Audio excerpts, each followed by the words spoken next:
space, and that awkward decision already, not having your tank, just forces this weird shuffle. And while all this is going on, Finch, I mean, it's just lighting up checkerboard in the kill feed. This is really good for Mixalizub. They are absolutely fighting, aren't they? And Nauk starts that off great for them with that double that he was able to find, and an extended fight from, again, Min for real, my best guess on that one. Able to extend out some time as well, and Uber's Payday is tracking these flankers, exactly what my fear was, and now it's coming to fruition. Minfreal takes care of Adium, but I don't know how much more pushing they can do. Chromaspace back out in force and defending. Cart right outside being converted now. Mixalizub are pushing forward. Minfreal gets one. Another kill comes through for the Grovers. Coriel falls, but a good return kill from the Corvus gets rid of the Vivian on the other side. Novum buys some time here on the cart, but ends up falling, and now Adium in trouble of taking too much damage from Uber's Payday, who was on a rampage and able to make it back towards his Grover to stay alive, and now using that Grover ultimate to push back forward, that whirlwind buying them some time. But the wall, Coriel back up and defending yet again. Another 46 seconds of this, though, feels like a big ask as Uber's Payday makes it back to cover. Princess Pecha is back out as well and defending, but 2 kills coming from Chromaspace they desperately need, but now a double from the Grover, and the Vivian puts in damage to the Andro. Reversal buys time, but not enough, and Nick's able to find that conversion. Man, I was so ready, especially if it came up as a defense for Chromaspace, to give MVP of the fight to Ovim for being the person who took down Uber's Payday. But I think at this point, you have to give this Cassie the most credit. I think, yeah, you've got Now having a little bit of an impact there on the Shaolin, which maybe is an understatement. But I mean, 10, 4, and 13, you said it yourself, the tracking that Uber's had going throughout all of that fight was phenomenal. It locked down. I mean, look at Ovim's slash line. He's 4 and 11 after they got a 2-0 to start this game. And that is all on this Cassie, making sure that they're just having a tough time. Whether it's him, Nepo there, I think even Adium for his significant portion of that defense ended up feeling the ire of the crossbow bolts. So that was just really well played from this Cassie. Yeah, my man's been feeling the pressure for sure. Needs some help so we can float out there a little bit longer. Looks like once again Mixalizub are ready to contest the mid this time around instead of 5 stacking on a lane. And Uber's Payday gets rid of Ovum yet again. 4 and 12 now, Core. As Ovum has struggled, it's a double for Uber's Payday as he gets rid of Adium as well. And this is where the question marks are coming for me. How are they ever going to find the long-term value? Nauk moves forward, gets damage into Nepo, point blank. That will be it for Sinsovsky as well. Coriel with the staggered out death drops as Nauk gets the triple kill, and they're already at 78%. A touch seems tremendously unlikely for Chromaspace at this point, as Mix already winning the mid-fight. Yeah, so you roll it back. The last one, they were down 2-0, double comeback enabled, everything in their favor, right? That was just outright won. Everything's equal, no advantages. They just walked in and played the fight better than Chromaspace. And that is something that you don't get really to see too often from a team, especially when they go down super early on. Usually it's easy to kind of get in your own head about that. But the damage that they're able to output, now that the Bobros are dead, maybe is going to slow things down. But that is another thing, you know, there's, again, through years of Paladins, you get to see so many different kind of compositions. But one of the ones that I think reigned the longest and most true, of course, now that all this is happening, Ovum decides to pop off just a little bit there to make sure things go his way. But one of the longest running combos was the Shaolin and Cassie. There was a period of time, if you got both of them on one team, you just won. Like, that's how it works. And I think there is still some merit to that. Granted, both of them have gone through changes since that phase of the game, but I think knowing that both of them exist in that terms of damage, good amounts of burst while it's still significant sustained damage over time, is going to be helping out Mixalizub here way more than what you're really getting to see out of Nepo and Ovum right now. Well, a great defense from Chroma really stalled them out. You saw the Whirlwind come out from Mix just to try and extend out their lives, buy some time. And they'll have plenty of time to recharge that up. It's already at 65% now, but Chromaspace are holding on strong. Ovum gets another kill onto this Vivian. They do end up losing Adium, but the kill feed lights up again in favor of Chromaspace, and Mixalizub have to fall back defensively. They have struggled here on this offense now that Chromaspace's flankers were able to spread out a little bit more, take some more favorable 1v1s rather than getting peppered with damage from long range by this Vivian, Shaw, and Cassie backline. And this is where Chromaspace are looking a lot stronger here to Migor when these fights are a little bit more spread out, when Adium plus Nepo and or Ovum can roll together and win these 2v1 battles, get a favorable 5v4, and then start to look to collapse elsewhere. Not only that, but so far this has been one of my favorite, like, it looks and feels like a 3-3 because there's 20 seconds left and that payload has so far to go. But this is one of those fights where you can tell both teams are playing triple DPS, right? Because things are moving just accelerated compared to the normal rate they would in a typical Paladins game. Everybody's dying left and right, and you know, you get 3, 4, 5 kills there, say, for the defense in a row, and you're still able to get in, force this into overtime if you're Mixalazub. And they still have the damage and I think the ults to be able to try and convert this. They might be able to win here. Well, they're going to have to. They used Whirlwind for this one, too. And Uber finds a nasty shot onto Ovum from long range. That does put down the EV for a moment as this card starts around the final corner. But they're going to do this in this push. Overtime is all the way built up. Great shots onto Nepo way up top as well. But Chroma Space get the successful defense. They use some ultimates, though. A Cursed Arm comes out there at the tail end. Dragon Punch, as does the Seismic Crash. Maybe Mix were right to use that Whirlwind earlier and force some resource out from Chroma. Yeah, because you had highlighted it like, man, they used the Whirlwind for it's at 75%. I don't think they care on the side of Mixalazub that was down at all, because it means that, again, it's a win-win scenario for you, right? Maybe we use this ult and we convert, or we use this ult and we virtually have it ready for the next round. Like, we don't really lose anything from having to use it there. And the healing right now that is being done by Lars is insane to me to be able to keep up. It's one of the reasons Grover's been very big on this map. I mean, look at it. He's healing the Corvus by almost 20,000. And that is something that Grover brings, specifically, you know, you look at Jag Falls, I think of Ice Mines, even Stone Keep are good maps for Grover because of this reasoning. He saw some Drogus value there, finally, as he puts in a ton of early round damage into this Vivian and forces Men for Real to fall back to a more defensive sightline. Nepo gets aggressive, wins the battle up against Nauk, and takes care of the Shah right away. But over the corner comes this damage from the Grover. That's enough to get rid of Nepo, and the Whirlwind in response to the Corvus ultimate coming out from the other side keeps them going. Adium puts some damage at Uber's. Payday finds a kill. Without that Cassie, that should open things up a bit more for these flankers to get aggressive. 40% now for Chroma. This is the 3-3 mid fight that will decide it all here on Jag Falls, but Princess Peach opening up a little bit of space, moving back out and contesting this mid a little bit more. Uber's Payday again showing up by getting a kill onto Nepo, and now Coriel is stuck a little bit out in the open. Good wall buys some time, and Coriel gets some healing, but that means now Mix could do a little bit of capping of their own. The last few rounds, the answer to how does an Atlas deal with an Inara really did come down to the fact that you just had to straight up kill her. And this is how it works. That was such good shots from Princess. It was, and Nauk was there to complete the job. That means now Coriel will fall as well, and Mixalazub have done enough. This will be Jag Falls going to them, and Chroma Space, who started this off 2-0 Gore with what looked to be a dominant mid-fight into conversion, suddenly fell apart on defense and in their mid-fights afterwards. I feel like the difference was that Mix brought the fight to the mid lane instead of the side lane and said, hey, we're not letting you cap for free.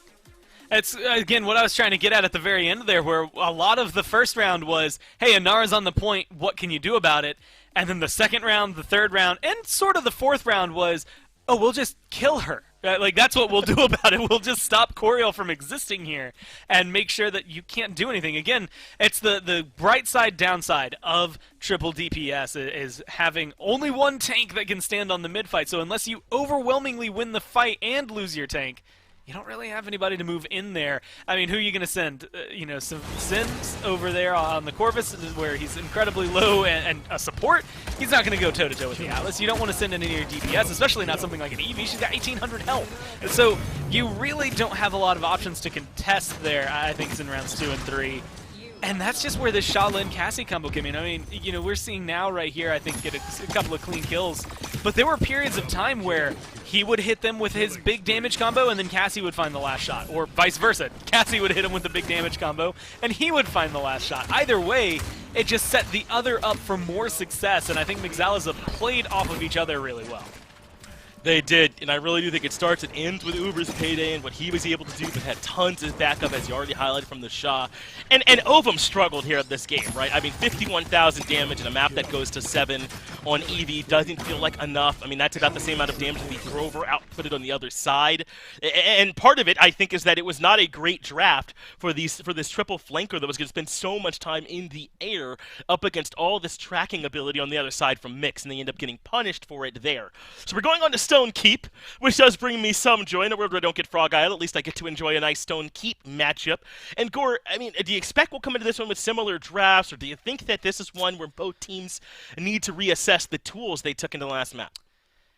You know, Finch, as much as I'd love to say we're going to get another Drogos, I have trouble saying we're going to get another Drogos. I'd love it. I feel like, again, I think it really does come down to the fact that hitscan's just so viable right now, and everybody, and so easily accessible as well. Everybody has at least one on their team, and if not, there's still Cassie, there's still Shaolin who can come in and kind of fill similar-ish roles. So sure. I think even though I love seeing him, there's just not a lot of room for this dragon right now. That being said, Chroma Space, finagle your way into having a great draft where he would not only work well with you, but that Mixalizub can't do it. I think that's the key.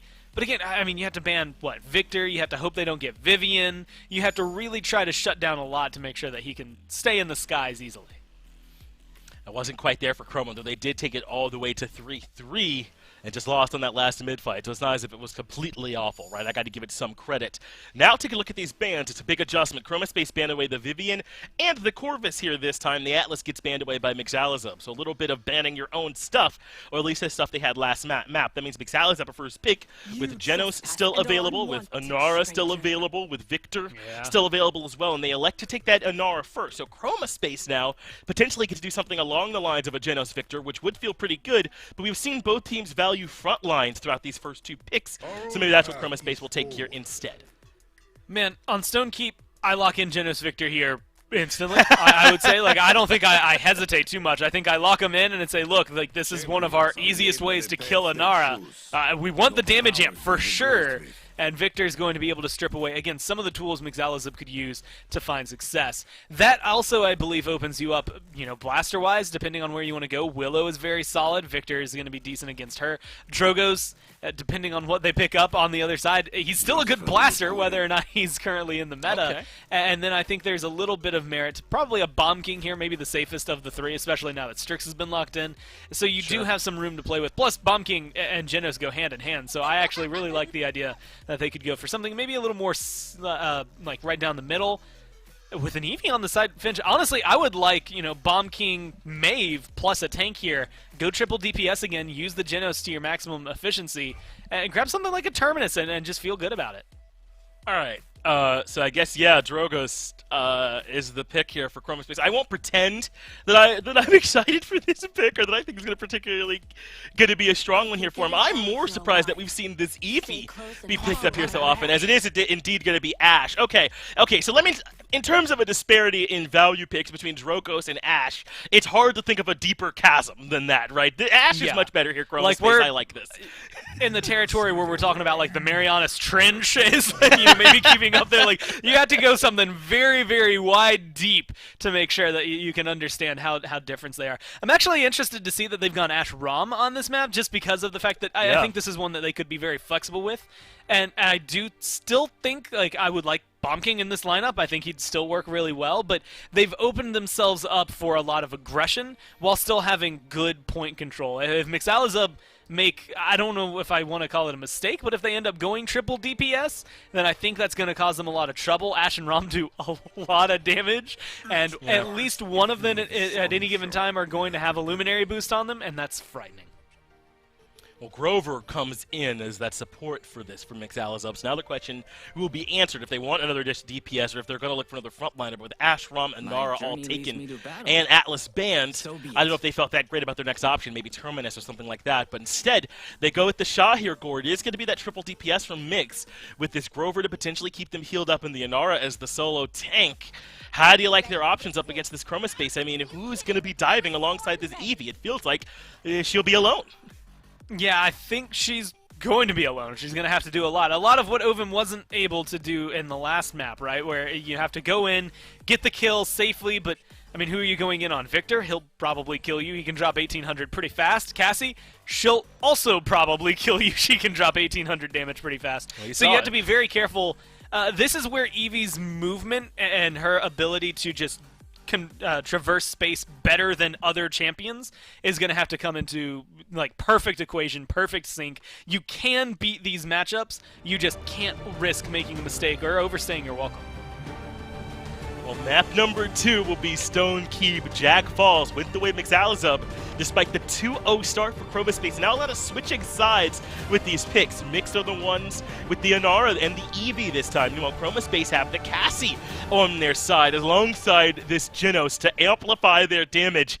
Gore, I think we might be about to see the strength of Rom and Ash as a frontline duo.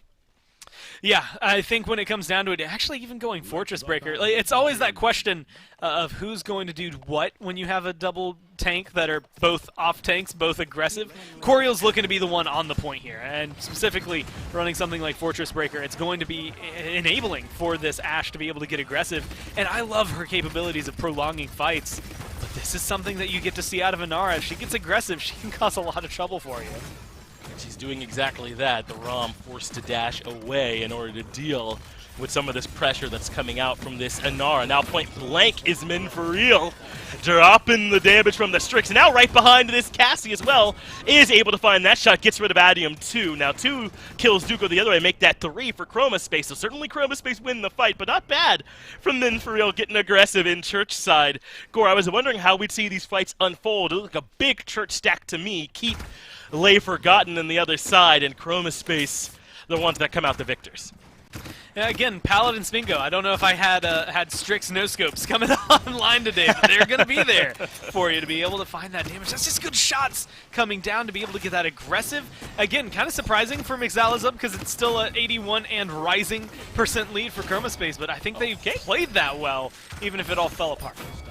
Well, you know, not to jinx Chroma Space or anything, but they did start out with an aggressive 2-0 back on Jag Falls, and Mixalizub were able to wrench that one away from them. Let's see if the same thing happens here on Stone Keep. A dominant first mid-fight for Chroma Space, where it felt like in the backline that Victor never got touched, was able to just sit and output damage. And now Adium joining into the fray, gets rid of Nauk early on in this battle with that very first bit of damage. They've already got this payload moving a good bit here, Gore, and starting to come around this final corner, though Adium does eventually end up falling to Princess Peach. All right, so here's going to be my dumb statement turned good analytics of the day. Okay. And I might be tapping into this way too soon, but the hardest thing I think about Eevee is hitting your shots. And like, it seems very obvious. They're blaster shots, they move very slow. It's going to be difficult to lock down. But that is really where the difference has been these last couple of games, specifically like Uber's Payday. And I'm going to go ahead and preface this with the fact that it has had a wildly successful Paladins career with just Eevee, if you want to look at those stats over the years. But realistically, there's not been a lot of players who at long range are consistently hitting those shots. And in a boxing match against, well, Cassie or Victor, you have to be able to connect those from far away. It's just so difficult to do that that's going to be the thing that could really level this out, or just consistently getting in their face, forcing them to make these awkward decisions, kind of like that last fight, just ideally a little bit more in your favor. What was that you said, Gore, about feeling comfortable insta-locking in Victor and Genos as your top 2? Well, I think we're seeing Chroma Space put that to action right now. Nepo is an absolute nightmare for Mixalizub to deal with, and he continues to light it up, taking care of the Grover next. Adium gets rid of the Shaw, and just barely Princess Peach is holding on to life, but even then, it's not enough behind the wall. This will be a conversion for Chroma Space, and I know this is how it happened on Jag Falls, but something about this feels different. This feels like a more consistent way to be able to succeed here for Chroma Space with this insane draft they're working with. Yeah, I think their top 2 probably really just helped them out. I mean, 8-1 and 5. It's hard to argue against the Victor here, especially when your support's also got a 14 streak, has not died. It is perfect support slash line. But Adium's also 6-2 and 3, right? You've got your DPS out front doing what they need to, and when you get slash lines like that, that shows that Ovim and Coriel are doing their job not only right, 100%. But extremely well, right? Like, they're creating so much space for this Cassie, for this Victor, to deal with Uber's Payday without having to worry about him getting close, to deal with Now without having to worry about them being able to find the right angle, and not even to think about this Inara. They haven't had to care about that objective because they've been in control the entire time. They have Void Grip coming out early from Sanoski, but this time the fight happens in Keep, and Uber's Payday wins that first fight. Now Ovum, coming in the back, is able to find one, but this time the Shah is getting involved, and Coriel drops. That leaves Ovum handling a lot of the responsibilities here onto this Rom kind of alone. He drops the ultimate, and that's going to take care of Nauk. This is Rom's potential. When he has that ultimate, solo kill potential is there for him. He takes care of the Shah early. Now take a look at Mix, though. They've got 58% in the back pocket as Sinopsky is able to find a kill onto that Strix on the other side. Adium gets one too, and I think Chroma Space are right back into this mid-fight, even with the fast cap going the other direction. Yeah, and the nice shot from downtown there on the Genos again, just showing, I think that's maybe one of the best abilities in the game, outside of things like Midnight, for reopening an objective that maybe would have been closed off to you otherwise. It's just, hey, I deleted you from the game, good luck, buddy. We'll come back in a little bit and see how things are going. And like you said, even though they have that double comeback, even though they're at 58% and they're picking up everything, I think this is Chroma Space's point to really lose. Now that they've lost their Ashe with Coriel gone, makes it a little bit easier for Mixalizub to come in, but they still have a lot of control on this objective.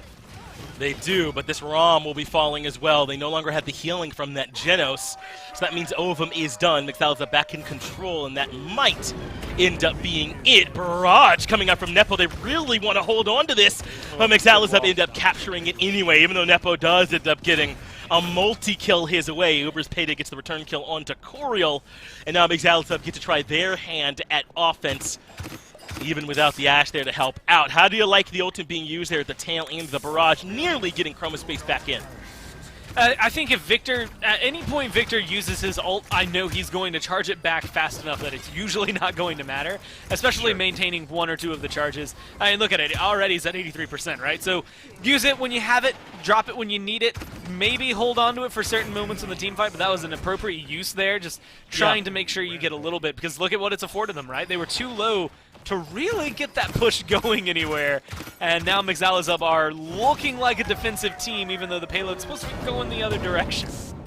Hey, man, there's a chance that they almost won that mid-fight on the back of that ultimate, and as you said, he gets to use it there again, and their defense looks strong. As a result, I think great choice there from Nepo, who's had an excellent map here so far on Stone Keep, though does end up catching some bullets there from the scope of Min for real of that Strix on the other side. Now Nauk getting the better of Ovum this time. A little bit of help coming his way from the Grover and Mix, with a ton of time being eaten up from them. A minute already taken away, and they're still just trying to see if they can get back to parity, back to where they were on the tail end of that mid-fight, as Uber's Payday continues to get aggressive, takes a little bit of extra damage from the Ashe the other way, and now Mixalizub finally get to begin their offense. All right, they should have gotten a minute ago.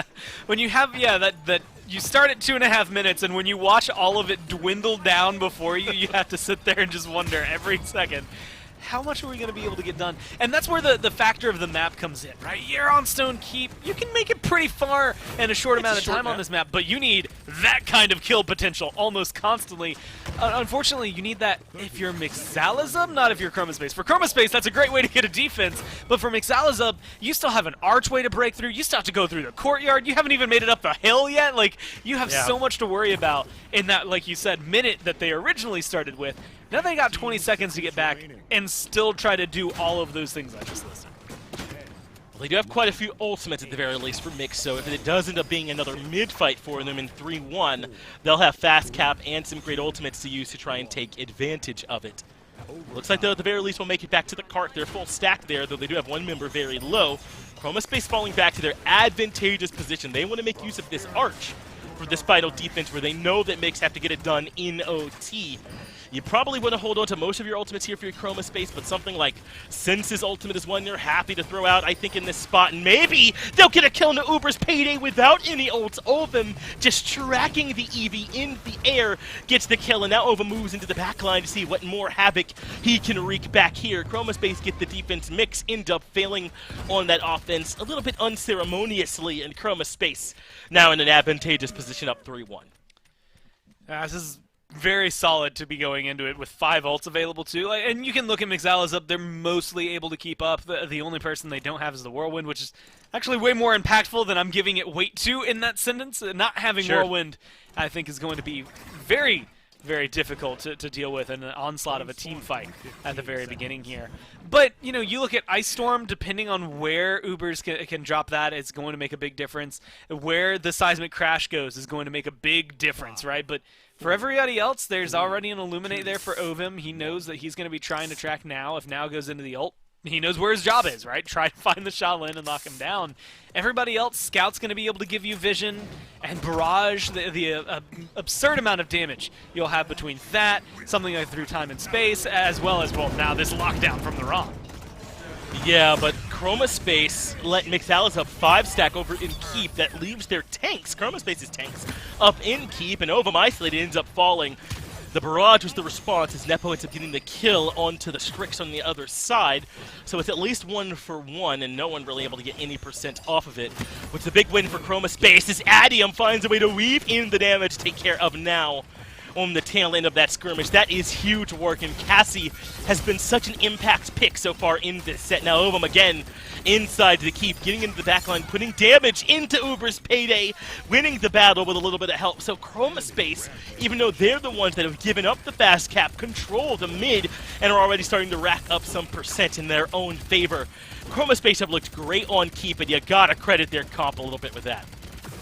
Oh, absolutely. I mean, this has been so solid from top to bottom. The Cassie, I actually think being the best pickup they could have had because of moments like that. I mean, what are you going to do now? If you're Uber's Payday, you just have to fall back, or you had to wait for this whirlwind to come through. They invest so much just to keep that EV alive.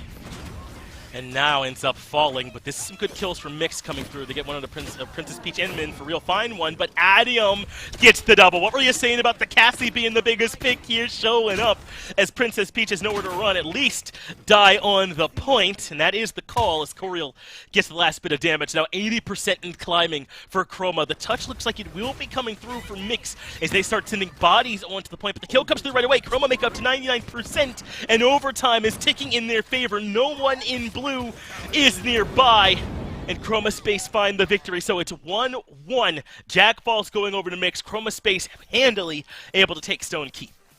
Yeah, that one, it just kind of felt like better draft performance overall. I mean, you get the Cassie, does amazingly. You get the Victor, does amazingly. It's very difficult, I think, when you start off the draft losing Genos and Victor to one side that you have to think, man, this is going to be a fun Stone Keep game. It's just not going to happen too much for you. I think Mix did the right call. I do think Inara is worthwhile of that top pick, but I also think you probably could have scooped up a Genos and tried to keep things a little bit in your favor. I mean, I imagine if you have, let's say, Genos Ashe instead of the Grover Inara on that side, then it probably performs a little bit better just outright. I mean, the damage boost itself is going to be enough to make them do a big difference. Although I was expecting higher numbers out of Coriel and Ovim, if I'm being honest, just based on their performance. I mean, Ovim barely outdamaged the Grover on the other side. And I think that goes to show what Nepo was doing here on this Victor and what we got to see out of this Cassie, just in how much they were, I want to say, carrying the weight of the team. They were. I mean, they did a lot, and I don't want to take anything away from what Coriel and Ovum did that game. I thought they were tremendously impactful, especially Ovum on that ROM pick. But yeah, I mean, this one does, at the end of the day, I think, come down to what Nepo and the Cassie were able to do working together. So that is Jag Falls and Stone Keep. We're split 1-1, and everyone loves me to say this, but it's a best of 3 from here on out. Split Stone will be our very next map. And so far, we've had these maps where it feels like it's relatively short pushes on the back of it. Split Stone, you're not covering a lot of distance, but it could sure feel like a lot of distance on Split Stone when you're trying to round those corners. This is a difficult push, so we might again have another long map on our hands here, Gore, as they struggle with these conversions. Yeah, this is one that is all I imagine, you know, kind of replacing Ice Mines in my brain, and it is very much used as the same kind of place, right, where, hey, this is nice, big, open map, we're going to slow you down unless you have a specific strat for it. It's a little easier to have strats on this map, I think, than on Ice Mines that are maybe more niche, but even still, this is purely meant to ruin momentum, meant to kind of strip things away. In the past, we've seen teams 4-0 here. I think we've seen it pretty often enough that you can say it's easily done. But at the same time, we haven't gotten to see it a lot this year because there are a lot of teams that figured out how to defend on it just as well. So I think there's a lot that's up in the air. So Mixala's up, because it is loser's pick now, do need to show me what they have, maybe some confidence in themselves to come to this map to try and get themselves ahead. Yeah, I wonder if we'll see the Ashe getting heavily prioritized, potentially even snipers. We sometimes see Strix do well on this map. Take a look at what's been banned. A lot of supports taken off the table already. Corvus and Genos both banned alongside the Victor. So obviously Vivian's value gets a bit heightened with when the Victor's missing. And now you have to decide which support you want to take with you into battle onto Splitstone. Is it going to be the Grovers? I mean, are people falling down to Yings or Dambas here on this map, as Inara once again is the first pick here for Mix. They seem to like having this Inara as their tank, especially if they're going to go solo tank. Yeah, I mean, if you're going to only run triple DPS, then you almost always have to, but we don't get to see them, I think, literally ever. Not in Europe, I mean, right? This is probably, this is almost more exciting than it was to see Drogoz, honestly, because I know Ruckus is at least going to have a good game, right? Drogoz yeah, it'll be good for sure. You know it's not going to look great. You see Ruckus. And Hexafire, look, you know what? I don't get to drop this one often, but jeez, this was years ago. In Worlds, sitting around with Golden Boy, he admitted his favorite ultimate pretty much in any game he had seen, and this was a few years ago, so I'll have to see if I can get him to update it. But it was Hexafire, because it is exactly what you would expect out of a shooter. Hey guys, I'm just going to pull out more guns and shoot you harder now.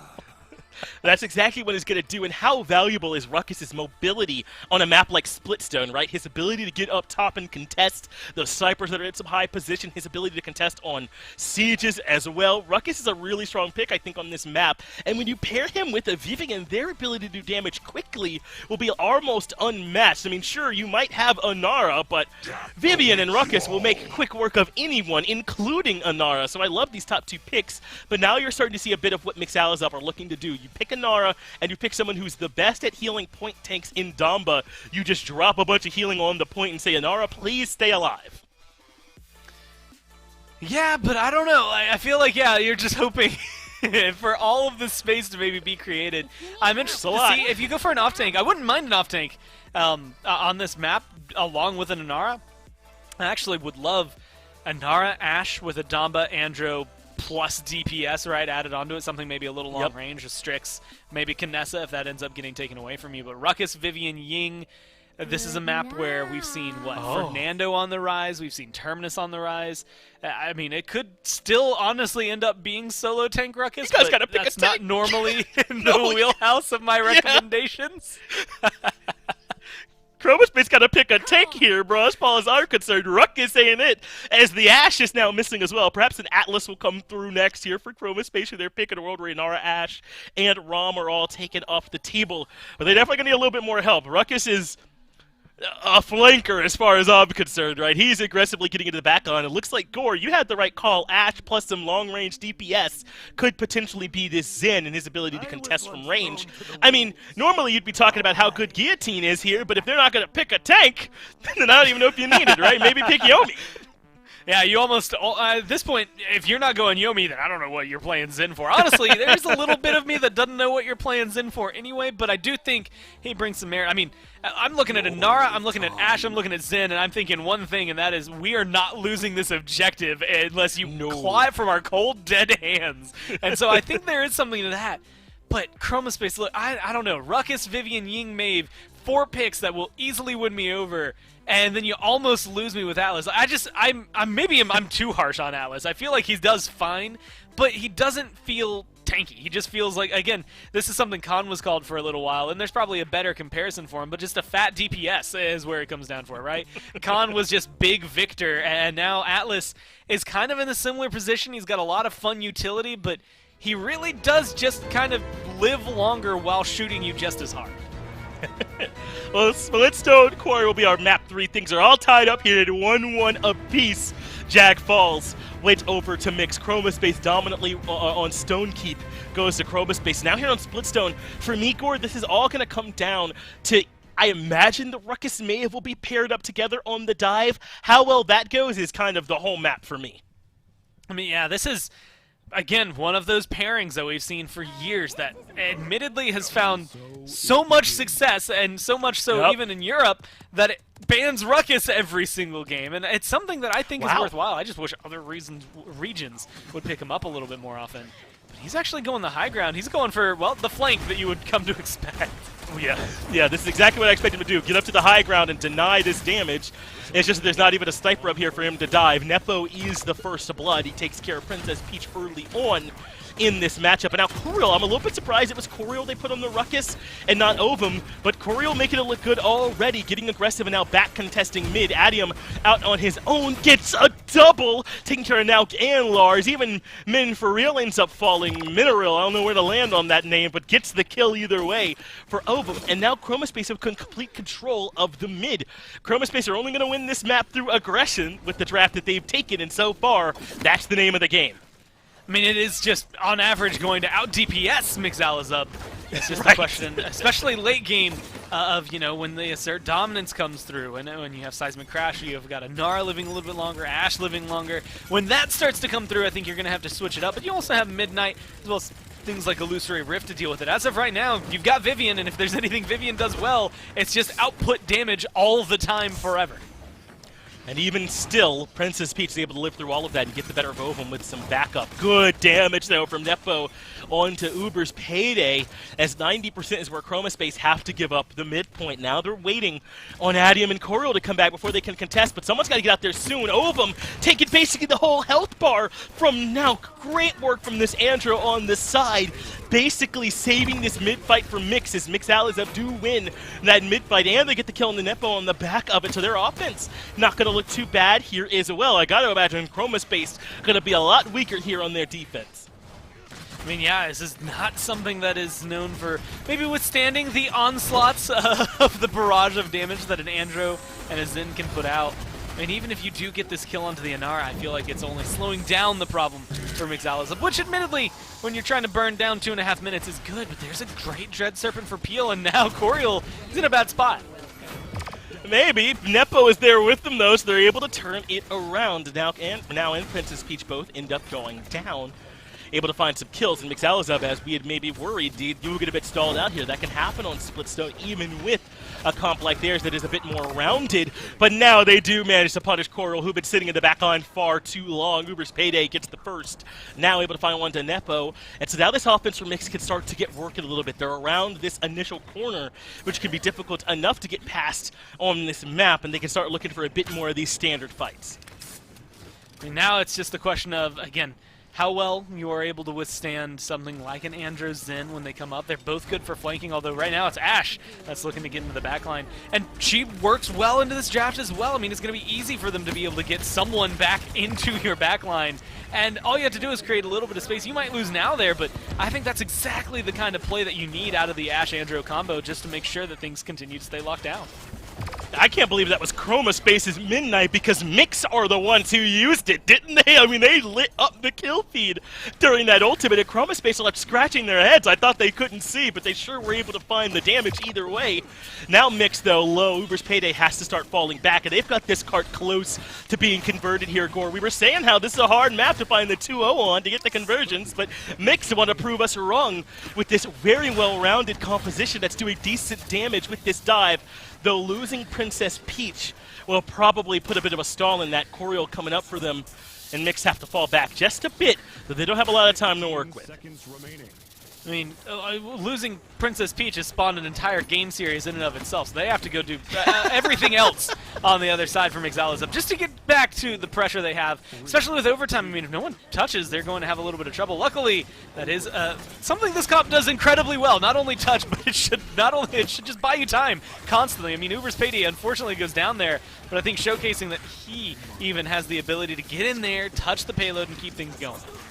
Oh, that heal a little bit too late and Princess Peach goes down. That'll probably be it for this conversion, I'd think, though now and Lars do want to do what damage they can. Now goes down, as does Lars, and that will be enough for Chromaspace to get the defense. So very close were Mixed, but I think the eventual result ended up as we expected, a 1-1 on Splitstone.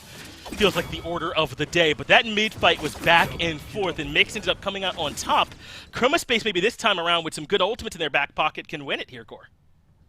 Yeah, this is a really good opportunity for them to come back in. Although Illusory Rift available, Midnight's about to be available, Nepo is going to come through with the Sentinels as well. There's a lot that Chromaspace are going to be able to just tear through every single member of Mixalazub.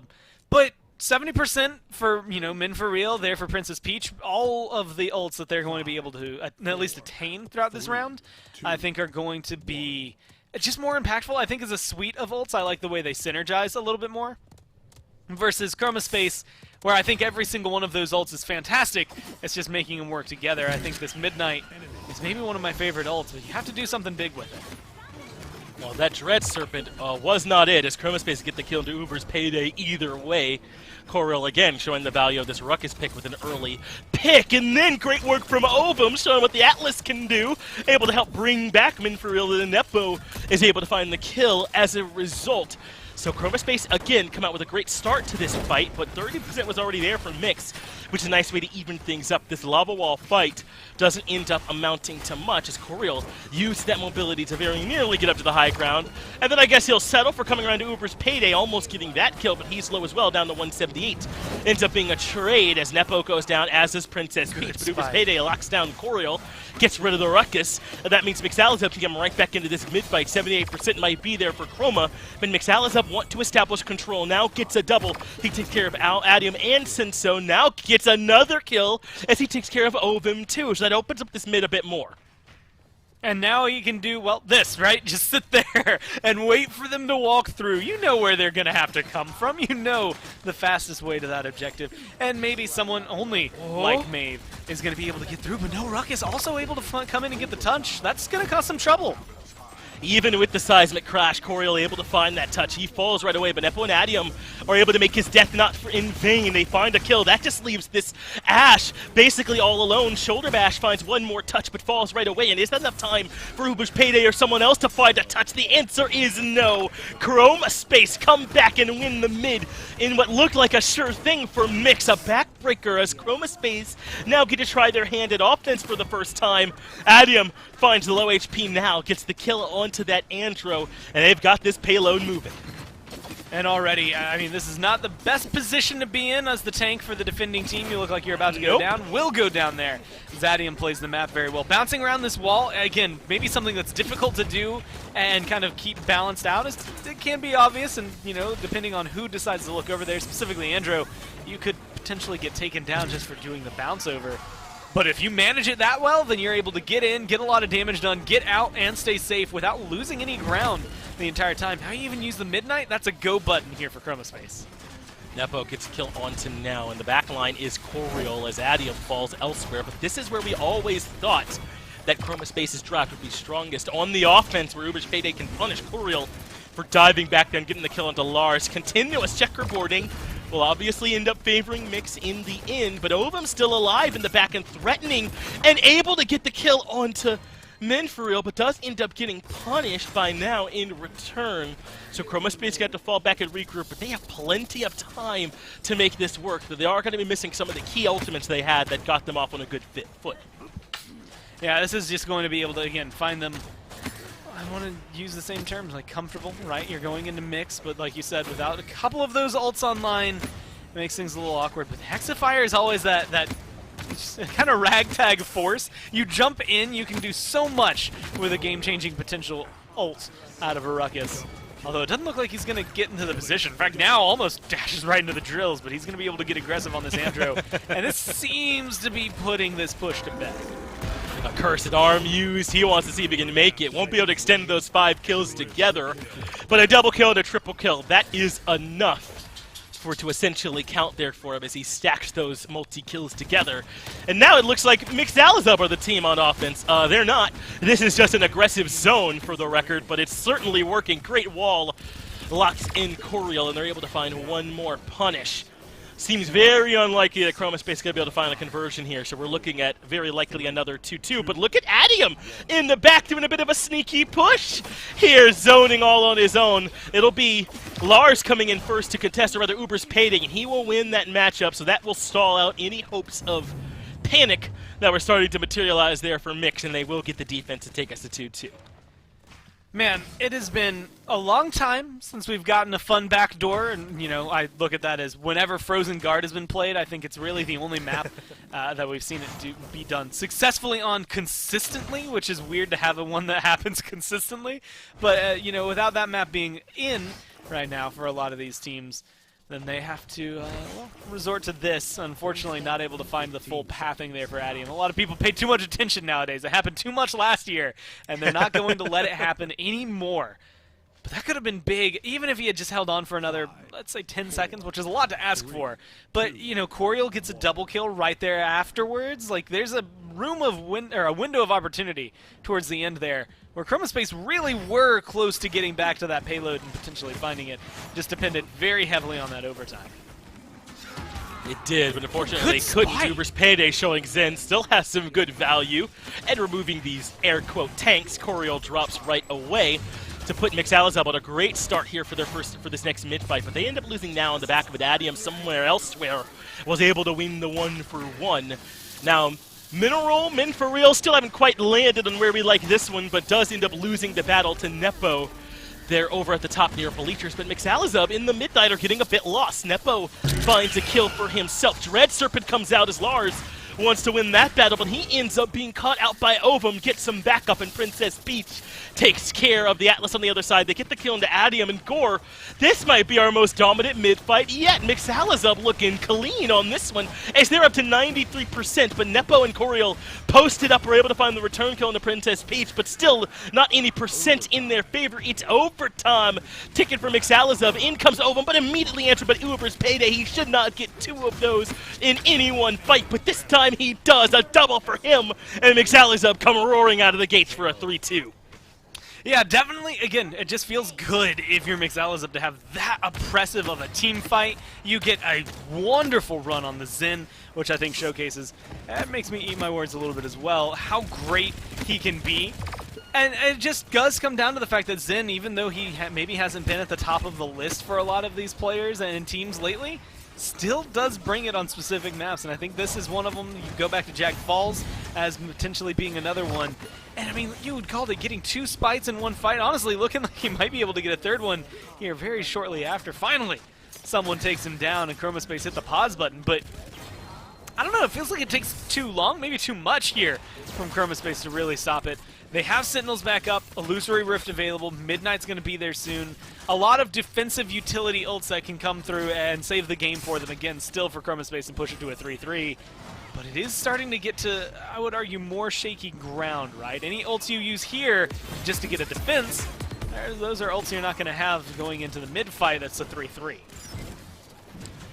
Not going to have them there if they find the successful defense. Chromospace up here to be doing a good job of splitting up and tearing down Mixalizab. And Gore, coming into this one, we were expecting this to be an aggressive Chromospace draft, perhaps getting the better of a more old-school traditional comp here from Mixalizab, but that's not really been the case for most of it. Mix have done a really good job of holding their ground at these key moments, of getting great value out of these Zen ultimates for one, out of somehow being able to find a way for Nepo on this Andro, or not Nepo, but the Andro pilot to get to the back and really do great work. He got nearly what could be considered a penta there at the tail end, as he found 5 of them, but I mean, this has been impressive work from both of these squads on the tail end of the standings. Our 2 bottom teams here in Europe battling it out here so far, and Mix maybe trying to get back to a little bit of offense here by lighting up the kill feed. Adium does manage to get the kill into Lars before falling. That's actually huge that Adium could trade his life out there, but maybe Mix can still make this work. They've got some ultimates. They've got a lot to consider on how they want to use them. Do they want to try and find the 4 here, or would they rather go into a 3-3 with those ultimates in their back pocket? I mean, you almost always want to try and find the 4 here, and this is getting it almost mirrored of what we saw earlier, but wow, what happened? I mean, you still got everyone's alive. I looked up, I saw them, they're all there. I don't know where the pressure disappeared to. I mean, I saw Nara was incredibly low, and it looked like Ash was going for a flank, so maybe it's that, you know, to not die there, Nara has to step away, and unfortunately no one was there to take the place of it, but that starts to fall under communication issues. I mean, that's just unfortunate. I guess the bright side, you only used 1 ult that you're not going to have throughout all of this, so, you know, maybe there's a silver lining there. But you almost always want to be able to find that through, especially with how much pressure they had. It feels like there's almost no reason to be losing a push like that. I'm right there with you, Gore. It feels like At the very least, it should have been a longer push for Mixalizub, right? I mean, we were saying they had a chance to convert that, and instead, they end up falling off of the carts. Princess Peach was too low, and they can't quite get it. So now we come back into the final 3v3 mid-fight. Adium low, Uber's Payday trying to see if he can complete the kill, but it's now elsewhere. I gave the credit to Nepo, but it's now having the excellent Androxus game so far. Able to get that opening pick onto Adium, though Coril returns the favor by taking care of the Ash on the other side. So it's 1-for-1, no one really having claim to this mid-fight just yet, Gore, but now is unstoppable. How could I have forgotten the name as he takes care of Coril as well? Another kill comes out as Ovum ends up dropping, and now can start to get aggressive. Reversal used to buy some time as he starts to push a little bit further forward, and now the cap coming through, 33% and counting, and now is made up to the high ground, an aggressive position, but hasn't found much damage. Princess Peach is aggressive as well, buying some space for the squad, but it costs the life of the Inara. Not worth it as Nepo puts one down. Coriel gets the other, and that is the front line removed for Mixalizub, and they'll have to fall back. But Coriel, trying to perhaps prove me wrong, coming back in for Chromospace, finding some more kills, and owning this mid-space, racking up the percent, and 66% is already there for Mix. I mean, again, doing a great job, and more importantly, holding on to their ults. Chromospace didn't use any too early there. That ended up finding a big miss. They just hold on to them, waiting and recognizing, you know what, Mixalizub are going to drop all theirs. We're going to withstand them. And it's all about coming back into it. Now they're at 81%. They're still rising, Finch, and with now gone, I don't know if Mixalizub have what they need to be able to fight back in. They need that Androxus so much, Gore. I'm right there with you. Perhaps they could just buy some time. These tanks have to step up and get time for now to get back into the battle. Shoulder bash doesn't quite push anyone back in, but it does do enough to get the kill onto Ovum, and Chromospace stalled at 90%. That means Mixalizub can get now back into the fray, especially with Ovum down. Ultimate from Uber's Payday is enough, and Coriel goes down. 99%. The overtime taking in favor of the blue team here this time, as everyone else has been pushed back out. But a touch coming through, the seismic crash, and the Atlas rewinding will live, but all he got was the overtime. That's all he did was buy time. And Mix end up winning Splitstone. They're up 2-1. And this is a good position to be in, right? It's still a loser's pick, which means that Chromospace is going to be able to, choose and direct where the rest of the set goes, at least for the next map. But it gives you this opportunity to showcase that Mixalizub, specifically as a team coming down from the bottom of the bracket, still have a lot to offer when they're going up against these. I mean, 21, 12, and 16 now, almost single-handedly brings this one, I think, in their favor. There's a lot of moments where it really did feel like it was just the Andro show with a side of maybe Zen and a sprinkle of Inara somewhere in there. I mean, it felt like this was almost through and through them even recognizing that they had this much power, even though they kind of blew through all their ults at the beginning of that last round. An impressive map there for Mixalizub, and now overall, as they managed to finally close that one out. But we've now had two maps that go all the way to 7. It seems like Mix will win the very contested ones when it goes to 7, and Chromospace can win more handily like they did on Stone Keep. So Chromospace can need to find a way to come in with a substantial advantage if they want to win. When it ends up like this, when it ends up contested and scrappy and going the distance, Mixalizub with their more standard compositions, with their double tank, Andro and Zen backlines have gotten the better of Chroma. Yeah, and it's just so much damage for this Andro. For a while there, I think at the beginning of Phase 2, feels like a long time ago now. It's been months since we kicked it off. But Andro was permabanned, and I think there's a good reason for all of that now that you go back and look at it. I think we're back in that position where you have to be a little worried about what he's going to be bringing to the table if you let him through. I think you have to be too, man. I can't believe we're picking Eevee over Andro out here, but that is where we are right now, Gord. It'll be a quick break. We'll be right back with plenty more Paladins and the resolution to this set.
Welcome back to the Paladins Pro Circuit. We are still in Europe, and we are still in the middle of our matchup between Chroma Space and Mixalazub. Right now, Mixer up 2-1 with the wins they were able to get on Jag Falls and Splitstone Quarry Stone Keep.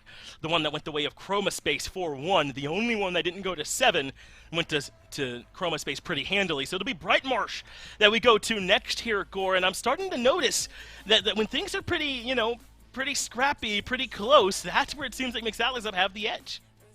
Yeah, and honestly, I have bad news for Chroma Space, but this is a map that feels very much like it's going to fall into Mixalazub's. I also think, depending on how you're watching, we'll talk to you again in point 7, because I feel like it at least is going to have a history there, being able to go the distance here, but this is a map that I personally am going to favor Mixalazub. I think the draft is going to be very dependent, but this is a map that, while it has treated Chroma Space well in the past, and while a lot of their picks can flourish here, it acts very similar to Jag Falls. It acts in a way similar to what we just saw, at least in terms of scrappy fighting, maybe not in terms of map size. So I think this is one that, Mixalazub, especially if they can continue going down the route, if they get their Anaras, they're going to be very happy to be able to bring her out on this map. Now, here's something Mixalazub have been doing, though, right? Has been first picking this Anara right away, but at least this time, if they do first pick it, they'll get to pick something alongside it for some added benefit. Now, we've been talking about how that Andro has been doing well, how Cassie's been doing well throughout this set, all these picks that have been rising in value, not in the meta, but here within the set's own individual meta. So I want to see if they respond to it. But so far, these picks or bans are rather staying fairly standard. They don't want to deal with the Victor or the Corvus or the Rom. Those have all been taken off the table. And now with the Atlas band here as well, a double frontline band from Mixalazub, we still have the Genos, you still have to worry about the Vivian, you still have to worry about the Andro, all these other strong picks still floating around out there as Chroma Space had to decide what's worth taking first overall. That's a hard choice, I think, in literally any given moment. It's going to be the Anara. Like you said, there's so much that's still open. You almost wonder if you're giving up just as much as you're locking in, right? You had highlighted it, but Genos Vivian, both available and very much a power combo. When you want to try and break down Anara, I can't think of two that I'd want together more than those two, just because of the fact that they will be able to eviscerate her health bar like it's nothing. They'll be able to shred through that poor Anara who's trying to buy some time standing out there. And I think surprising virtually nobody, it's the Vivian Genos as those first two picks over there for Mixalazub, and Anara picked up the other way. So now Chroma Space have to kind of decide how do they want to approach this. They have been going with this solo tank, a very aggressive backline all day long. And hey, hovering Xin does make me think we're moving in that same direction. And with Genos and Corvus both gone at this point, they don't necessarily have to take a support right away here, Gore. Maybe they want to try and prioritize another DPS, another flanker, or something like that into this backline for them. Yeah, I mean, you already know that their support's been picked up. Unless you want to save someone for counter, you could very easily grab a second DPS here and feel pretty confident in your ability to trying to strip away things from Mixalazub. We missed it the second time. Ruckus, I guess, still available. Sometimes I get so used to the way Brazil and North America play that it doesn't even register when he's not down there. That's really good. I mean, these three, this is great for Bright Marsh. Xin can control apartments pretty well. Ruckus can get up onto the high ground pretty easily. That being said, there are some tricky jumps you have to do, but at this point, people have been doing them for literal years, and I expect Chroma Space to be able to bring that. I like their draft so far. Yeah, this is a great draft here for Chroma, and it lets them get a little bit closer to the double front line than what we've been seeing from them lately, right? Normally, they like to do what feels like a single tank, so this Ruckus can at least cover some of that gap, though not a lot of it. But now over here for Mixalazub, I mean, as much as we like what Chroma Space have, Cassie in the back line alongside Vivian with an Ashe frontline for them, and I wouldn't be surprised if they do come back around for one more frontline to try and even this out. I mean, I don't know if you want Ashe solo tanking for you. Mixalazub have a pretty decent draft here as well. How do you like what they have, and what do you think they should put in that 5th slot?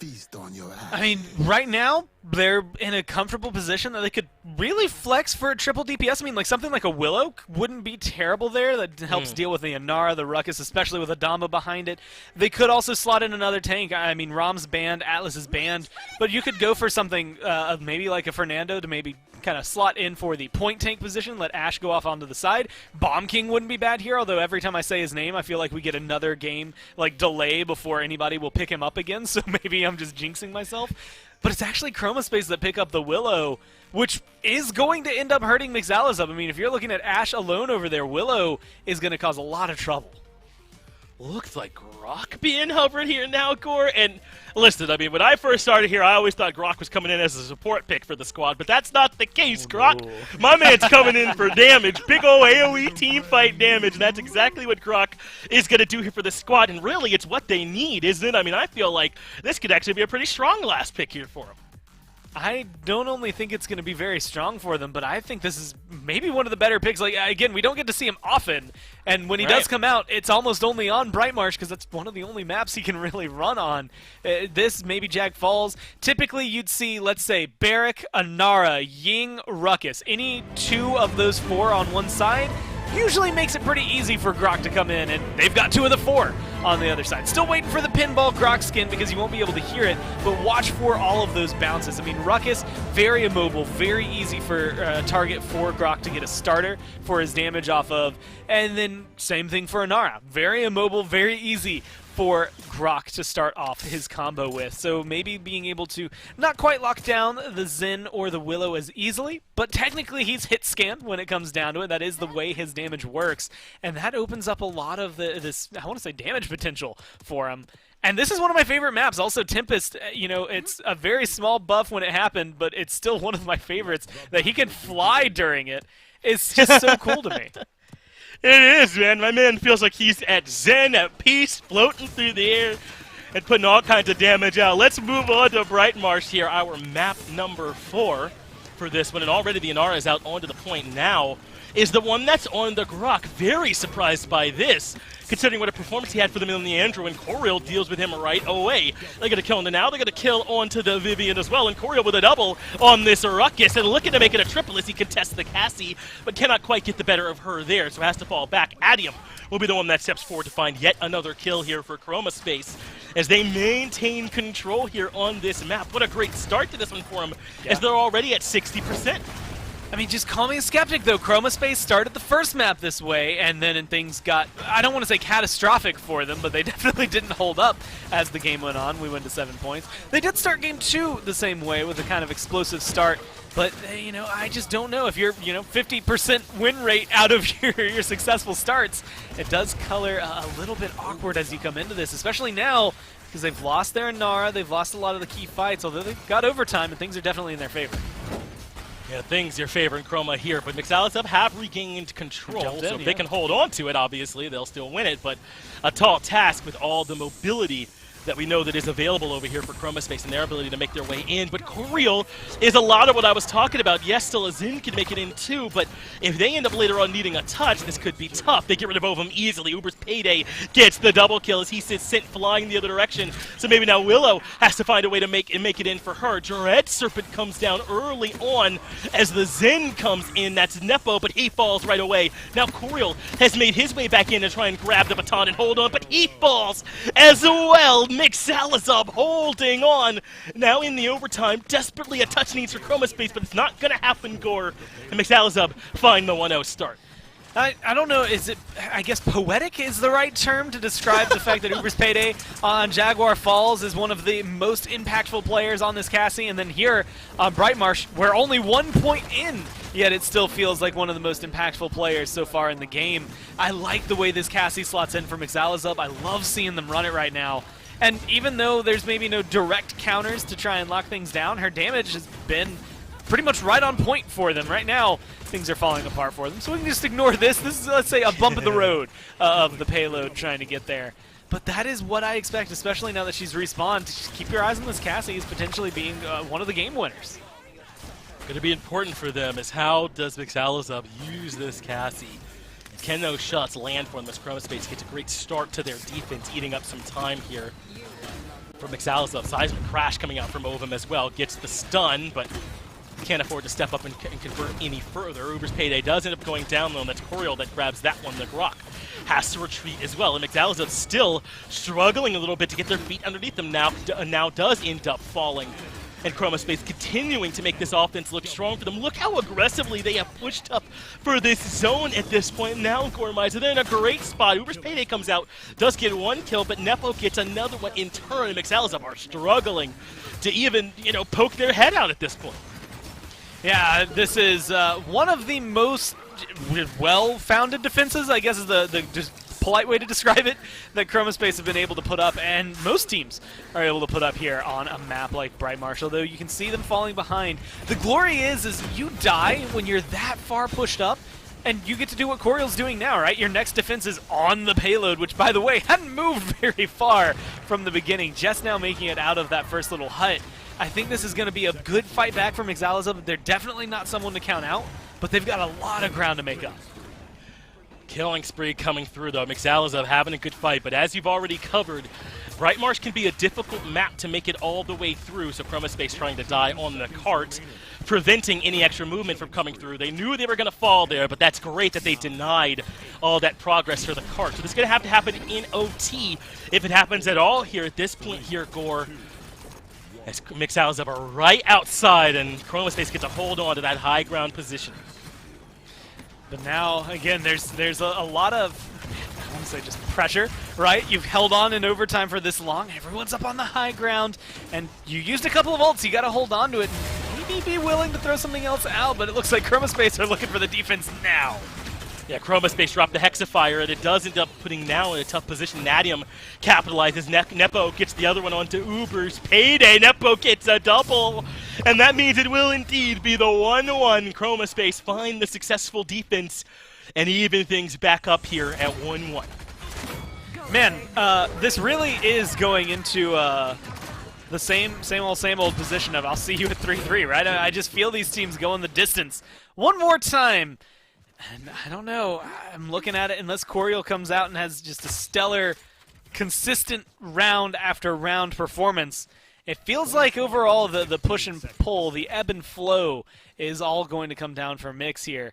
But that is a lot of pressure on them. Again, it kind of feels like Uber's Payday being the only one pulling a lot back. I mean, for real there on the Vivian is at least doing a little bit in terms of damage output and kill potential, but you're not getting the same performance out of the Grok I think you wanted when you locked it in, and this is one of the few maps that it's going to be able to do so. So we'll have to see if it can hold on for itself just a little bit longer, Finch, as time goes on, because I think it has a lot of pressure, but I don't know, this Grok, it's going to have a big round. It is, and Mixalazub already starting off with a good round as they find the very first kill. Ovum already dropping. Mixalazub in a relatively comfortable position here on the middle of the point. Not a lot of ultimates left for them, though, to do a lot of fighting with, and Chromospace have plenty. So this retake should be pretty strong here for Chromospace. You can already see the Mixalazub are backing up as if to be ready to deal with it. In comes the Ruckus over the top, and Adium right behind gets the damage onto Now. I'm so surprised that my man had that in Jirax's game, but they put him on the Grok next game. He has been getting popped so far here on Bright Marsh. Adium moving continuously alongside this Ruckus is a problem, but Lars from downtown with the ultimate does take care of the enemy Ruckus, so perhaps that's going to open up this door for Mixalazub to make their way in, but great demounting coming from Adium to get them off of them and make it harder for them to make their way in. 93% in the back pocket now for Chroma as the damage is coming in for them indeed. Princess Peach, though, is able to find the first one onto Sinsovsky, take care of the Damba and the healing on the other side. So Adium trying to find an angle to put in some additional damage, but he's been met by Now and gets the better of him, even though Uber's Payday elsewhere gets rid of Ovum and Adium in response. A double kill now for the Cassie. You said she'd have to be big, and big she is. Coriel gets a double of his own, though, taking care of Lars and Princess Peach. In comes the touch from Uber's Payday, but did seem to not restart that overtime. Now the overtime coming back through here one more time, and Chromospace able to find the capture. The Cassie was able to get some sort of healing a little bit faster if Genos just happened to be around or something. That would have been, I think, a Mixalazub win, right? I mean, Cassie's coming in, you have Xin below half health, you had Ruckus below half health. It seems like a formula for her to be victorious, but she also had 1/4 HP trying to go into that fight. And so just a small heal could have really been the turn there in favor of Mix, but unfortunately for them, they're now going to have to play defense for 2 minutes. Granted, the way the game's been going, this isn't really the worst-case scenario for a lot of these teams. It does prolong what feels like eventually the inevitable right at the end, but it's a great way for you to farm credits if you get the kills on defense. No one on Chromospace will be able to pick up too much because they're not getting the credits for contesting the payload. And you don't have to sweat it. I mean, look at where that payload is stopped right now. You can die twice and still not worry about that thing getting converted. So I think a good call and just good pressure coming out from Mix now as they burn down a minute. We'll have to see if they can keep this going for a little bit longer. now dropping the ultimate, run it in, and then immediately catching the hand. So good kills do come through for Mix as they keep this zone going. But Adium going to break right on through with the double for himself. Princess Peach falls alongside Uber's Payday, and now finally we'll get to see Chroma on the offense here with a chance to find the conversion and go up 3-1. And what a strong position it is when you're able to make it there. And we talk all the time about how Ruckus barely counts as a frontliner, but I think Coriol has been doing the job well, both as a flanker and just as an aggressive off-tank really here for them. He's been filling that role really well with, you know, great help from Adium behind him on this Willow. So that's been the key, I feel like, for Chroma so far, is making those two work together as a tandem. I mean, this is good pressure. Again, I don't know how to describe it other than that. This is just Chroma essentially getting done to them what was just being done by them. They're getting handled at this point. I mean, that payload has made it a little bit of the way there, but 20 seconds left. Again, overtime in Brightmarsh, maybe not as bad as it would be on, let's say, the same progress made on like Split Zone Quarry or Ice Mines, but it's not going to be good. You don't want to have to make 2/3 to 3/4 of the push all sit down in overtime. You definitely would like to have more progress. Looks like they're going to get some last-second push in, but this is a long way to go. Tempest being used yet again there by Mixalazub. Uber's Payday gets a kill into Ovum, and that by itself does quite a lot to harm the chances of Chroma finding a conversion here, losing that Inara. But Coriol gets Princess Peach on the other side, so this is certainly still alive, even though they have a lot of work to do here in this OT. The Damba keeping Coriol healed up, and they're going about this patiently. Mixalazub being very patient with their defense as well. I think they know what a knife's edge this is balanced on.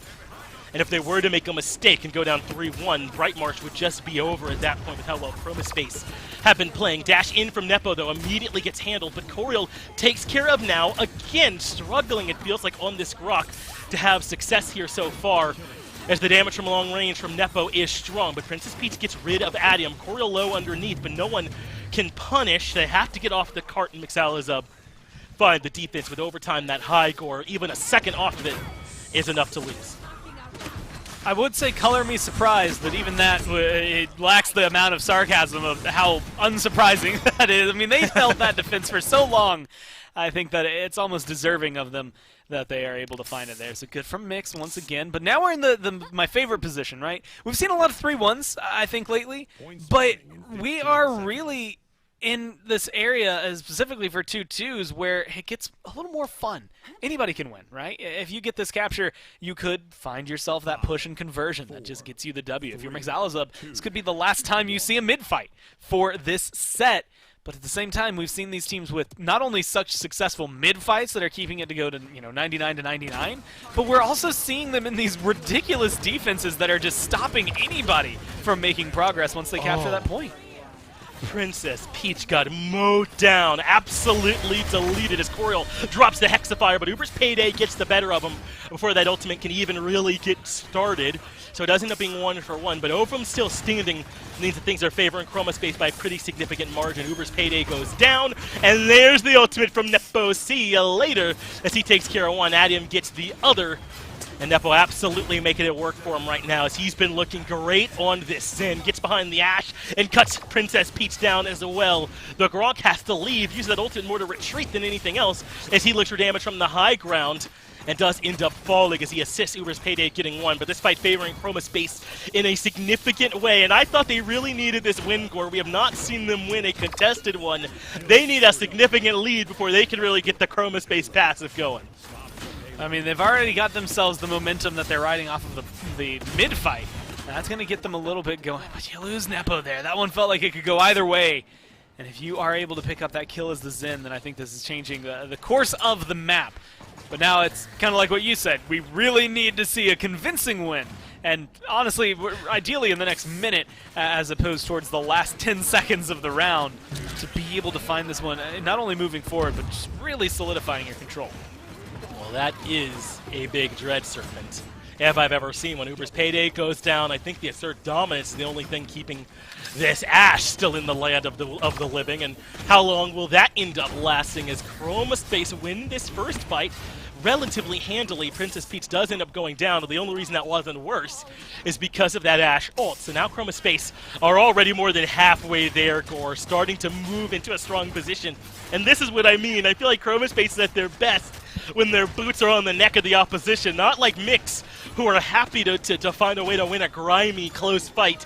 This feels more like a Chroma Space dub, though they're not there just yet, but they're right outside and really starting to barrel down on the Mixalizub. 1:10 left. They start to fall back. Ovum needs some healing as he is low, but so is Princess Peach and a lot of the members of Mixalizub, as Chroma Space have a ton of time to work with to try and make this conversion happen. I mean, there's a lot of shots. High ground advantage is going to come through. Uber's Payday, maybe the again, crucial member on this Cassie to make sure the damage is there. You get rid of Coriel, but you have to find a lot more kills than that to make sure they stop. Although, maybe I spoke too soon. Chroma Space, turn tail and run. At this point, they'd rather, honestly, just regroup in mid than they would to have the full reset forced from a lot of these death timers. And that's just a matter of patience. Ovum has the health. He's on this Inara signature pick from the years gone by.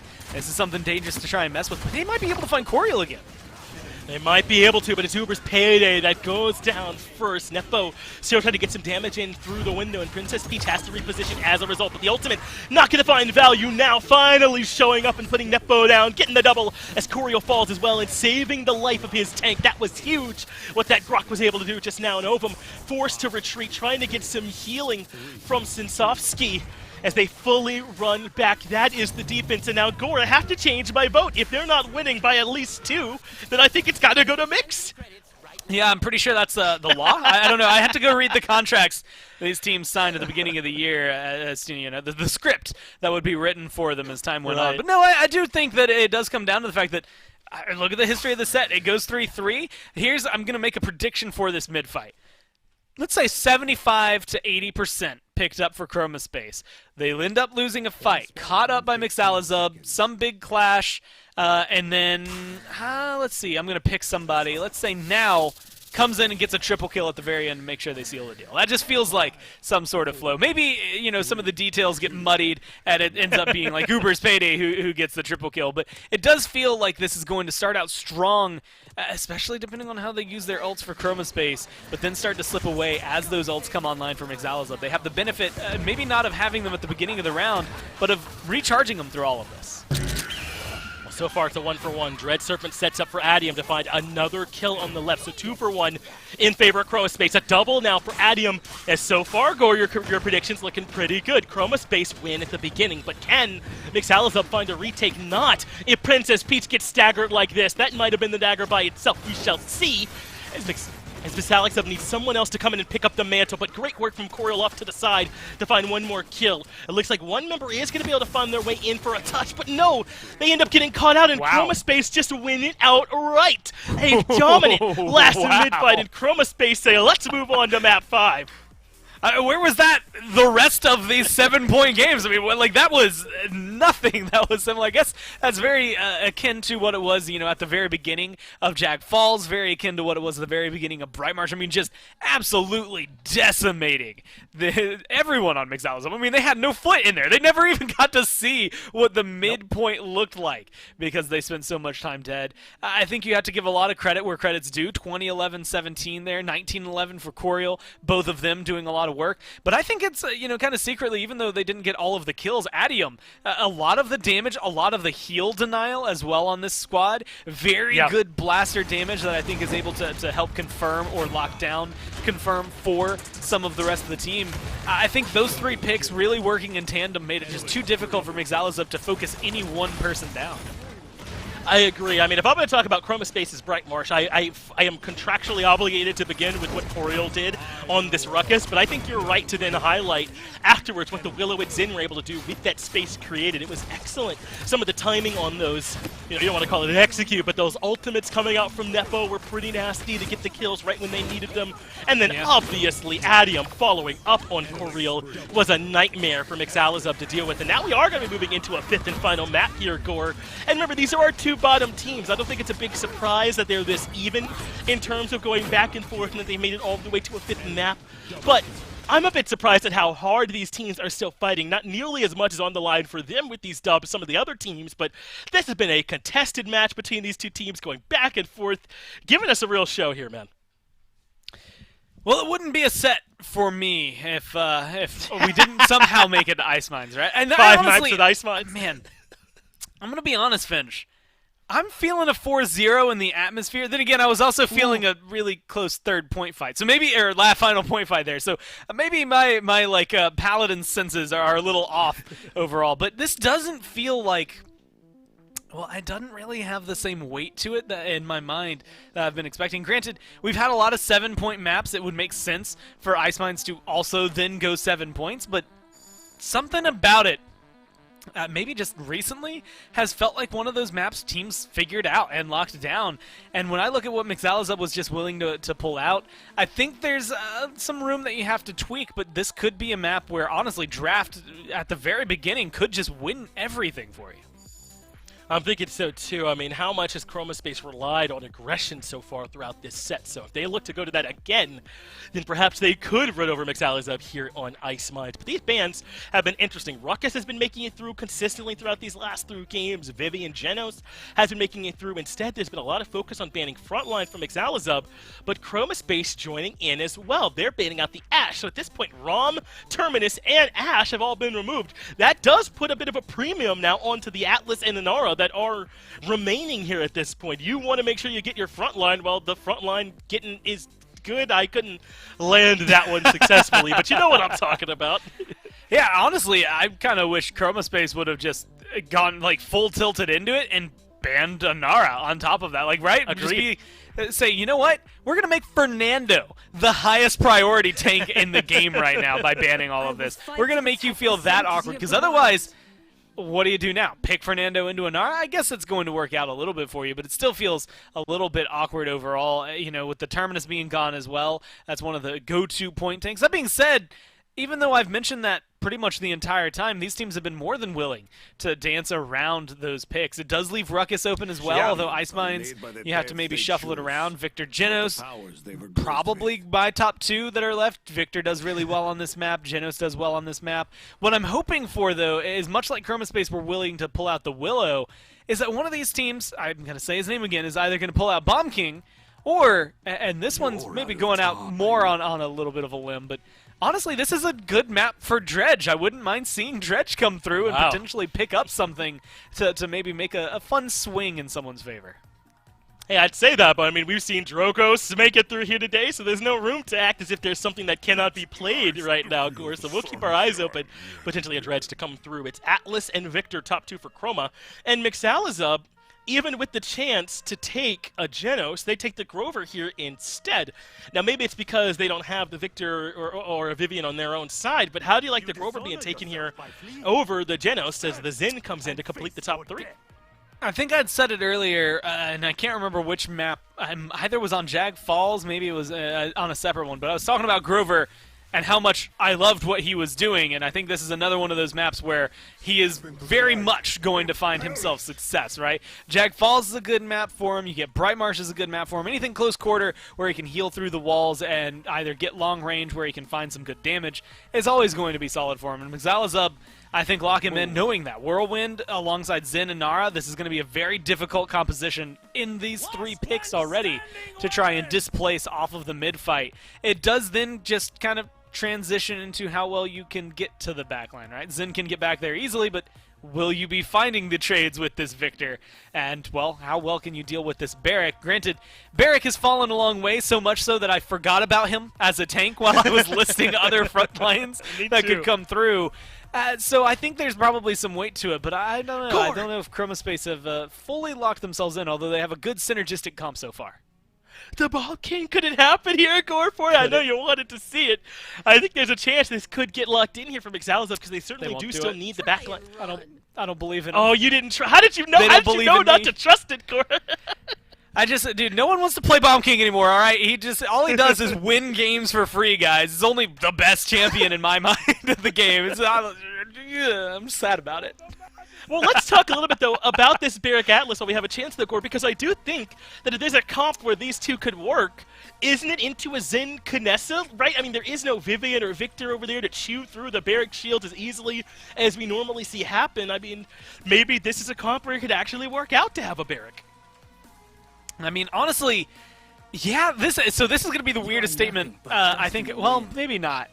I don't know if I agree with myself here. I was going to say I wouldn't have minded maybe seeing a Grok in this case against a barrack. I feel like he does pretty well as well, but I think it works just as well without it. The Kinessa over something like the Strix is probably my favorite flavor, though, coming into this. Again, there's been a few players that bring snipers to these really not good sniper maps and make them look really good. Stigma in North America is maybe the #1 that comes to my mind right now because he blew my mind the beginning of the year playing Kinessa on Ice Mines.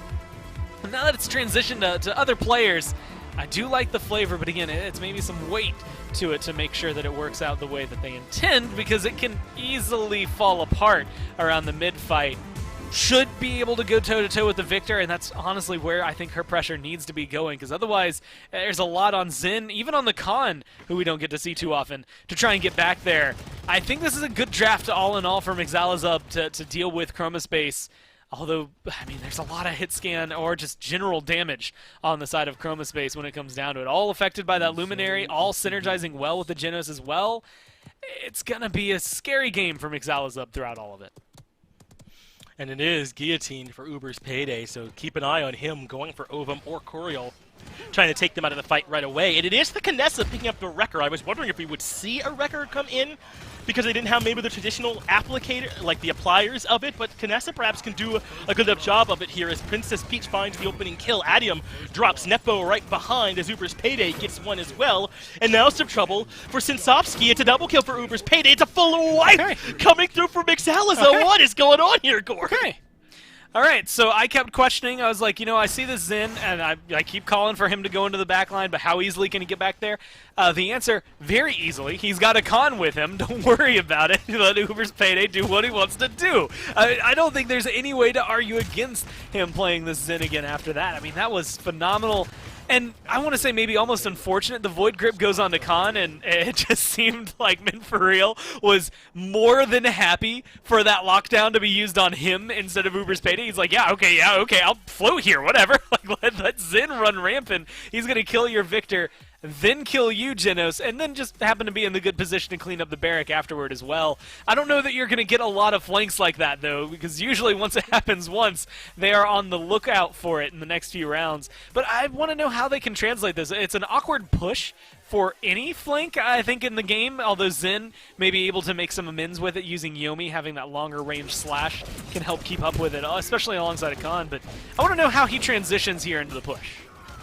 Yeah, I'm curious to see, too. Perhaps the Kinessa will be pretty critical here as well. You were talking about how there's not a whole lot of spots on Ice Mines where the snipers feel great, but this is one of those areas where it can, depending on how they can set up those sight lines. But we'll put all that in the bin, Gore. It's Chromaspace that finds the first 2 opening kills.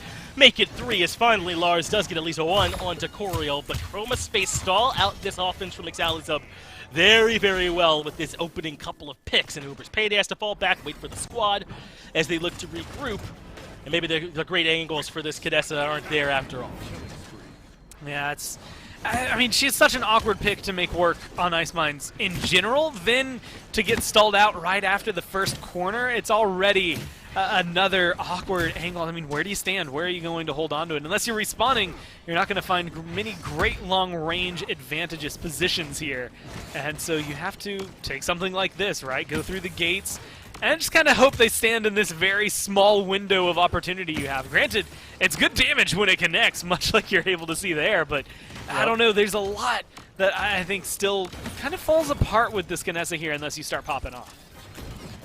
Speeds does help take care of Ovum, though, which is pretty big. Mixalazub can start to make some stuff happen. Whirlwind's coming out as well, as Mixalazub want to get aggressive. Coriol stuck in the corner will fall. Uber Payday gets a bit too aggressive. Adepo punishes him, but opens up the door for Mixalazub to get some favorable trades. Coming into the back line, they want to take care of this diver, but no one there to grab. Adium ends up falling, and Mixalazub getting this cart moving. 40 seconds to work with moving into this final choke point, Core.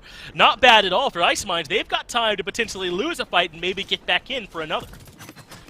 I mean, yeah, at this point, you are going to be able to take maybe a little bit of damage, but not that much if you step way too far forward. And that's where now comes in. I mean, there's, again, 2 parts of the map where this Kness is going to be able to make a big impact, but they're at the most crucial points. It's a conversion, Gore! They did it! McSalazub with the double from now, and then Uber's Payday rotating in for the execute off the ultimate, are able to take care of 3. That opens up at McSalazub. Here they are. 2-0 upstart. Gore, were you right? Is it an Ice Mine 4-0? Well, I don't know, Finch. You know, every time we've seen Chroma Space start 2-0, wait a minute. It's actually McSalazub this time around. I don't know. This does open it up into that conversation. They've got to, again, the only way I can describe a draft like this is very Ice Minesy. Like, I mean, you could probably displace McSalazub's draft here onto Frog Isle, and it would work well. You know, you could put it onto Stone Keep, and it'd still probably work pretty well. But it does seem to fit this map just a little bit better with a lot of their lockdown. And guess what? You're coming into it, you know, maybe lackluster without the Whirlwind. You don't have the Headhunter. You don't really get the Spite. But you got an Overpower, and honestly, that's enough for a free kill, and that's all you need at the beginning of a round. Also, a good dismount from Lars. Not necessarily a huge one right here, but again, just causing some trouble for Chroma Space. I think it could be everything here, man, potentially, as if they could find an opening pick like this. And the first one that is able to find one is going to be the Khan, but it was with the Overpower. They still have it as Adium gets rid of Princess Peach in the back. So it's a 1-for-1 trade, is now trying to find the angles to put some damage down range. But there is the Overpower, and Nepo goes down right away. Uber's Payday holding on, barely able to survive, now gets some backup and is still standing as Men For Real is up close to being able to find one more kill. Adium drops, Senso does drop as well, and that just leaves this Barrack chilling on the mid to try and hold on, and he gets Commander's Grab pulled in. And Men For Real find another one. Now McSalazub can start to look for an aggressive zone core, and maybe it could indeed be the 4-0. I mean, this point, you're not looking like you're going to find a touchdown if you're Chroma Space, although that's going to open up a little bit of room, knowing that now is not going to be able to easily lock you down. But there's still a Spite to stop someone from getting overtime, and I think that should be the play for Uber's Payday right here onto this Atlas. It should be a big pluck, but they don't even need it. They're able to keep him out. Now up 3-0 are McSalazub, though it is a big wipe for Chroma Space, not a big surprise. McSalazub committed quite a bit to make sure they could get that mid uncontested. Now comes out, though, finds a one-snipe onto Ovum, can't win the duel with the Shah, and Nepo ends up putting him in the dirt. So there should be a bit of an aggressive zone now coming out from Chroma Space, going the other way around. Might look like Chroma are the one on offense, but they're not. McSalazub glad to see if they can fight their way through here, Gore, before they can get another chance. But good damage on the Nepo, who is retreating. And McSalazub make it past that last choke point a little bit faster than I anticipated. Yeah, honestly, I kind of expected them to stall out here. We've seen full defenses happen at this point on the map, right? I mean, right around this corner, locking down the team that's trying to get back in there. And maybe I spoke too soon, as it looked like they could get aggressive, because Adium's going to be able to at least put them down a little bit longer here. But this is where, granted it was on the opposite side, but this is about where McSalazub found themselves stalling out last time around, so maybe having some merit and some practice, they could find their way back up to it.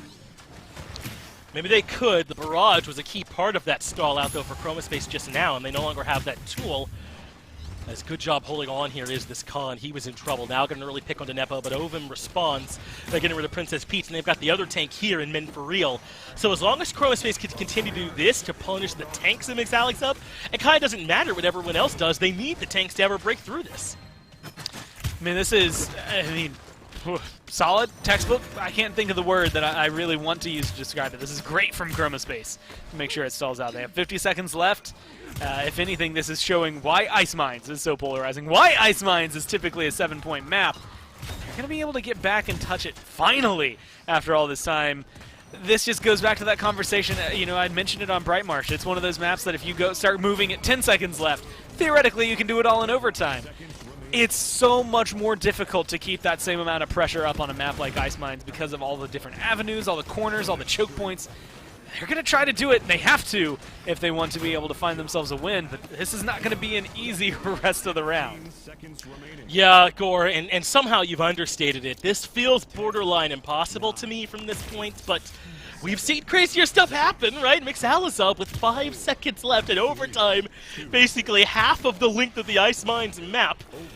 certainly still have the option. A bunch of ultimates in the back pocket, really not that far from Whirlwind either, but they're already stalling. Nepo gets the first kill to Min for real, and Mixalazub are already seeing how difficult a task it is here on Ice Mines to convert from this distance. But aggression from Now and Uber's Payday do find them 2 kills, and now even maybe a chance to lock down Ovum, but it was too much to do. Defense successful at core. You were close, but not quite a 4-0. Well, it does still feel like they're, well, not feel like, they are just in a good position, right? You're up 3-1, you've been winning these mid-fights very handily, you've got all of the credits that have flowed in this game in your pocket. It does come down to this. Uber's Payday is having just a fantastic game. You've got Overpower, all of the ults save for Headhunter, which you didn't have going into the last round either. I don't know, it just feels like a net positive at the end for Mixalazub here. But they're still coming in with some strengths. Dome Shield available there for Ovum. Very difficult to kill him out from under that or to just wait it out. It's going to be awkward. You don't have to deal with Sensowski's shot with his ult being able to find, 2,400 damage elimination on anybody it happens to hit. But there's a lot of setup. There's still a barrage. There's a lot, I think, that Chroma have in their favor. This could be the beginning of a comeback, honestly. A huge set here for both of these teams, or at least a huge final mid-fight here for both of these teams. Chroma in a tough position. Lars goes down early, though, and Mixalazub, with that ultimate coming up from the Zen, or rather at least the dash to get back there, doesn't find much either, and he ends up falling. It's 45% already for Mixalazub, and that's certainly worth mentioning, but Chroma are running over them in this fight. They just need some time to come alive here on Ice Mines as Chroma push Mixalazub back and now can start to set up an aggressive zone of their own. I mean, this is where that 45% does come in handy, though, because as you had mentioned, they're sitting up there with a team who has double comeback the way that Chroma do right now. That's your ticket back into the fight, right? You stalled them out for a long portion of the beginning of the round, and you put yourself in a position where if you win one fight, you could try to get in there, but you got to do it a little bit faster. Well, as this often goes on Ice Mines, one big fight in the mid, an aggressive zone, guarantees you that mid conversion. Now, Mixalazub are at 3, so they cannot win from here. We'll either go into another mid fight 3-2 from here with the defense, or 3-3 and have that 7th point that we love to have here, especially on a map like Ice Mines where the mid fight can be so epic. But Chroma is in position to start moving here on their offense, but now with that long sight line gets over him, Coriol responds and now goes down, so Mixalazub still able to keep, or rather Chroma still able to keep right on moving. They break the shielding coming out, and Chroma able to put Mixalazub into a difficult position. I mean, this Khan doesn't feel great on defense. Perhaps the Inara still feels strong, but not if the fight's constantly moving around her. No, this is where those moments, I think everybody that should theoretically feel strong on Mixalazub are kind of starting to question it, right? This is where defense can come in handy, although this is a good angle. I didn't realize, I guess I didn't put much thought into where this Kinessa was going to be standing for defense, but this is a great spot to be able to find it. I mean, think about it. Everybody has to come around this corner, and they're not going to be able to do it too easily here. If you're met with 1,800 damage and you still get access to the little cubby on the side, although the payload may be moving uncomfortably fast if you are a Mixalazub fan. Which means they can find this. I mean, with a minute left, this much progress, and they're still getting kills, Finch, this could very easily get converted. Very, very easily from this point. You're right. I mean, Chroma are looking great here all of a sudden. They've got this double kill coming out from Adium. The cart now moving up to this final choke point that can be so difficult to get past, but is rolling through that. Mixalazub are holding the high ground to prevent them from moving up further, but the cart's already underneath them. Now gets the first kill, and it was needed. Taking care of this shot on the other side. Ovum drops as well, and Sensowski ends up falling. So Mixalazub come right back out and find a strong defense. They waited up top, then moved out all as a unit and broke up this Chroma positioning. And now they're in a decent spot to hold Chroma out. And the cart is so far, Gore. Finding a touch from Chroma from this point going to be really difficult. Yeah, I mean, it is difficult to try and lock down already on a map like Ice Mines, but now to make this up all of that distance and then some, still try to push it in overtime, I don't know. It's a lot to ask for. So you maintain a 3-2 lead, right? You have some comfort there. You can get a couple of flavor kills as a Kinessa at the very end here, but I don't know. It's not enough. I think that it fully convinces me of Mixalazub's strengths coming into this. I mean, they've won a majority of the fights. They have almost all of their ults once again, but not having the Whirlwind is maybe more of a limiting factor for them than it was before, right? Not having Headhunter, you can scoff at that, even though now it's 16, 10, and 8. and honestly maybe worth the most on the team, not just in net worth there, as you can actually see credits-wise is worth the most on the team, but I meant just in general impact-wise might be more worthwhile if you have a good headhunter. It can help take out Sensovsky, can get rid of Nepo or Adium very early on. It seems like that's been the consensus. The biggest thing I need to see right now, Min for Real's 3-10. As long as this overpower comes out at the beginning of the round and gets rid of somebody big on Chroma Space, I don't really care what that slash line is. You just have to get that done. Well, we're already into a little bit of bonus Paladins. A 3-2 defense from Exalizub does not give them any points, so we come back into the next mid-round, and the overpower ends up finding nothing. I'm right there with you, Gore. Not getting a whole lot out of it. Adium finds a double again to start off this fight, though. Now does end up getting the punish in return.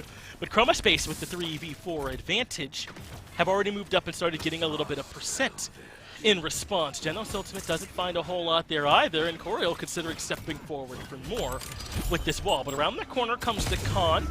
A lot less of a threat without the overpower, but someone's got to stop this percent, right? They're at 80 now. Looks like a touch does finally come through from Exalizub to stop them, and they stop it. They stall out at 82, but they're right there contesting it. Nadu and Nepo able to find a couple kills to open this one up, Gore. So now they're 90%. Now Chroma Space have captured again and have brought us to 3-3.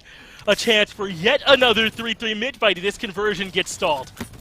Now, depending on how the rest of this round goes, either they defend for Exalizub, we get the longest way to a 7-point game that you can have with the mid-fight happening at the very end, or they convert here. And I don't know, Finch, the momentum riding already, this payload seems to be getting far. This whirlwind has to come out as kind of like the reset button in the middle of the fight, and I'm not seeing a lot of damage flying through from the Kinessa. She's finally starting to get some shots, get some good angles.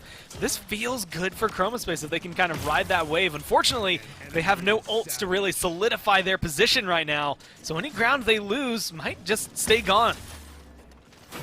And you say now, right now, well now is the important member here from Exalizub as he's again in that excellent positioning at the back of the fight, finding some critical kills and stalling out Chroma Space's push as the earth trembles beneath their feet. They will not, though, waver. Now in Princess Peach continue to step forward and find more damage. Now potentially they could even get in position for an aggressive zone of their own as Chroma Space have to fall further and further back. Though we've seen these two teams both bounce back from what should be an unrecoverable position, so I'm afraid to call anything at this point. Chroma Space could either completely stall out or maybe even find a conversion from here. At this point, I don't know. Still very much on the fence, but hey, they're picking up kills. That should at least get them back to the payload. If this doesn't get you to the payload and get it moving, I don't know what else will. I was kidding. I did not mean that they could somehow still find a conversion. You must understand my irony.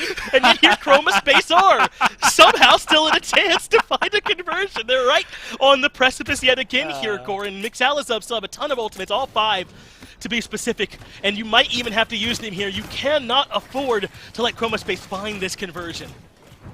I mean, yeah, 30 seconds left if this goes through after having such a successful early couple of maps. Having Chroma Space come back and fight through is going to be big, and there's still a little bit of a window. That 20 seconds, oh, I don't know. That's going to put it. That's going to put the nail in the coffin, right? Uber's Payday gets a triple kill. You're not coming back from that one. I mean, you've got all of these ults available now for Chroma Space, but you're left. Now we will be having the 3-3 mid fight, and if you are Exalizub, aren't you feeling a little bit rough that you had to use some ultimates there? You had to use the Spite at the tail end of the Whirlwind as well. And now Chroma Space come in with all 5 ultimates available, Gore. It feels as though Chroma Space, who've won now 2 mid-fights in a row, have all the momentum. Yeah, this is a very awkward position. Again, I've been trying to justify Exalizub coming into this. I'll say it again. If Min for Real can land this ult, then I think that's a great start to the round. But 3-12, right. You're not really justifying this con a whole lot for me right now. Meanwhile, Ovim's going to be over there on the other side. Dome Shield, ready. Through time and space, ready. You've got Coriel with the Exiles, ready. Nepo, Barrage, up. Adium has the Heat Haze. I mean, just a lot of pressure that I think can come through purely from ultimates on the side of Chroma Space that are just going to go toe-for-toe better than what Exalizub are bringing into the fight. So, I don't know, pressure's on to try and perform, and I think all of it comes down to this con at the very beginning of the round. I agree. A critical ultimate onto a backline member, a Vic Victor Shaw could be everything as the Commander's Grab does not find much at the start of the fight. He's got a solo match going up against the Barrack, who he gets to drop the Dome Shield in a pretty odd spot, so we like that from Minfaru, but he drops right away. Ovum is the one laughing. Yeah, you made me use Dome Shield, but you're the one dead. He keeps the fight going. Coriel is going to fall to Princess Peach, though elsewhere, Mixalzabub had too much pressure in that particular spot, and were able to find the kill, and still not a lot of percent going either way. Chroma Space seemed to have the control for now, as Barrage being used to force Mixalzabub to fall back into cover. No one in control of the mid. Ultimate from Sinsaski doesn't find much, and Ovum getting the better of Princess Peach. Without that tank, that's further control belonging now to Chroma Space. Ovum with a double gets rid of Min for real as well, and Chroma Space now actually in control of this mid. Gonna set up an aggressive zone, and Gore, that could right then and there just be it. Honestly, I'm feeling like it's going to be. There's not much you can do. Nepo almost has Barrage back up. Good luck trying to stand on this objective if you're an Inara. There's the Barrage, as you said, to bury Princess Peach at an avalanche of damage. The Whirlwind coming out as well, but Lars dies instantaneously. Uber's Payday gone as well. Now they're forced to rely on a triple kill from Nepo, putting them down, and Chroma Space crawling back. They won earlier with confident wins, but they win a couple scrappy ones in a row to win this one 3-2. The only question I have for Chroma Space at this point is, there are a lot of moments of great, let's say a fair couple of moments of not so much. I just want to know where the consistency is going to be, right? I think this is a team. Yeah. Great names, great history, and a great set of play. And Paladins there. Nepo at 22, 7, and 16. It's kind of hard to argue where that pressure was coming from. But once that Victor stopped, what was it? Round 1, Mixalzabub, Uber's Payday gets back there, was 10-3 and something. Round 2, Uber's Payday doesn't get back there, and they still end up winning.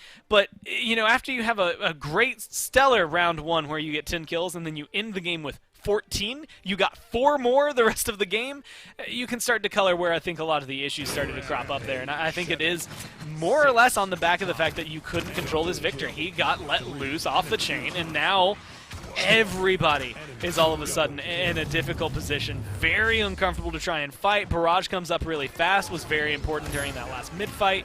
And where are you going to try and fight? You're going to try to flank him? Oh, well, guess what? Now Shaolin's over there. They have an off-tank over there as well. Atlas kind of playing body double for him.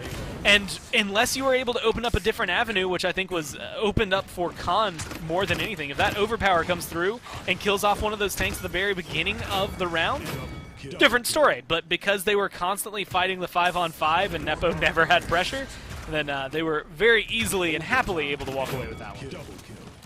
It's pretty crazy that essentially Nepo just died once every time someone scored a point in this map, right? That's absurd if you contextualize it in that way, because he only had 7 deaths, if even. I mean, an excellent game there from Nepo, really. And this is one, I mean, I know this was between 2 teams at the bottom of the standings here, Gordon. It isn't going to impact the way that the rest of the league is going to go that much, but you got to think that when you're down here at this level, it's huge to be able to say, okay, I'm creating some space between myself and Mixalzabub, right? Or I'm getting closer to Chroma Space, but instead, Chroma Space now improved to that 3 and 6, not too far behind Interstellar and Celestial, and maybe can start looking to make that climb up a little bit more here, Gore.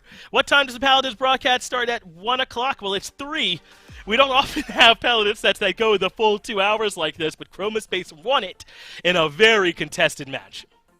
And just being able to keep it, I think, contested like that is good for Mixalzabub more than it is for Chroma Space. Again, Chroma Space, in my mind, need to start stepping up. You want to start making strides in the standings. From 5th, you've got to start being able to solidify, like stomp out number 6. You need to start being able to take, number 4 down and 3-1 ideally at the longest. So I think they're on the right path, but there is still a lot of work to do for Chroma Space to continue this. Whereas Mixalzabub, there's still a lot of work to do before they're number 1, but considering that is the quote-unquote bottom team of the league, they're doing really well so far.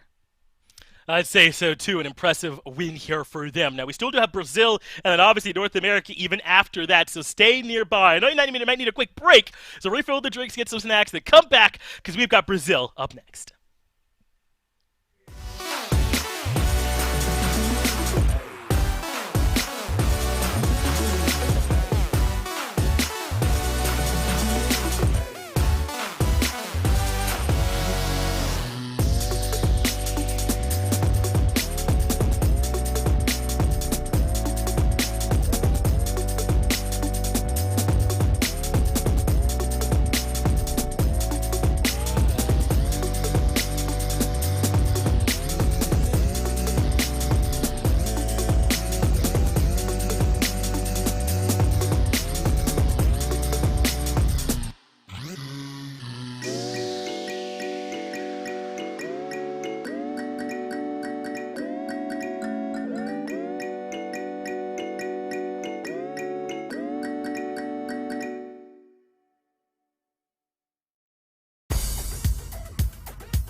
Welcome back, everybody. We're over in Brazil now for Fatal Ambition versus Carnage Gaming. Dolson Gormizer and a 2-month-old sleeping puppy just next to me, so we're fingers crossed that one lasts for the next set at least. Gore, though, we're over here in Brazil, and this one somewhat interesting, especially after Fatal Ambition win all 5 against Ignite Gaming, a team maybe comparable to Carnage Gaming here in Brazil.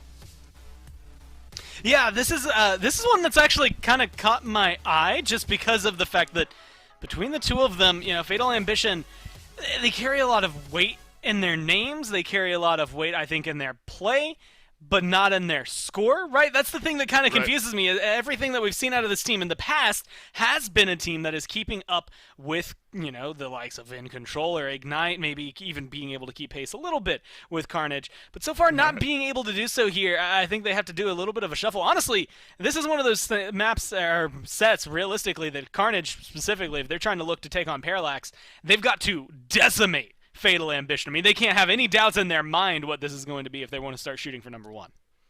Yeah, it's a second place versus second to last matchup here in Ice Mine score, map number 1. So setting the pace, a very specific pace, especially after the one you and Finch just got off of. I think that's the longest possible, right? Go up 3-0 and then the other team ends up winning just 1 point at a time. I think that's the longest possible Ice Mines, and you guys just got it. So right back to Ice Mines we go. Carnage Gaming in that first pick spot. Terminus Gore, very strong. Started to come into the meta at the beginning of the phase. Now firmly planted here, especially on Ice Mines. Seems like a good ban. This is one of his best maps, right? I mean, when he comes down to it, he plays on here better than he plays, I think, virtually anywhere. Maybe Stone Keep is up in the list of maps for Terminus, but this is where we saw him kind of shuffle back into the meta, and I think we're going to continue seeing him control things, you know, in the event of an Ice Mines pickup. But like you said, with him banned, I think this is a good call. For Carnage, you know, it depends on where they want to put their focus. I like Ash up here as well. This, to me, screams that they want the Inara more than anything. I wouldn't be surprised if they first pick it. Still available, still there. One more ban, though, for Fatal Ambition to maybe take that away, if that carries just a little bit of extra weight. Of course, the Corvus still around. The Mark Healers, both very important in the current meta. The Genos, very important, I think, to take away. So I at least agree with Fatal Ambition's first ban here. And then Corvus, the second ban, Gore, I think that makes some sense. Yeah, again, being able to put things right back into, I don't know if I want to say place, but you get rid of the two supports that are going to be maybe the most highly valued. Although, there is something to be said that I feel like that second one could have been something more maybe target banned at Carnage specifically, and then you could have scooped up Corvus or Genos, right? You could have gotten one of those picks, and then you start looking at it, Vivian and Victor both available. This could be an easy portion for either of them to be able to scoop it up pretty easily. Maybe you just grab both right now. I mean, they're both pretty solid on Ice Mines. Go for it. That's right. Victor, very good from up there on the high ground, finding that confirmable damage down low. Space Control, at one point, Gore, those big circles of damage, whether it was Bomb King, Drogos, the likes of those blaster-type characters, used to be the name of the game here on Ice Mines, has sort of shifted out towards a little bit more direct damage. But still definitely that opportunity for one of these two teams. Rom, though, left open over to Fatal Ambition. They will not be sad with a Victor and a Rom 2-stack for their first round of picks. Yeah, I think this is, again, maybe something more than happy. I don't know how to describe it other than, yes, you love this. You're always happy to have this on Ice Mines. Victor, Rom going to be very oppressive. And based on what we just saw in literally the last set, this is going to be a really good winning combo. Granted, you don't get the Genos behind it, so maybe there is a little bit of shakiness there. But Fatal Ambition, there's not a lot of ways that you really feel weak here. Inara, Xin, Atlas, yes, there's, I think, some capabilities to get to the background and cause a lot of trouble for your DPS. But I don't think it's going to be consistent enough that you're really sweating it yet. Where do we land on Atlas? Atlas has really started to see a bit of a resurgence here recently. I mean, the damage obviously changed a little bit and then changed again a few weeks after that. It's still very, I think, cooldown dependent if he's without his own second chance, without the setback for the enemies. I mean, obviously that leaves him a little bit vulnerable, but we started to see this rise of play in the Atlas. Do you think it's worthwhile? Honestly, yes and no. I think he's really good at what he does and in the right hands, which, you know, we've gotten to see a little bit in Europe. We've seen in North America. I think we've even seen down here in Brazil. He can look phenomenal. But I also think in the wrong hands, he can maybe give you the almost be detrimental to your team. And I think there's a couple of picks that are like that. You know, Khan, I think, is a good example. In the right hands, we've seen Khan absolutely control the pace of everything.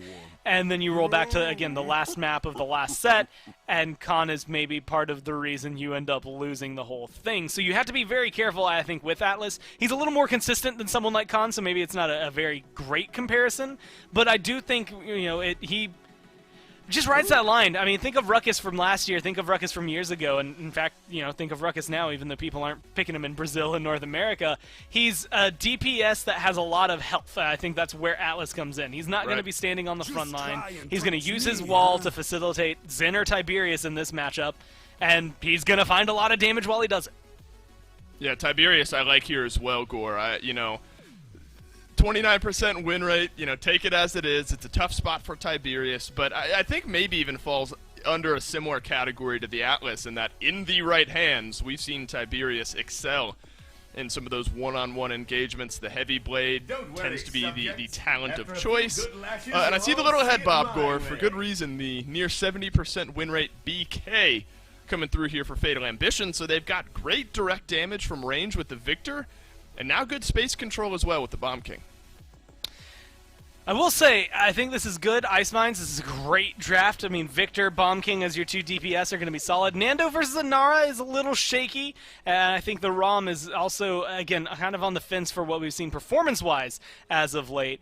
But at the same time, we've seen nothing but good when it comes down to Bomb King and Victor. Right. I think that they are usually going to be someone you can bet on. Tiberius, man, I didn't see his win rate. I have to go back and maybe potentially look it up because, like, in my mind, he's losing a lot, even though I know he's not. Yeah, he is not maybe great here in Brazil as much as he is, I think, in North America, where he's been winning a little bit more games. But I'm just going to say it. He's not won me over. I think all year in competitive, he is one of my favorite champions to play, and he's one of my favorites to watch. But he doesn't really bring the impact, so this is going to be a big one for Carnage to try and prove that one wrong. I agree. I still think very situational on the Tiberius. We've seen the carry-type games, and he's fallen by the wayside in some of the others. Carnage Gaming versus Fatal Ambition. Map number 1. Down to Ice Mines we go. This one very important, I think, for Fatal Ambition, as every match has been. But, Gore, at some point, you know, the story needs to change for these guys where week in, week out, they push the limits of their matchups. They go the distance. Even if it's a 3-0, it seems like all of their games are 4-3 in the scoreline. You know, at some point, you got to start, I think, converting some of those to big wins, looking for their second win here, at least in this phase of the PPC. This is where we expect Ares to be a good bit here this game, trying to whittle down the health bar of that Victor, and he's done a good job of it so far. And I'm going to go ahead and say, at least in my mind, I think the way to describe it, especially here in Brazil, is definitely the Bala Mansa effect, right? You can go to 7 points with anybody, but you lose the set 3-0 no matter what. That's right. Maybe you can push it all 5 games, but you just don't find those wins. Right now, though, you need a little bit more impact, and specifically, you need to lock down Ares. I've not seen him much on this Tiberius. I can guarantee you do not want him getting off to a run. Rochelle over on the Atlas. How about that setback onto RC Soldier in the flank around to the backside? It's going to be great for Cool here as he gets one onto Headed, but a 2-for-2 trade so far as Fatal Ambition still have a bit of a foothold here. Ares pops the stim there, sends some blades, dancing on into the front line of Fatal Ambition. Easy as you like on that kill, and now the ultimate comes out, but this one's a bit of a disengage. The wall goes up, and down goes Ares right onto Divino. And now without an Atlas, Fatal Ambition, or a ROM rather, Fatal Ambition, no chance. Carnage Gaming run away with point 1. Stop the payload. I mean, again, good play from them, good control, and good damage. Ares is making this pick look really good on the Tiberius. Also, that Grover, I got to talk about it last time on Ice Mines, but I think this is something, if you are playing on, again, a few maps, he is going to be able to fill in a lot of these roles well. Cool's able to pick up a kill. I mean, this is the kind of pressure you need to find this big swing, potentially a conversion here on Ice Mines. It feels like Fatal Ambition almost need to just wait and regroup inside their base before getting aggressive. It sure doesn't feel like Fatal Ambition, even for a moment, has gotten their feet under them on the defense. And now losing RC Soldier, the Bomb King, very difficult, I think, to keep the push at bay, at least further from where they're going here. A barrage comes down, not much there either. Rachel still with the cooldowns, pulls himself right on back in. And that's a nice rewind onto Groundford, forces out the Immortal here. RC Soldier locked in over onto the side. You usually see the King Bomb paired with the Immortal, but he's found nothing. Now Ares presses down on the gas pedal, dashing through Davino, but the cart still rolling itself forward. Victor locked into the back of his base. Rom locked into the graveyard. And Carnage Gaming will find their second point. That's just good. Like, there's not a lot of ways to break it down. When you get a 2-0 on Ice Mines, you're just playing well when it comes down to it. The other team isn't able to do too much. 2 total kills there for Fatal Ambition throughout all of it. One onto Cool, one onto Rachel. But, I mean, you're not locking down one of the most losing champions that is going to exist right now in Paladins. That I think you have to figure that one out. And this does start to bring up the question. I think Headed is not maybe getting the protection necessary, but RC Soldier really does need to get aggressive. Could have a pop-off round. Comeback mechanic enabled. Double comeback here for Fatal Ambition. Should start the process to make Carnage Gaming have a more difficult round, but you're going to need way more than what you had last round to make it work, even at all here. So the pressure, I think, still not only mounted, but really on for Fatal Ambition to try and figure out, well, just anything. I want to see the Bomb King pop off if they're going to find any sort of control. Well, there's some good dismounts right on through from Crimson to start things off, and now RC Soldier is going to Poppy Bomb his way in, but immediately set right back out. Cool has found the opening kill here in this engagement, and Scooter will add the second as RC Soldier unable to disengage fully from the fight. The Exiles, here's some value for you as Carnage Gaming start to work their way in. Gore, this tends to be a death sentence here on Ice Mine's Fatal Ambition. I'm not sure they get a single kill, and now Carnage Gaming can zone. Yeah, that's usually good for you when you are able to go pretty much deathless in the round and you feel pretty confident in controlling things. If you're Ares and you're cool, you haven't died again, and you're sitting on the point at 87%, even if they're able to get in and get a touch here, there's not a lot of kill potential for Fatal Ambition from this angle. And they're not even able to get in there and touch. They're not able to force the overtime. They do get a kill onto Cool right there at the tail end of the capture, which might give them the small amount of pressure they need in order to get some applied here and kind of stall out the beginning portions of this push. Let's call it for at least 45 seconds. Ares was fighting exactly where he wanted to be there and was able to cleave out some good damage. Unfortunately, Headed takes him down. This is a better look already from Fatal Ambition. If you're at least able to slow down the Carnage Gaming push a little bit, and Carnage won't have as much time to try to get that conversion later on. Oh, but that seismic crash is a big one. A double for Scooter, a double for Crimson, and now Davino, the last line of defense, but he's not even in range to get this cart stopped. Carnage Gaming don't spend much, and they get a sweep. I mean, that is, geez, maybe the best way to describe the first round too, right? They didn't spend much, and yet they still get a sweep. That seems to be the way this is going. This is what I was talking about. You want to roll it back, you know, towards the beginning of Picks and Bans for the last game of Set 1, where I'm talking about how Ice Mines has slowly become a map that you can easily 4-0 on if you know what you're doing and you can get a good draft for it.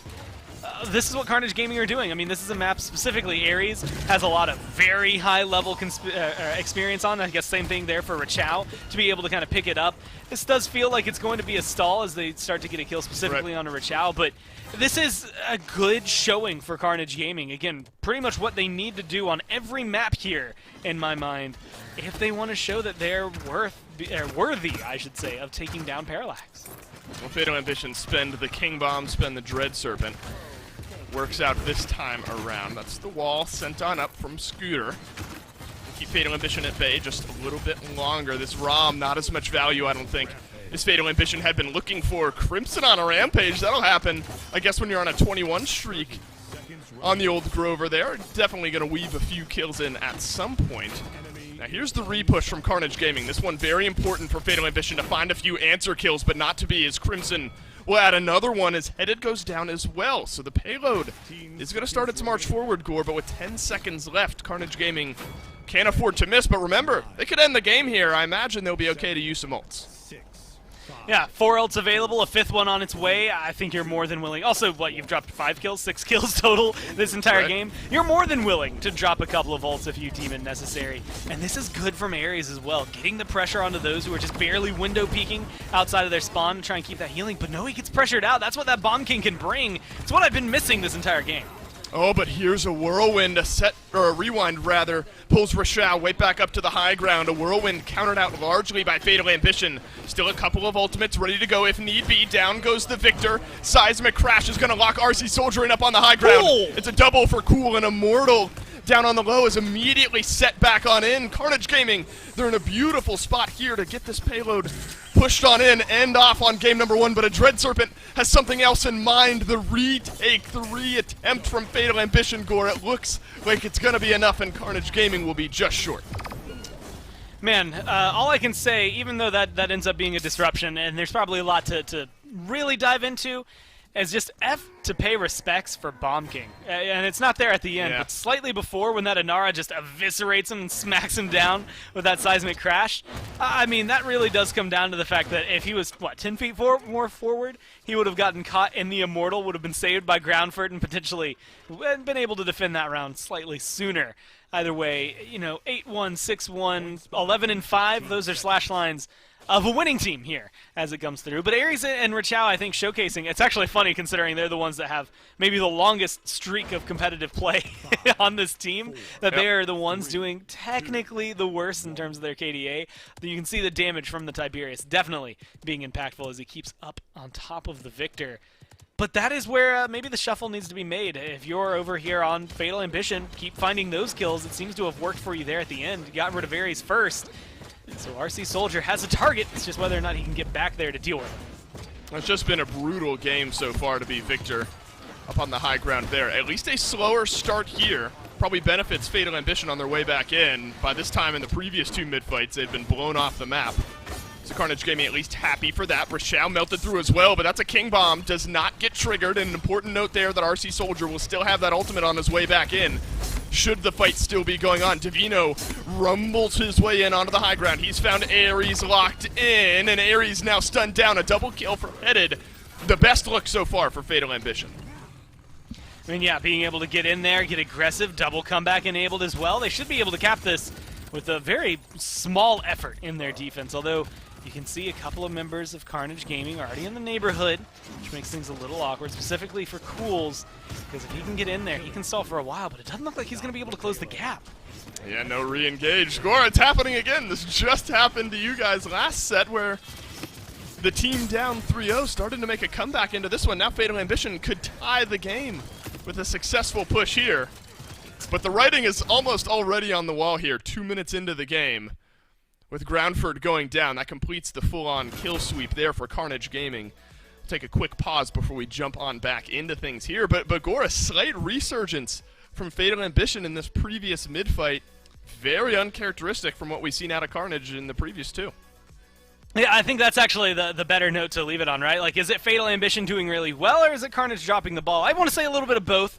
I definitely do want to give credit where credit's due. I think Fatal Ambition are playing this one pretty well, but I also think there's something that just seemed to fall apart there for Carnage. Yeah. I'm not going to say I blame it on any of the picks, although I will say that there's a reason that Tiberius is relatively low and on the charts, and especially in winning, in comparison to something like a Victor and a Bomb King.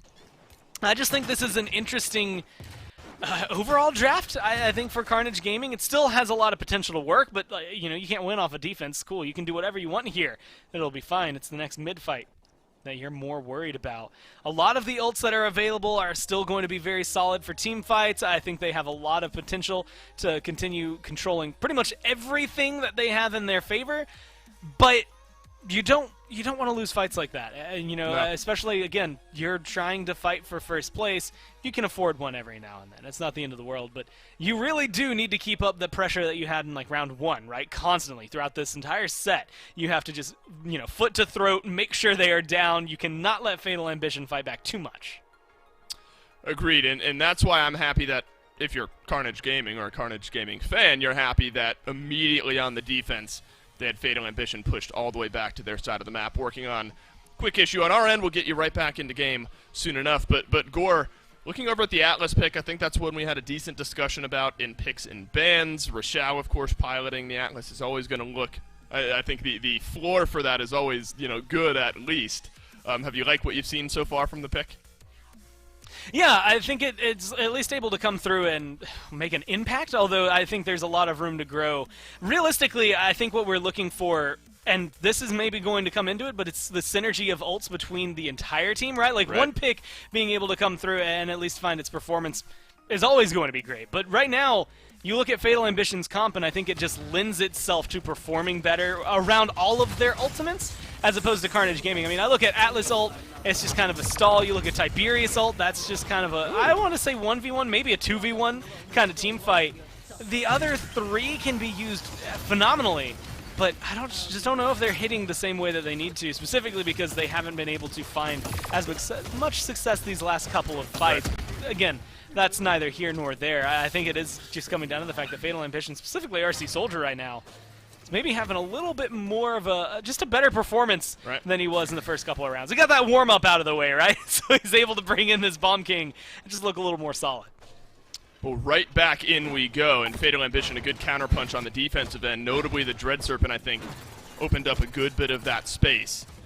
Got Carnage Gaming kind of on the back foot here. Now RC Soldier being dove on just a bit, but a little bit of peel there from Divino. Unfortunately, Ares weaves the shots around the side, 1-for-1 trade.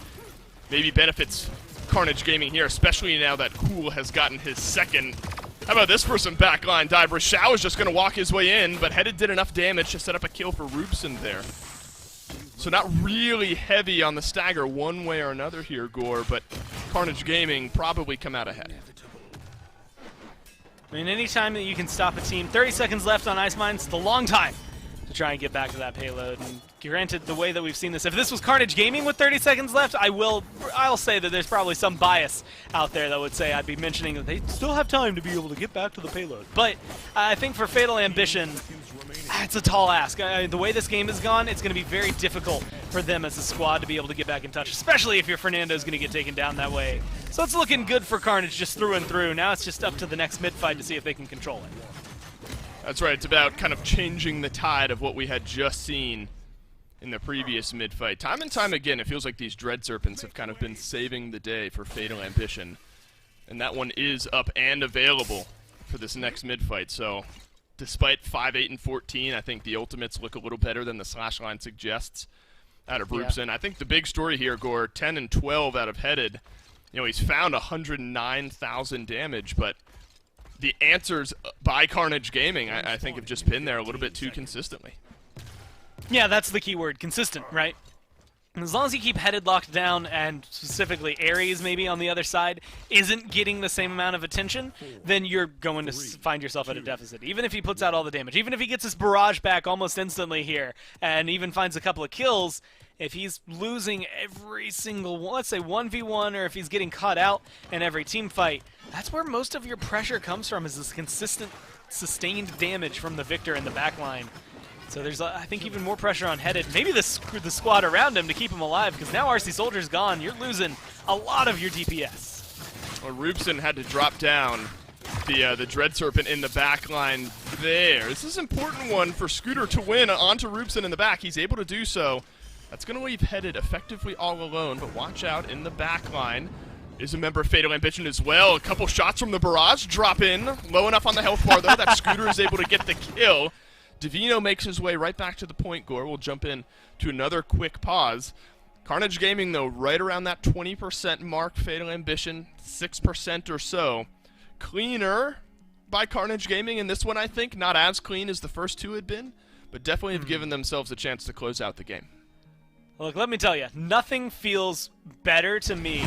Like, it's fun to kill people from top to bottom, get their full health bar. But sometimes just finding that last hit's really fun as an Inara. Really nice. Maybe better than that is being able to wall off a King Bomb and let your team get the kill. Yeah, man, RC Soldier just unfortunate on a few of the King Bombs here in this game. Now Carnage Gaming look to push themselves out just a little bit. Roopson down, so is Scooter, though, on the other side. Divino waltzing his way in, back towards the point. Rashao has done some good damage over onto Headed. I'm not sure that the time is there, Gore. Carnage Gaming Get back there. locking down a good bit of the percentage here. Aries finally gets the kill, headed though with a double. He has to jump on down. It's a double for Aries himself. 96% for Carnage Gaming. The Poppy Bomb won't touch down in time, and Carnage Gaming take the win. That's the closest you could get to like a buzzer beater, like literal equivalent is with Bomb King looking to jump in.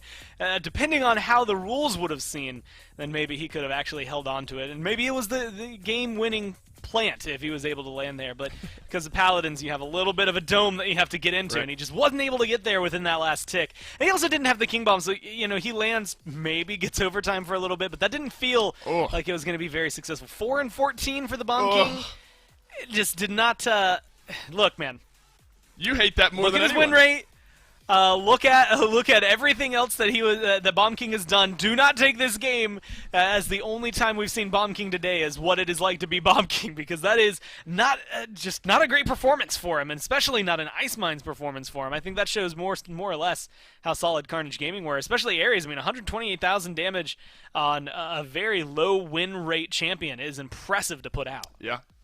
And, Groundford as well. I don't want to harp on too many of the negatives for Fatal Ambition, but maybe more so the Fernando on a whole. I believe 3 and 11 is where that slash line was. So just kind of putting a D to it. Fatal Ambition, the front line sort of crumbled too many times. The back line as well couldn't find the same consistency. And maybe Gore, and some thanks to the 1-2 punch of the Sin and the Tiberius on the Carnage Gaming side. And now that I've seen that, maybe a question of decision making. I don't know. I feel like you could have gone as Bomb King maybe to the left there, gotten rid of the Zen, and potentially found the kill. I feel like a lot of this, now that I'm looking at it, it's becoming a montage on RC Soldier more than it's coming a montage for them maybe finding a lot of wins. This is just good control when it comes down to it. I mean, that's a good seismic crash, good ults, good timing on everybody.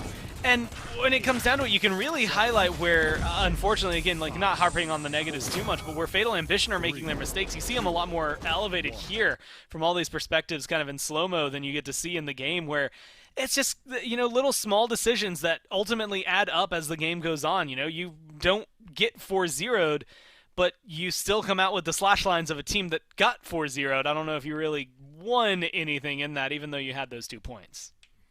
Well, Gore, we head on over to Brightmarsh here for game number 2. We already saw the Bomb King on Ice Mines, so maybe if we're willing to take him there, we'll be willing to take him on Brightmarsh. But I think unfortunate for Fatal Ambition in that they got a couple of the front lines that most of the teams like to use in these matches. The Rom, the Fernando has started to see a rise in play as well, but I think that's one of those games where it's hard because I don't think you can harp on any one of the picks, probably Bomb King maybe most notably. But you get a lot of value in your front line there, Gore, if you're Fatal Ambition, at least in the draft phase, but maybe not so much in the game. So I wonder if there's maybe a retooling of priority going into Brightmarsh. This is where I think as a team you have to start to question yourselves. There was a lot of tank ban priority, specifically from Carnage, banning out the Ashe and the Terminus, making sure that you didn't go through. We didn't get to see a single Vivian, I think, that game, which is remarkable to me because now she's banned out. But going to a map like Brightmarsh, this is where your Inara is still going to be very solid. I think your Ashe can be very solid. Your Rom can be very good. I'm going to start saying it because Europe has been doing it. More people need to start picking up Ruckus. Whether or not he's successful for you, you need to be able to play him. I think on the world stage, when you're looking at every other region, the greatest teams we've seen in Paladins who have won most consistently have had great Ruckus players. I think he is almost necessary, even if he's not so heavily in the meta right now and you can run triple DPS. I think he slots in really well. And I'd like to see Carnage, I think, more than anybody in this region start to pick that up. I think it'd be good for them as a fit between Scooter and Rachao. I think it'd be an easy slot in for one of the 2 tank players. And already we're seeing that kind of pivot that you had mentioned, right? Where your focus is going to be. If I'm Carnage, Inara has been very big, but Genos is available, Corvus is available. You're also going to still have Victor on the line. And so what you pick is going to be very indicative, I think, of the way you want to play. And, Gore, I think before we jump fully in, you kind of zoom out again, really shows how individual of a draft strategy I think Ice Mines has on its own. I mean, all of the bans totally different from what we saw on Ice Mines. And Droxus, now that I'm seeing him banned, obviously maybe not the best on Ice Mines, but fantastic in the current meta that we've seen. So definitely worth noting that Ice Mines always brings not only interesting play styles, but champion picks and bans as well. Rom, we point out, first pick here. Corvus is going to be the pick of the 2 Mark Healers, Gore. Do you think he warrants a pick over Genos here, or is it just kind of what you're going for with your specific composition? I think it's team-wide, right? Like, depending on what you want. I personally prefer Genos, but I think that's just because I think damage usually is just going to be better, right? Especially in a matchup like this. Letting Carnage have Genos, I don't think this is going to affect him too much just because of the fact that, hey, we get to hit you harder now more often. Like, we just always do 15% more damage. Corvus brings a lot of his own merits and is pretty safe in and of itself compared to something like Genos. But at the same time, it's the pluses and the minuses. I think Genos Buck is going to be hitting a lot harder than Corvus Zen. I think worth considering, Gore, that the Void Grip is often used as kind of a counter utility to the ROM, and Fatal Ambition, despite that, still going over towards the Corvus, leaving the Genos again over to Carnage Gaming. So I think an interesting piece of draft strategy to take note of. Barrage incoming, says Victor, as he joins our pick column for Fatal Ambition, headed, I think, decent value out of the Victor, maybe the highest performer of Fatal Ambition in game number 1 on Ice Mines. Definitely can lock down some good space with the Barrage, and of course that direct damage here on Bright Marsh. And I like this change from Fatal Ambition. Inara still available, scoop her up. I think that's a big boon to the Fatal Ambition draft. Kind of surprised she went that far down, honestly. I love Inara. Yeah, I love her more than I love Rom. I love her more than I like Zen in this. So seeing her, kind of fall to the wayside, it's maybe big for either of these squads. Plus, big control, right? You're looking at the point fight. This is great for Fatal Ambition. But Carnage Gaming, damage-wise, yeah, maybe Rom isn't going to go toe-to-toe with Inara on the point. He can still hold his own. Same thing can be said for Ashe. Both more than capable of bullying Inara off of the objective, if not maybe trying and find the kill. But Cassie Buck with a Genos Luminary boost behind him as well. That's a very solid controlling draft from Carnage. It does have its flaws, though. It is very aggression-based. And if they slip up once, I can see Fatal Ambition really just clamping their jaws down on them and not letting them survive throughout the rest of the map. Yeah, my God, you look at literally everyone on Carnage Gaming, and what they want to do is run at you, literally from tanks to backliners. Lots of running into Fatal Ambition, you imagine, will be happening, all with a little extra damage on top thanks to the Genos. It's a con to round out the draft here, Gore, for Fatal Ambition. Do you think that solves the missing piece that Fatal had through their first 4 picks? Man, I'm going to tell you, I've already seen one con pick today that did not work out very well. I think he still has a lot of weight underneath him that he's able to bring. He's been working out, Gore, come on. But man, does he need to look different than that one. That was, 3 and 12 that he was able to bring up earlier, and he missed a lot of overpowers. I'm going to go ahead and say it again. I think I said this earlier, but I don't care if you miss your ult, I don't care if you go negative as long as you hit your ults. If you miss your ults, then you are missing 90%, I would say, of the reason to pick Con right now. So there's a lot of weight on Fatal Ambition to make sure those connect. It doesn't have to be every single one of them, but as long as you hit, let's say 7 out of 10, right? A good 70%, get a C rating on your ultimate usage, that's good for me. Right, I mean, it's like if you're going to pick Drogos in the current meta, you need to be hitting that Dragon Punch. It's the insta-gib potential, immediately turning a fight into a 5v4. Warrants a pick, I think, and it's the one thing you can go back to, numbers aside, that still says, all right, Khan definitely makes some sense here. So, value on the table. Hopefully it's not left there by Divino here in game number 2. Fatal Ambition need a small injection of adrenaline, I think, here. And Scooter, exactly as we expect, sprints on into the back line. But this time, though, Fatal Ambition have a good enough answer to prevent that first kill from coming on in. He's looking for a target here. Headed was able to disengage from that fight pretty well. He had a Rom sprinting at him, but he stays alive. But Gore, you gotta be concerned. It's already cresting 45% for Carnage Gaming. All right, now I'd have to see Genos' loadout to verify whether or not what I'm about to say is fully accurate, but I will throw out there, there is a limit to how far that mark will go, and I will have to see. Yeah, he does have Light Years 5, which is going to be very solid, which is increasing the range of Astromar, so you can throw it out a little bit further while you're there, which on a lot of maps is enough to be able to give you the distance necessary. But I think even Buck was outside of that range. I mean, they went really deep, really fast there for Carnage Gaming, and I just don't know that they were ever going to find enough weight to make it pay off. Oh no, RC Soldier connects with the spite there, but it doesn't matter. But Carnage Gaming not quick enough on the retake attempt. Fatal Ambition had just been sitting on the point that entire time, so, you know, spite doesn't get you a kill, but it does delay the Ash from moving in. What a play from Fatal Ambition. What at first from RC Soldier maybe looks like a misplay, actually locks down the tank from converting and getting that overtime touch. So Carnage Gaming start off Brightmarsh on the defense.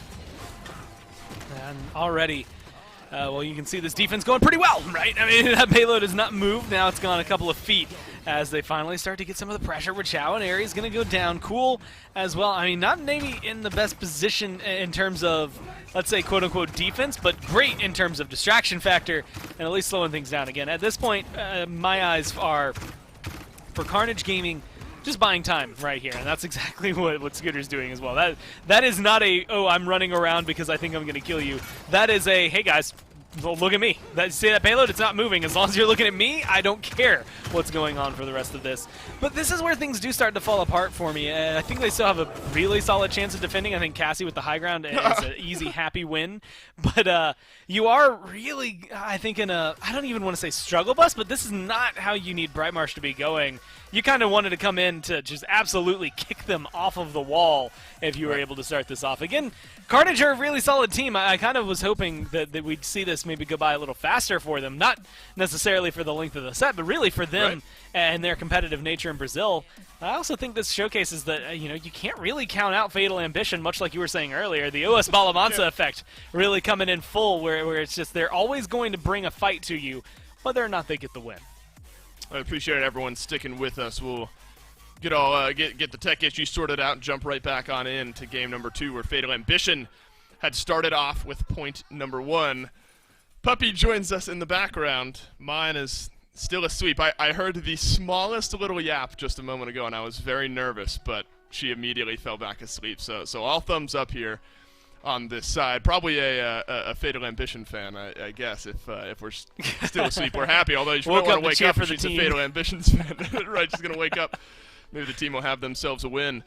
So, Gore, I think you got to rewind there and kind of maybe look at what happened in that mid-fight, because it looked like Carnage Gaming were just going to win that mid, but Fatal Ambition able to slow him down. It's kind of you extend maybe too far without having enough percentage cap to withstand maybe a retake.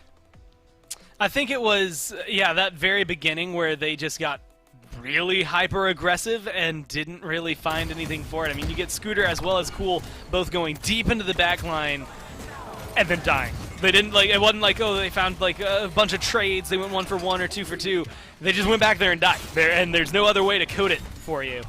So, trying to find that same pressure, which so far they've been able to do pretty well here on the defense, but putting it more around the mid-fight, I think, is the key for the next one to maybe go a little more their way. Poor Groundford had to take the easy way out there as Carnage Gaming complete a sweep here. Always worth looking at the ultimate charges, though, with 50 seconds left. You know, between Crimson and the Buck Wild for Cool, I mean, could get themselves somewhat close to being fully charged for the next mid, so the timing actually might work out pretty well if this one ends up going into overtime, and might be that way. Headed, left unchecked for a little while. Cool has something else in mind, but then RC Soldier on the back end makes it a 2 for 1 for Fatal Ambition. Scooter, maybe not the value he's hoped for out of this ROM up to this point, and a lot of this has been happening locked in with RC and Divino. Now low health for Rachao and Crimson. Gore is about as an awkward stagger as it goes. Carnage Gaming, they're going to have to defend up against it here. This payload's going to make it close. Yeah, and it's coming around that last corner, but this is the hard part. Hey, there's an overpower that connects already. All right, I don't care whether or not this wins, you get a 2-0 or not. You've got my heart for this, Divino, so being able to at least find that. That being said, using it here, it kind of exudes confidence for Fatal Ambition. They still haven't made it up the hill. There's still a lot of high ground for Carnage Gaming. That's something that you don't get to see often, especially from a team down in 7th place. Agreed. This is a good look for Fatal Ambition up to this point. And Tropic Breach is going to make its way down. Likely here in just a moment. Scooter actually just using it as a bit of disengage there, and then we'll soar on down. In the meantime, though, Fatal Ambition have found maybe all the kills they need. Divino has another, but Cool is too far elsewhere. And Fatal Ambition Gore able to roll that one in for the convert. It's, you know, we were excited maybe at Carnage Gaming and their ability to be overall aggressive, like how we're seeing Cool and Z in the replay here. But it's bitten them once or twice so far in this game. Yeah, again, I think that's the downside of this composition. If you open up even just slightly to a mistake, I think Fatal Ambition have a good draft that is just going to be able to tear you apart, right? And I think that's what Headed's going to be able to do. It's specifically RC Soldier. Zen has been having a great day today. And kind of maybe making me think that, yeah, no, I'm wondering where all the Zen players went, because we know there's a lot of them out there in the scene, especially because last year he was a very prominent pick. And so now him kind of being back on the rise is definitely good. Keep your eyes on him. As of right now, RC Soldier, specifically in this matchup, I think is someone that is going to be more than deserving of some praise if he can keep up this pace. That's right. Keeping a check on Cool has been important. Fatal Ambition have been able to do so. Remember, Carnage Gaming, though, won almost all of the previous mid-fight, but it was a good counterpunch from Fatal Ambition to get back in. Headed finds the first opening kill onto Cool and Z, but immediately traded out as Scooter on a ground bird. As Ares now battling with Divino. Shield, but there's too many targets to withstand. Carnage Gaming pick up a big one here on the left-hand side, and it's a double for Rashao. And Ares unfortunately not able to stay alive as Headed had the angle. These good shots, at least for Carnage, you're going to be able to find a zone. Double comeback as well. And when you're ever a team that is unfavored in a matchup, having the team that is above and more favored with double comeback is never a good look. They get a kill on a Rachao, making this a 4v5 already, starting things off on the right foot for Fatal Ambition to come in for a retake. That's tough for Ares. RC Soldier gripped up off to the side. Nice connection onto Scooter. Massive target there. It'd be hard to miss. And makes no mistake is Divino. Now Fatal Ambition on the downhill swing to their third point of the game. A barrage onto Rashao, but the Assert Dominance is going to connect. Couldn't lift his goggles in time there. And Tropic Breach soars on through the mid-fight as well. Rubson picks up one. Ares trying desperately to pour out some damage in off to the side. Art Rashao, though, having himself a big turn in the mid-fight here. Ares somehow stays alive, but Groundford finally puts him down. It's Scooter against the world here. The health bar melting down from this ROM. Jeez. That's a big seismic crash as well from Groundford to lock in the final target, but Cool is able to get in. He starts the overtime touch, and look at that wall, Gore. That might just do it. Now, Dave, I'm going to play a little game with you, all right? So it's October, right? Spooky month as it comes through. Scary Halloween skeletons. Right. coming around. Yeah. So I'm going to give you a horror story in 5 words. All right. Stunned in front of Victor. It's one of the scariest things I can imagine in Stunned Paladins. threw me off there. I was counting with my fingers, and like stunned nearly made me lift too. But you're correct. That's fine. No, it's yeah, not a you're locked haiku. down in Not front of going for the Victor. haiku part. Definitely not trying to write haikus mid-cast. I can think of 5 words. I can count on one hand. I can't do the 5-7-5 necessary. But it's just, I see this ROM one of the tankiest and admittedly, I would argue, at least lore-wise, scariest champions to enter the realm. And he just gets evaporated in front of this Victor because he gets stunned by the seismic crash in no time. You blink and literally miss it because of how much damage that Victor is able to do. I think that's maybe one of the scariest things you could see in-game if you're playing, especially competitively. I think that's a good call from Fatal Ambition having that on their draft. And again, makes me curious about this ROM first pick coming in from Carnage. Maybe overvaluing it a little bit because it definitely seems like Fatal Ambition are more than happy with what they've picked up. Well, it's the same thing, but separate teams in game number 1. Now we're seeing it another time here. Divino with the battle shout keeps him and a couple of his surrounding team members in the fight just a little bit longer. Fatal Ambition in a brilliant spot here, especially now that the Commander's grab will connect. Scooter, oh no, the stun. It's just a little bit too high here. I don't think he found anyone with that one. Unfortunate for him as the ROM will get tossed back once more. Gore, you have to look at the ultimates for Fatal Ambition in a great spot to win.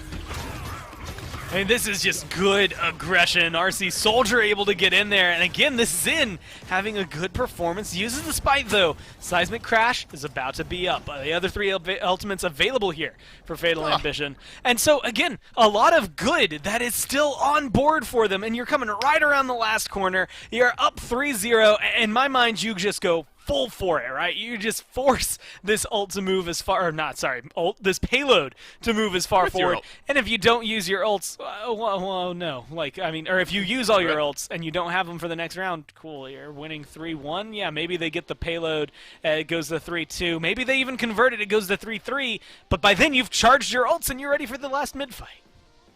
Well, the real story here is you're rounding the final corner, you're ready to go, and then RC Soldier presses pause. We'll get back into game as soon as the pause times out here for Fatal Ambition. Gore, and we say this at least once a set for Fatal Ambition. We're continuing the storyline for this squad, but now we're looking at it from the good point of view, and that at least once a set, it feels like they have a game like this where they just blow the other team out of the water. So you hope it's not the one and only, but it is at least the one from what we've seen up to this point for Fatal Ambition. Yeah, I mean, so far it's been great for them again, and if you're able to find a 4-0, I mean, the last map you put up a decent fight, maybe not the best, but you were at least able to push at 4-2. If Carnage Gaming can't do the same, that's a great start for you. All the available ultimates have been swung for Carnage Gaming, so now's the time to find your value. Cool. Gets himself the opening kill here. Rochelle makes his way into the backline, but he does not have assert dominance anymore. 10 seconds left, so Fatal Ambition have the ability to take a deep breath here, and it looks like that's exactly what they'll do. Headed, no chance at forcing his way back in. Carnage Gaming, Gore, they sell the farm for that 1 point on the board. There is a scout available, though Fatal Ambition, only 2 ultimates available, but I think inarguable that a Seismic Crash plus a barrage is just always going to be better than the 1 scout. Yeah, almost every single time, right? And especially because, as I have to now remember every time I think about it, Scout lost its CC immunity, which is something that, you know, originally I think, well, yeah, maybe the barrage, definitely, but Seismic Crash, at least you can immune it. But that is something that is going to cause a lot of trouble for them. Did you say he's 4-10? I did say that. Sorry, I had to weave it in there. Yeah, like, maybe that's why he's 4-10. He doesn't have CC immunity. Huh. Tough game. It's a tough, I feel like he's been having a way better impact than a 4-10 Cassie, right? Like, I'm kind of surprised by that. I think that is way low compared to what I thought. I'm surprised that didn't stand out to me. The scripts have been flipped here, and where RC Soldier in game 1 went, what, 4-14 or something, now he is putting together a fantastic performance on the Xin here. Carnage Gaming now need to fight back in with no ultimates available. Soon will be the Ram ult. Cool stunned, but he's on a bit of the fadeaway here. Now Fatal Ambition have used 1 of 2 pieces of immediate utility. They at least get the kill onto Scooter, so a small win there. Commander's grab cancels out the dash from Rochelle. Now Cool up and over, finds a final shot onto Divino, but this is big for Fatal Ambition. They've regained control of the circle. And just being able to move in here. Now you expect to get him aggressive. But how aggressive is the question I have, right? Brightmarsh, it's a very fickle map. You could maybe even withstand a little bit more. He'll lock him in the base, get as many dismounts as he can. Headed, though, playing it safe. And I think all of them on Fatal Ambition playing it safe. They still have an 80% lead here. I guess technically 50% lead on the point that they're more in control of. And a free kill onto Scooter. Nice. It's a good battle shout. Groundford unable to stay alive, though. Rochelle has found 1.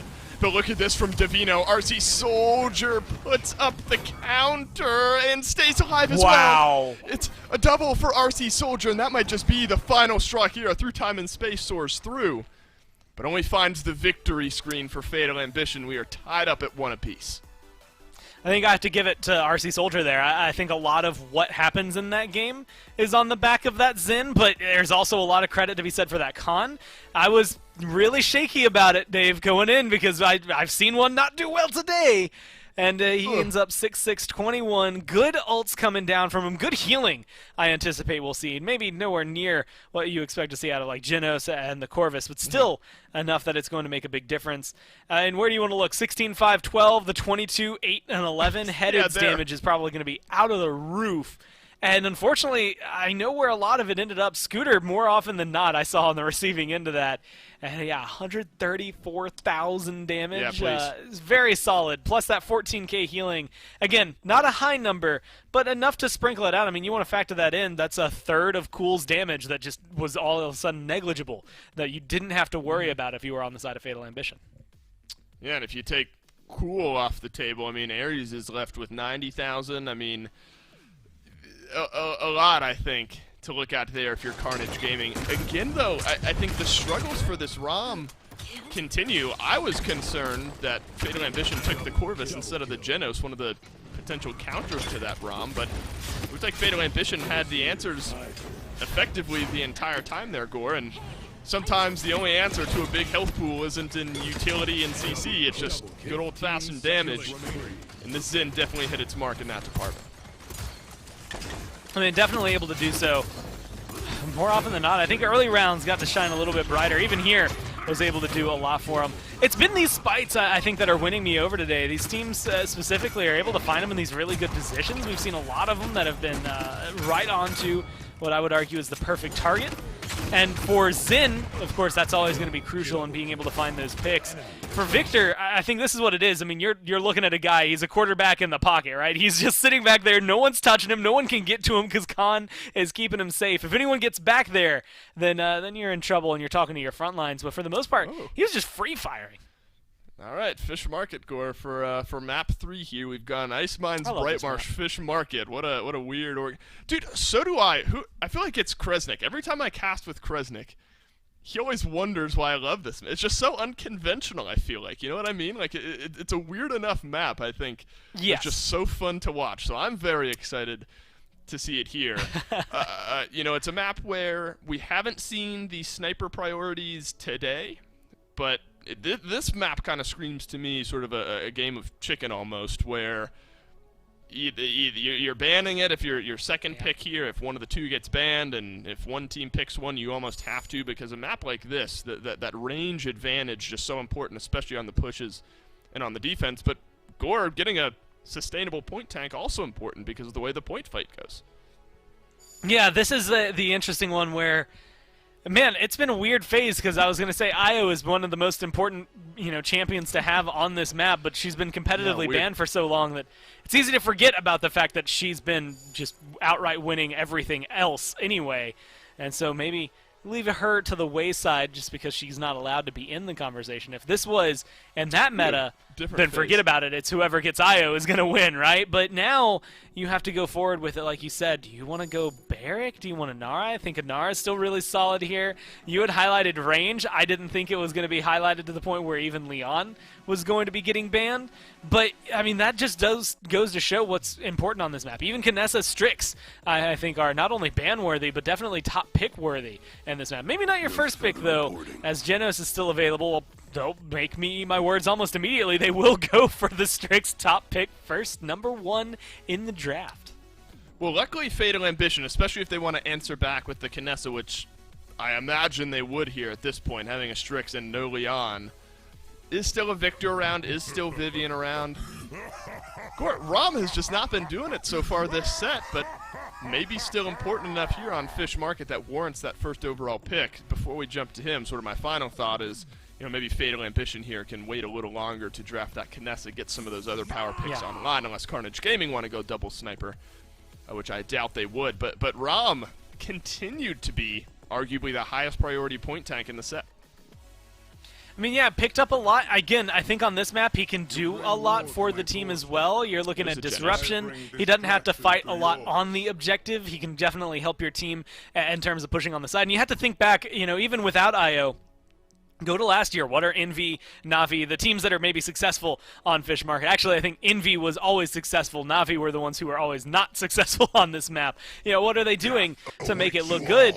And it was double off-tank and then, 2 DPS, usually a Genos, so I guess Corvus could slot into there as well. But, a good healer. Genos, definitely the one that you would want in the 2. So far, Carnage are at least winning my vote, right? You get Strix, 1 long range. You get Andrew, someone who can dive deep in there. Genos, to boost them up. I wouldn't mind seeing, depending on what Fatal Ambition pick up, something like an Ashe Inara maybe to close out Carnage Gaming. They could even just switch to a triple DPS, and honestly, I would like Ashe plus a DPS more than I think I'd like Inara on this map. What a world we're in, where Furia is the pick that raises my eyebrow. She was the healer meta for a long time there, at least in the PPL last year. 3% pick rate, 0% win rate over here in the PPC over in Brazil.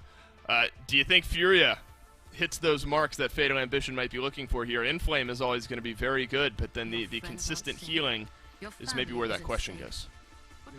It does come down to what talent they're running. I feel like I've seen a lot of Beam Furias in the last month, like when we've watched it competitively, which always is on the fence. That's just one of those picks that she needs constant communication. I mean, it has to be on point. Everybody has to be firing on the exact same cylinders, right? And it has to be in the same mindset.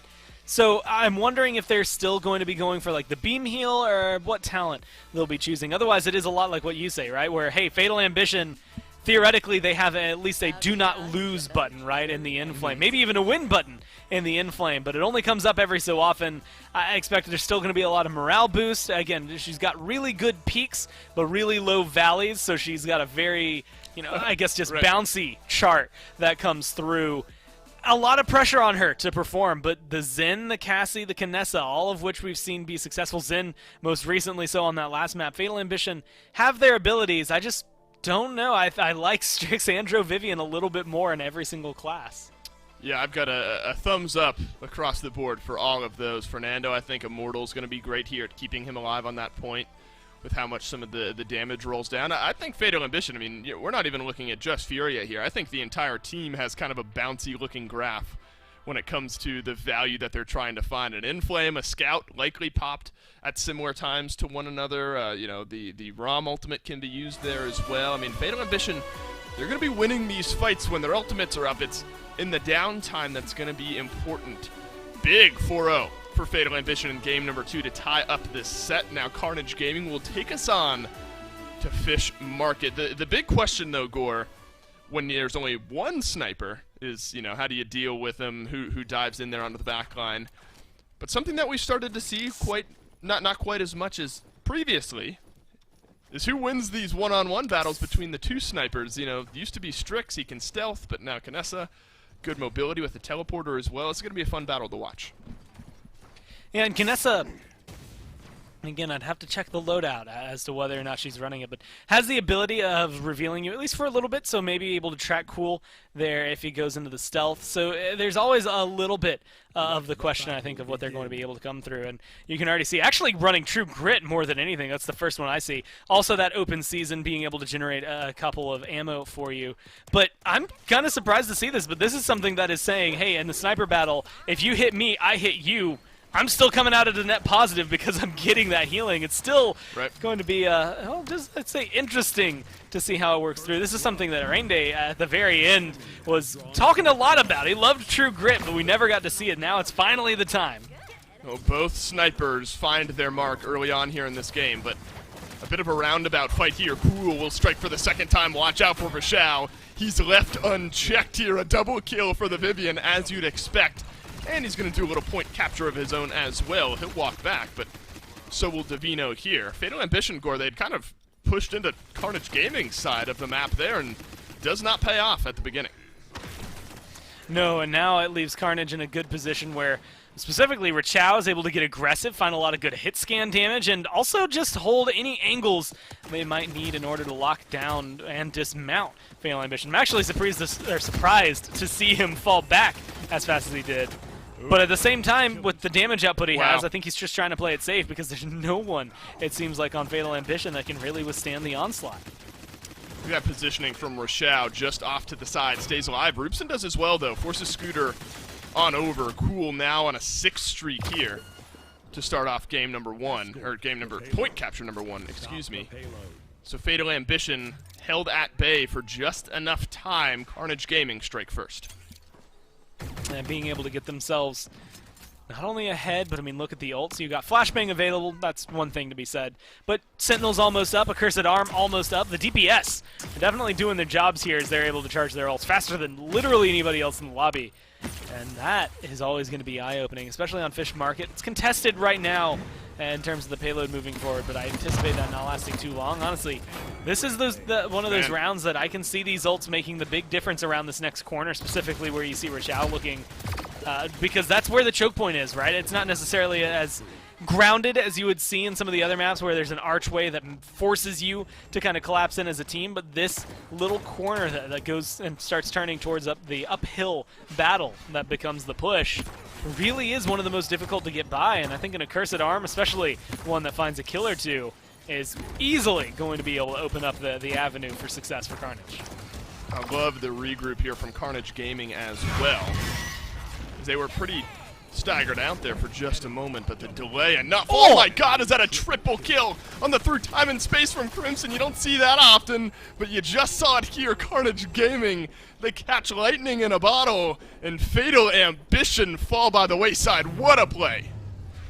And you get to see one of my favorite things in Paladins. Again, like you said, you don't get to see it often, but it's the aftermath of the fact. When you look up and you look at the cooldown timers, the respawn timers, and they're all in sync because they just got eviscerated by a shot. I mean, that's beautifully done by Crimson. Well aimed as well. And I think just goes to show that the more willing you are to throw out your ults, which, by the way, they threw out all of them, save for the Immortal, I think the better it is. Oh, man. I mean, that's just...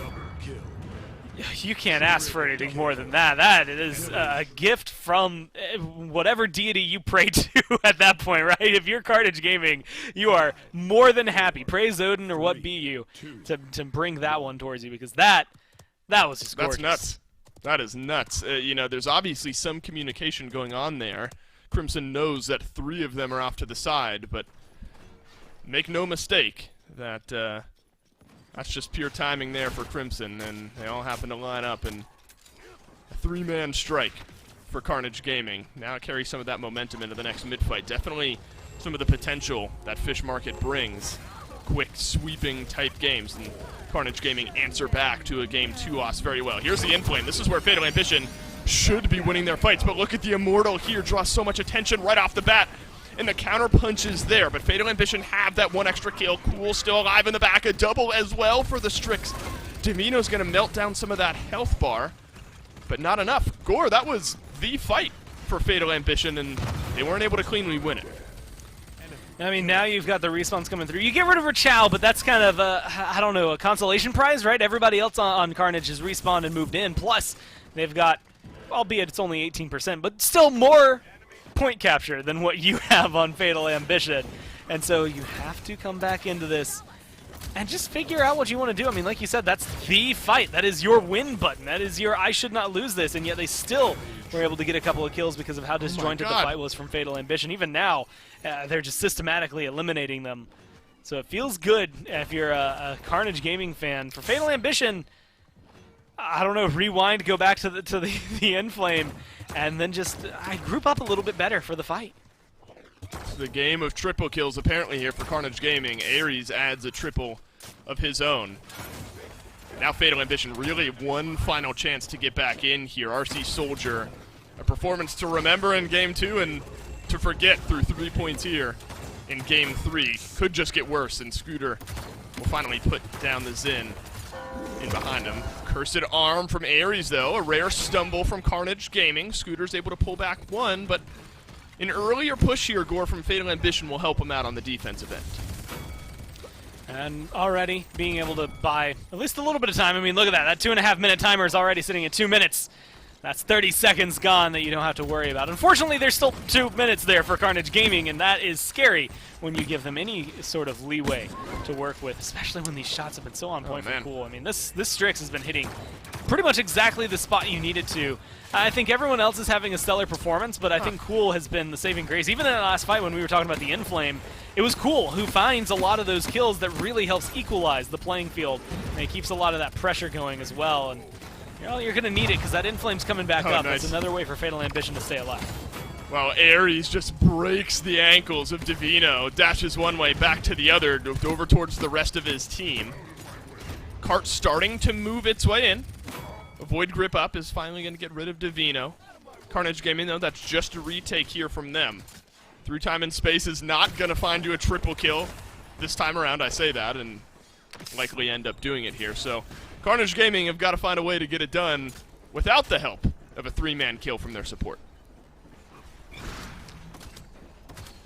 Well, I have good news for them, and that is that they've been doing it pretty well without the 3-man ult from their support the rest of the game, and so maybe that's not going to happen. Although, I will say Fish Market, I feel like I see more teams line up on this map than any other map. There's no statistic, as Pretty Hair used to call it, the nictistics there that come through, where I have no actual grounding in that. It's just, it feels like that always seems to happen. And I think this is just one of those maps that you might still get to see another, at least 1 to 2-man ult come down from the Genos if he's willing to throw it out, because there's just almost always, it feels like 2 in a row. Well, Fatal Ambition have done the majority of what they need to extend this game out a little bit further. 15 seconds left on the cart push here. 9. You can already see the way they're positioning just off to the side. You get 3 on one, that means you got to get 0 on the other just to balance things out. Cool eats the first shot, but we get the Immortals here from Carnage Gaming. Carnage want to go, but they haven't gotten the kills yet. A 2-for-1 trade on the back end. Now Headed is going to have to peek off to this side here. Scooter holding up that shield, ushering this card on in. Crimson supplies a little extra damage. There's only squishies left alive for Fatal Ambition, and they've got to work their way in. What a push from Carnage Gaming. They take a 2-1 lead. And I will say, at least for me, 4-0 on Fish Market, in my mind, weighs a little more than a 4-0 on Bright Marsh. I think Bright Marsh, along with like Frog Isle, maybe even Stone Keep to an extent, are the ones that are maybe a slight and just smidge easier to get those 4-0s rolling in on. Fish Market is normally one, especially depending on the two teams, that you can see go 7 points. Finally, though, we get to see somebody kind of clap back there, and I think Carnage Gaming answer that exactly the way they need to. Cool. Right. I think appropriately highlighted earlier, and appropriately highlighted again right here. 10-3 and 10 is a huge reason that they do not end up having that game go very much longer. Roopson had a really good ult where they came through. Granted, I did say it was a disjointed fight, and I do still think it was a little bit of a disjointed fight, but Cool was the real reason that things didn't end up just going so heavily in favor of Fatal Ambition. While they're finding kills during that Inflame, Cool is killing anybody and everybody that stands in his way. He's making sure that it comes up even. It was 3 kills for like 1, and then it was 3 kills for 2, and then it ended up being 3 kills for 3, and he still maintained that pressure. And then you add in moments of flavor like that from Crimson, and it just becomes super easy for you. What I'd give to hear team comms in a moment like that. Although I imagine there'd not be a lot decipherable, just a whole lot of screaming going on. Yeah. Telling your team to regroup and push things Mike's in. Ares finds a triple kill. Yeah, right. Ares gets a triple kill later on in the game here. A lot of final caps being sent on in, but a triple kill nonetheless. And Gore, the hot and cold streak for RC Soldier continues. You know, it's a tough game 1 on the Bomb King, fantastic on Zin on Bright Marsh, now back to 1 and 9 on the Zin here on Fish Market. Difficult day for him. That means, though, look, pattern. Down in game 1, That's up right. in game 2, down in game 3, up in game 4. That's like the question I think they have to answer, right? This is one of those moments, though, where I could very easily see Fatal Ambition came through and played well on Bright Marsh, and unless they get a map that's similar to that, easy to 4-0 on, maybe this just ends in the 4th map with Carnage Gaming having a very dominating performance there on Fish Market. Very important question, Gore, and one that will be answered right after this break. Stick around.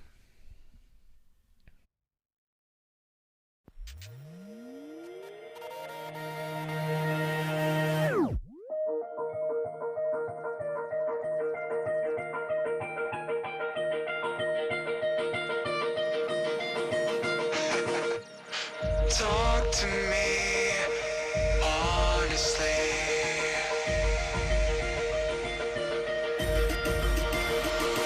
I'm here.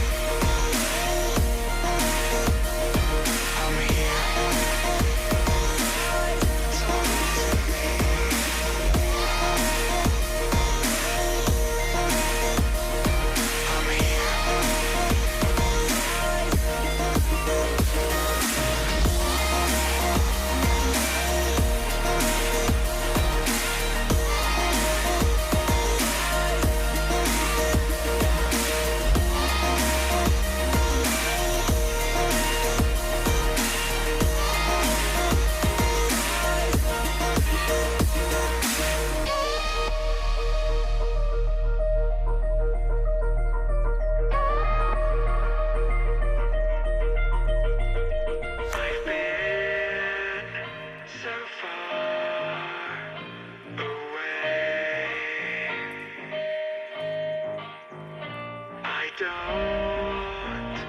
know when I changed.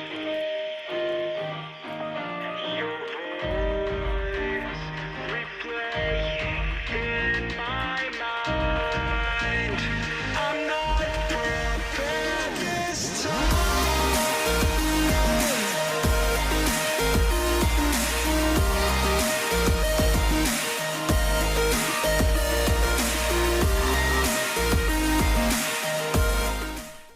Quick break, and we are right back into it. Carnage Gaming answered a brutal Game 2 loss score with a brutal Game 3 win of their own.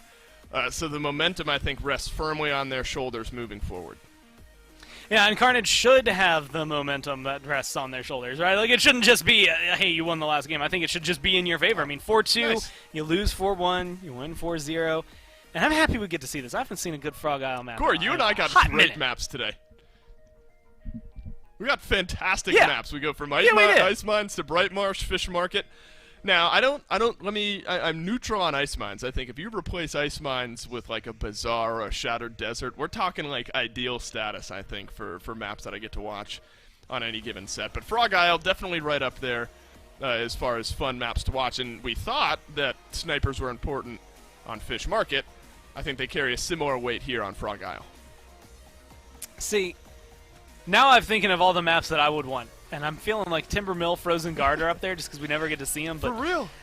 Lo and behold, I think they're not in the map pool right now, so that's I know, probably right. where that falls through. That being said, though, this map, hey, I said if you're Fatal Ambition, you need something that you can easily find a 4-0 on. This is a map you can easily find a 4-0 on.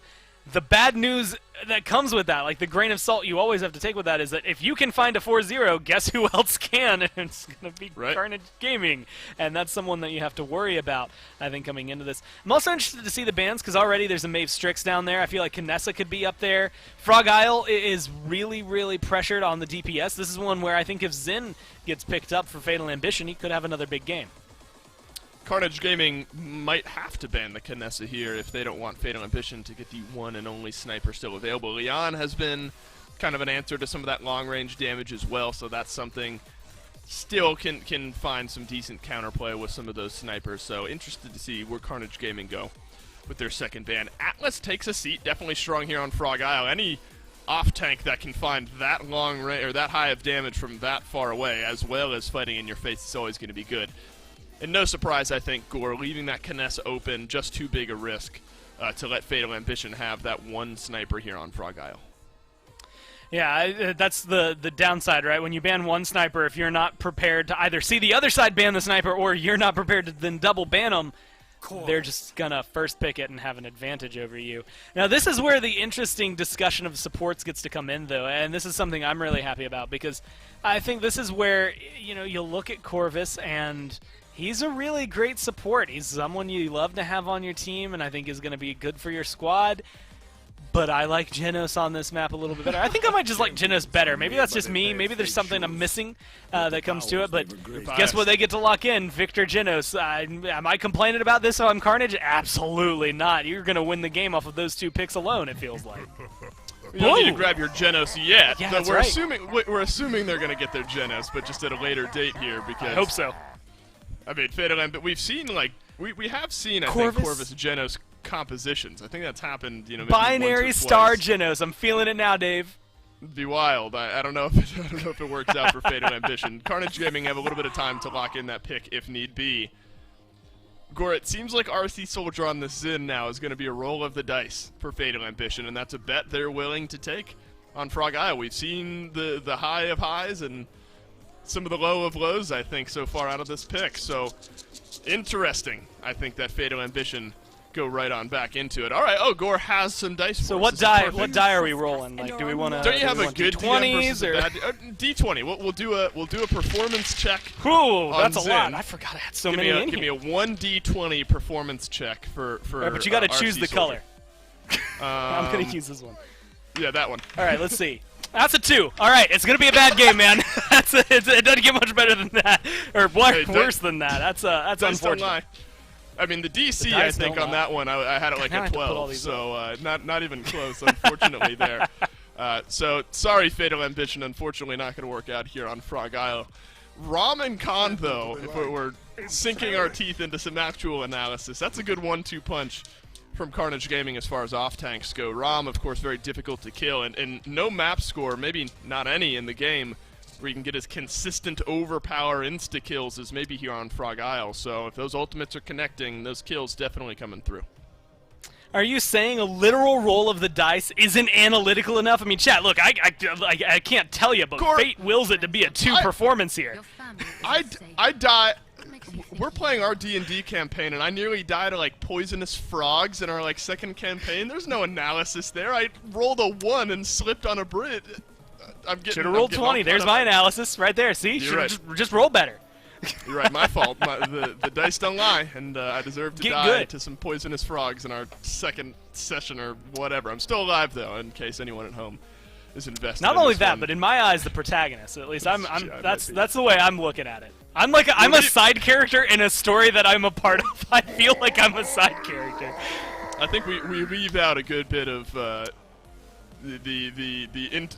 relationships that my character has been forming over the last couple of episodes. We'll jump back into the round out of the picks and bans here, though, for Fatal Ambition Carnage Gaming game number 4. Frog Isle is still our map. We have to recap these things when we go too far off the rails. Score Vivian and Terminus, the final 2 picks for Fatal Ambition.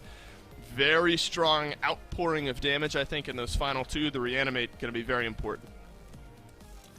I think so, but I also think there's a lot of damage. You know, with Vivian being picked up by Fatal Ambition, I think that's a big win for them, just because it keeps a lot on their side. If Vivian was on the other squad, especially with the Genos there, then you're already scraping for damage. That Inara Terminus not going to live too long. But you get Rom, you get Khan. That's a lot of easy control right there. Khan specifically, maybe the first round doesn't go your way because of the Inara Terminus. But guess what? Second round, you only got to deal with one of them, and I know which one I throw off the map every time. It's going to be that Inara. She can't get back on. She can't immune it too easily, and so that makes the big difference for them. I like the call here. But I just like the aggressive tanks, I think, on the side of Carnage a little bit better. Right, it seems like staying power versus offensive power is the way to look at both of the tank pools here. Of course, Fatal Ambition, a little extra staying power. Carnage Gaming, a little extra offensive power. And then you got the Genos on the back end of it as well. Gore, I am very excited and very happy that now the Androxus has made his way on through. Ares very good here on this pick, a pick that we hadn't, or that he played, excuse me, on Fish Market, had a good game on that one. I think even has a higher chance to succeed here on Frog Isle. Yeah, this is a good map for an Andro, and guess what? The only other person who I think has a good time on this map that can be up in the skies, like Willow could, Drogoz could, but you got someone who's hit scan, Accursed Arms, a great ult, and he's already had a great performance already on this, like you said, today. So you get him on something comfortable. But again, this first round, I think, is going to be a little awkward just because Terminus and Nara are going to have a lot of power early on. It's all about getting the kills on the side, and they've already started off great. Gore, the dice don't lie. RC Soldier takes a tumble for the first blood here in this game. Now Divino pinned between 3. What a weird fight there from Fatal Ambition. They do build up 51% on the point. But they lose RC Soldier and then just kind of leave Divino out to dry. And now look at the push from Carnage Gaming. They found another kill on the Headed. Cool is not even being looked at all. One final burst would have gotten it done under Rubson, but the mobility of the Corvus enough to keep him alive just for a little bit longer. This feels a bit disjointed, admittedly, Gore, from Fatal Ambition. Carnage Gaming have kind of rolled as one composition up to this point. Yeah, I mean, being able to stay alive right there, actually big from RC Soldier, just hanging out in jungle. Oh, nice. But it's only doing so much for him because he's been sitting down there waiting for his health to come back for the perpetual last 30 seconds, 40 seconds. I mean, it feels like every time he had the opportunity to poke out, a grenade found its way in there and just kept him locked down. Now even forced to spite back over just to try and stay on the mid. I don't know, it feels like a lot of maybe even ults just being invested to try and stay alive on the side of Fatal Ambition now. A lot of defensive play from them, more than anything that you can see them getting aggressive.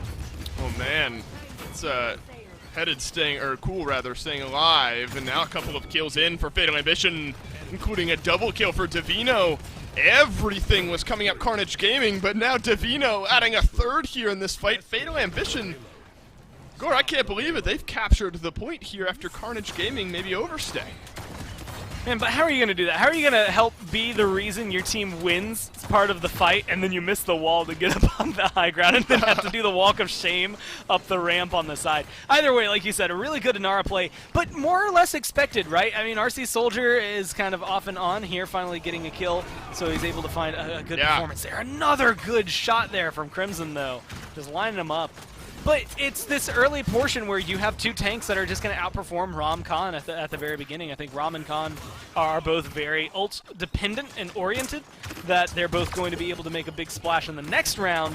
Maybe they take a little bit of a weight there in the first round because of it. I think this next one, specifically how it starts in here for Rachao, is probably the most important factor in round number 2. And I know I'm already getting maybe a little ahead of myself talking about round 2, but I don't think it matters how the rest of this goes. It could be a 2-0 or a 1-1. I still think that's really the factor that's worth looking into. It's more the future. For right now, if you're Fatal Ambition, it's trying to figure out how to get back. Again, this is a 4-0-able map, but you have to have a lot of pressure, and you have to be willing to kind of take the ebb and flow. Sometimes you get knocked back to your base, and then in 2 seconds you're standing at their base all of a sudden. So you have to be, I think, aware that, yeah, you're going to have to take a small break. But if Zen can come back and smack hard, you'll be fine. After a quick pause, right back into game we go. There's Crimson that again bought some good space for Carnage Gaming, and now Rachao is going to do it with the overpower. Easy as you like. But now you pulled in the guy who's got Reanimate. A Battle Shout immunes all the damage for Rachao, and then Ram Ultimate rather rumbles on in from the other side. Cool has found the kill on a Groundford, so a nice couple of kills there for Carnage Gaming, and the Reanimate won't really find much. Rachao works his way in yet again. A winning fight for Carnage Gaming, despite maybe the questionable choice of pulling in that Terminus. I mean, you know, questionable. They pull him in, they get the kill, they kill him again, but they use a lot of ults in the process too. I mean, yeah, I guess it's good. I'm always for getting rid of a Reanimate. If he doesn't have that, and there's no way a Terminus, even in 50 seconds, is going to be able to fully charge that for the next round. I do just question using their own ults, although, I mean, both in the 40s there for the Ram and the Khan here. So I guess at the end of the day, it's still feeling like a little bit of a positive for them overall, buying them time and making sure that it shuts down where they need to. Wow, Crimson just kind of left on an island on himself as Divino stuck around onto the cart. Scooter does end up falling here. A couple of kills from RC Soldier. Fatal Ambition in a great position here to maybe convert, give themselves the early 2-0 lead, exactly as we wanted to see. Dice be damned, RC Soldier hits a spike here onto Cool, and I'm not sure Carnage Gaming have the legwork to keep this one at bay any longer. You don't have your Victor in the backline. Now a Seismic Crash is going to drop down, just stuns down one. Scooter will fall, but Fatal Ambition, they paid with a lot of ultimates here, but look at the overtime touches. They're starting to roll through here. Cool. Back alive, this Victor has got to do huge damage. Divino back behind the cart, not able to do it. Groundford finds 2, and Fatal Ambition force it in.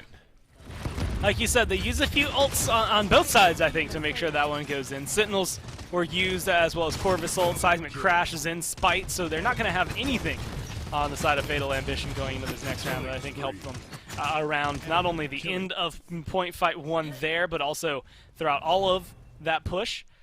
But I do think you have to worry about this on the other side. Yeah, Ares doesn't have the Accursed Arm. Crimson won't have the through time and space.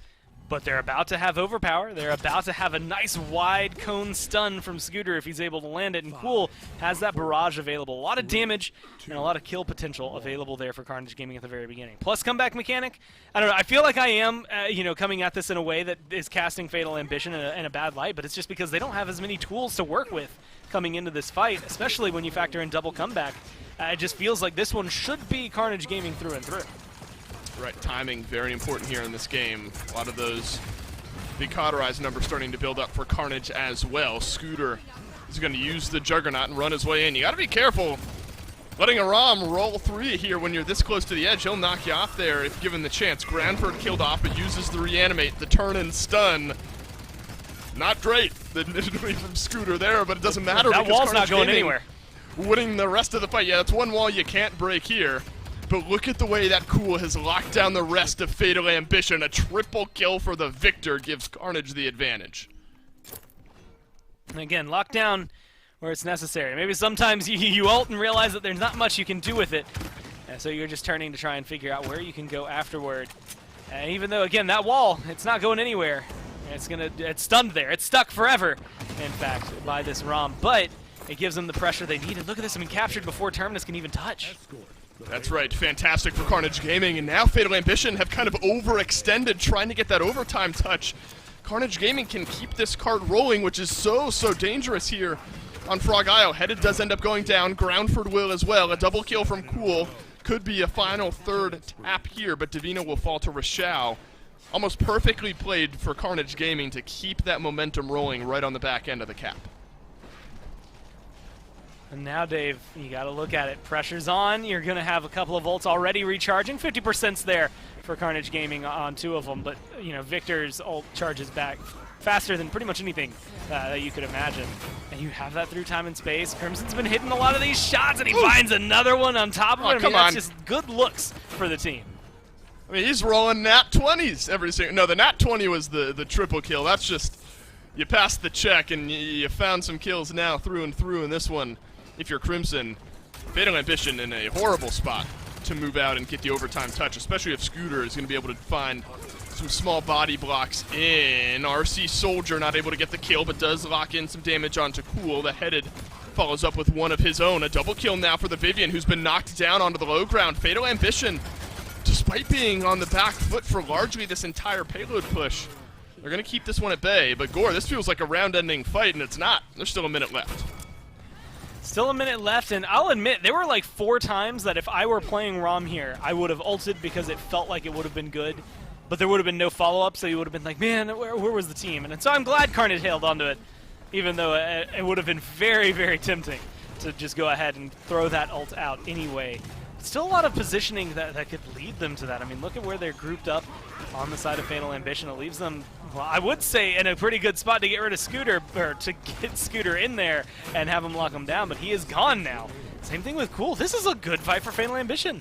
Fatal Ambition on the verge of going up 3-1 here on Frog Isle. Be careful, though. They overextended, trying to get the overtime touch, and nearly gave the round over to Carnage Gaming. Do not make the same mistake here on the defensive push.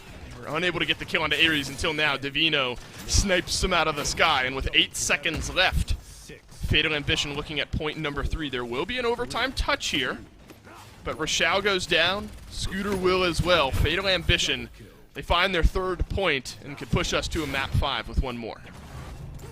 This is a good spot to be in, even on Frog Isle. Again, I have to highlight what you saw last round was coming in with, 3 solid ults on the side of Carnage Gaming. They're about to have 5 up for this one. And then last round, Fatal Ambition had a whopping 1 coming into that fight, right? So now they're in a much better position. You've got Reanimate, you've got Seismic Crash, you've got the Sentinels ready to come out whenever you need them, and Roopson with a nice giant slow field in the Entropic Breach. That just is a nice area of denial when it comes down to it for Fatal Ambition. And so there's so much better team fight potential because of all of that. I mean, everything lines up. The worst case scenario, though, again, Carnage Gaming, double comeback on a map that, in the blink of an eye, things can change. To see if they can hold on to it. I'm putting pressure, I think, more onto Ares than Cool here to maybe have the big pop-off moment for the team. I don't think Cool has felt all that much pressure throughout this game.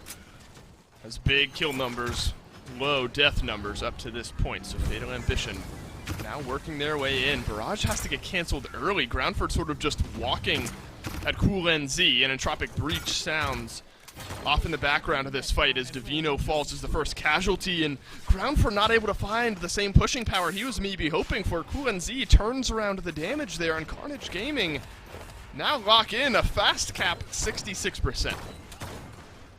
I mean, this is the downside of the other half of this, right? You get to come through and, well, if you're not on that objective literally the whole time for Fatal Ambition, then it just disappears faster than you can blink. Ares gets a double kill as well. I mean, that's a great way to seal the deal. About as good as it gets as far as the Accursed Arm goes, and now Groundford is going to fall to the triple kill of Rashao. It seems like this Carnage Gaming team made up of individual guys who can make those big plays. Gore, we were talking Ares or Cool NZ, and it's really Rashao down the stretch with a triple kill who turns things around. Now an important push, and look at the way Fatal Ambition positioning. Though I suppose you can't really give up or let go much more on this map. Probably to be expected right where they are on the defensive stand.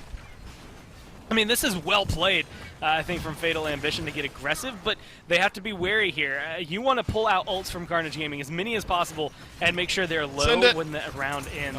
Granted, that's 2 minutes from now that you have to worry about this, but they're going to charge and be used throughout all of that.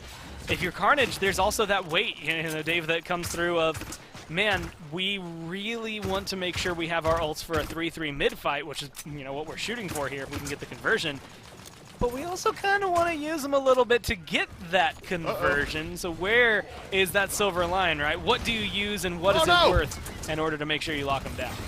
Granford thought he had a free kill there, but it's anything but, as he's now playing Ring Around the Rosie with Rochelle, and Rochelle wins that one. So the cart's going to continue to roll forward. Groundford had to reanimate, but obviously more important times ahead to save that ultimate 4. The barrage was canceled earlier on the mid-fight. Soon to be charged up by Kulinzi as well. Much more consistent. Very weird that Carnage Gaming kind of had that one fantastic push at the beginning of last round, and as close as that cart got, they were never really able to turn things around. RC Soldier baits the trap with the spite and ends up helping Groundford get the kill onto Ares, but watch out, Divino has fallen as well. Scooter gets a kill onto Headed. You find one trade over here on this side if you're Fatal Ambition, but everywhere else is coming up Carnage. And now it's the question of, can you kill these tanks? I mean, Khan is difficult to burn through that shield and the health bar. We go to the backline. I like this call from RC Soldier. Again, wherever it hits, it's going to be working out for him. It's been very hit or miss for this Zen. But so far, he's been on a good streak this game, but you're losing your tanks in the same process. So Groundford holds on to the reanimate. As far as, total tile movage, the reanimate right next to his spawn, so if you can just hold out a few seconds, definitely not worth using that one, whereas you might on something like Ice Mines if the distance is a little further. Divino stays alive, but Ares can dive in there and get the kill. Unfortunately, enough damage turned around that he won't be able to do so. RC Soldier low as well. Rubson, a puzzle every moment in this game. So many members of Fatal Ambition falling lower and lower and lower, but Rubson is keeping them alive, but you can't say the same for RC Soldier at the end of the day. Ares picks up that one. Reversal around to the corner. Divino gets the kill onto Crimson, so now the damage dealers have got to get it done for Carnage Gaming. Overtime, desperately wanting to melt away. There's still one hanging in there. Scooter does end up going down, and of course no point to win on the defensive end when you're at 3. Fatal Ambition holds Carnage at bay once more. And you have to recognize, though, this is a position for both of these teams. Either can win. Right, this is not necessarily the end-all, be-all. The Fatal Ambition are really good. That's Barrick and Leon Stress. What?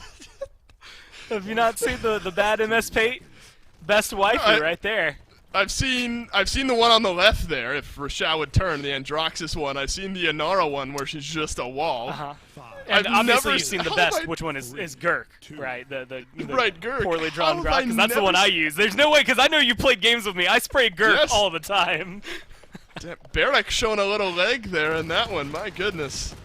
If you're flustered, luckily there's a waterfall to take a cool shower here if you've watched a little bit too much. Ares up and over, though, with the Accursed Arm will ground us back in reality, and Groundford will fall as well. A couple kills swinging for Carnage Gaming. Ares starting to hit the mark. Another spike connecting from around the corner for RC Soldier, but unable to get out cleanly. Carnage Gaming has looked a lot better on the mid-fights. Well, now that it looks like they're in a little bit of control here and there's a little break, I'll give you a quick Paladins history. There was a cosplay contest last year, sometime in the studio, I think Spring Fling, or whatever our charity event was, where Romanova made a cosplay of her as Barrick in Leon's dress. It was very fun to watch. And there you go. There's your hint of history. That's right. I forgot about that with all the tools and stuff available in the office. In the meantime, though, a fantastic mid-fight for Carnage Gaming. It's happening. Finally, Groundford uses the reanimate, but he immediately dies. Rochelle cleaned him up a second time. Carnage Gaming, all 5 members on a streak here, a chance to win the game. Fatal Ambition, though, has held strong on the defense score up to this point. Both teams use all of their ultimates outside of that seismic crash, which might have to get used here shortly if Divino wants to give Fatal Ambition a good chance on the defense. I mean, this is really solid. Again, the way to gauge a Terminus ult is how long and how much do you get out of the life after the ult, and if the answer is nothing, then you know that they at least have shut it down properly. Good for Carnage already, starting off, again, kind of checkerboard style here. 2 kills for 1 overall as Carnage He are able to lives! find a couple of kills, and Scooter stays alive. Everybody staying up here, specifically for Rachao, and that overpower is available. If he hits that onto an Inara, this could be an easy kill to get them around this corner. There's her CC immunity. Likely got spotted out. No, it's not the Oh, Inara, see ya, it's Roopson Roopson. instead. No. Goodbye, exit stage right, says the Corvus. And now another, his headed goes down as well. RC Soldier so deep in the backline, he's left alone here. Now it's just the frontliners. Seismic Crash has to get used now, but won't find all that much. Carnage Gaming, they get the sweep. Roopson, last one alive, dancing back in his base. Still a chance. Carnage Gaming desperately hoping this cart will pick up its pace, but look at this, Scooter is gonna move in, sweep a couple members of Carnage Gaming in off to the side. He found the stuns there as well. RC Soldier ends up going down, rampaging his Scooter, and once again, it's just the frontliners for Fatal Ambition left alive. Carnage Gaming, you can win it here. No chance you missed that one. Carnage Gaming brute force it in, and they'll win the set.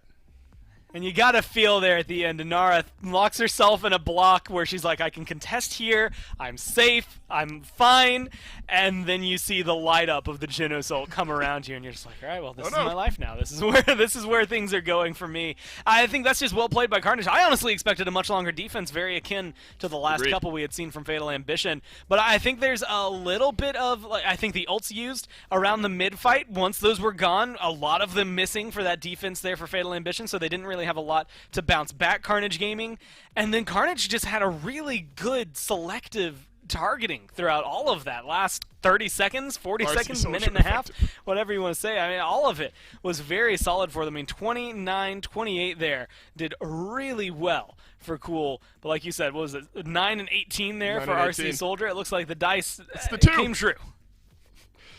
Goro, well, it's your fault. You rolled the dice and you set in stone what would end up happening there. My You did fault. 120,000 damage, more than Ares. Yeah, you're holding the dice L, but Fatal Ambition holding the set L here as Carnage Gaming turned this one around. Remember, it was Fatal Ambition early that was raising our eyebrows, but Carnage Gaming kind of stays alive. We figured that would be the case once some of the cauterizes come online, really mitigate some of the sustainability that Fatal Ambition had with the Terminus and the Inara. And Gora, I think, standout set for Cool NZ across the board here. I think Ares as well, put his name in that hat as far as damage dealers go. But I was very impressed with what I saw from Cool today. Yeah, I think Cool really was a standout player. And again, when you're on a team with Ares and Rachao, that takes a lot to do. And I think Carnage, again, just put their stamp of approval onto their match, as well as I think onto where they are right now, which I believe was in second place in all the standings. Still trying to play catch up with Parallax Gaming, who have been doing a whole ton. But 6-3, look, it's at this point trying to get ahead of Ignite and In Control. Those are the two that are really causing a lot of trouble for everybody in this middle area. Everyone's been tied for second up until right now, and we'll have to see at the end of the week if that's still going to be able to come through. But just being able to take that lead, I mean, you've got 6 maps on anybody else, 10 maps still behind Parallax, but that's a solid position for Carnage to be in. Do we think Parallax ever lose? Or I'm not sure they do. I mean, at least over here in Brazil, I mean, 8-0-20, what, they've dropped 4 maps the entire phase up to this point. About as good as it gets there if you're Parallax. The team with a chance to fight them will be Ignite Gaming, so another team somewhat towards the top of the standings over in Brazil. Snappin versus Team Project, though, Gore, over in North America. What do you like there in that matchup? A lot, actually. I'm kind of curious. I've been interested in Team Project all year because there's a lot of good names on there. It's just whether or not you get to see them that, the week that they show up to play. Is it going to be, the phenomenal team we expect them to be? Or are they going to be kind of, where they've been, sitting towards the bottom of the standings? I think Snappin as well has made a couple of shuffles. No more Evil Eye, if I remember correctly, as we saw last week. And that's been pretty positive for them. Among the two, them and Sanguine in North America have kind of been on the rise. So I'm excited to see this set just to see what they're able to bring. Well, Paladins fans, my sweet puppy stayed asleep for the entire set here, so I'm going to take off my headset and I'm going to show her to you guys for the first time really quickly, or else she's going to pee all over the place. So she'll send us to break here in just a second. One moment. Got to coax her out of her cage. Got to coax her out of her cage. Also, Dave no longer has a mic, so I'm going to fill in and narrate this. All right, so what you see is a chair, and Dave's back. All right, and there, oh my God, look at the puppy! Whee! On to break we go. Say, stick around. North America up next. Bye. Ground. Nothing can stop me wanting you somehow. I won't let it die. I can feel you when you're not around. When the night gets cold, I won't be alone. We won't be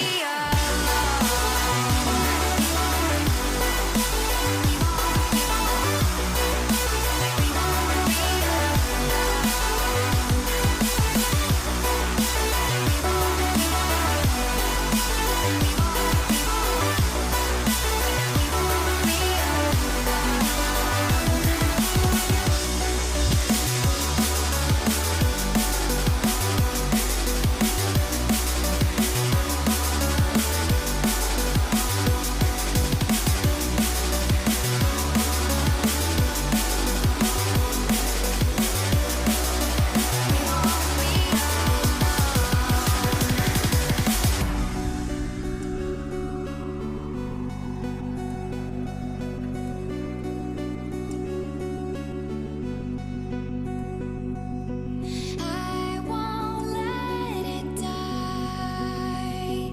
I can feel you when you're not around. When the night gets cold, we won't be alone.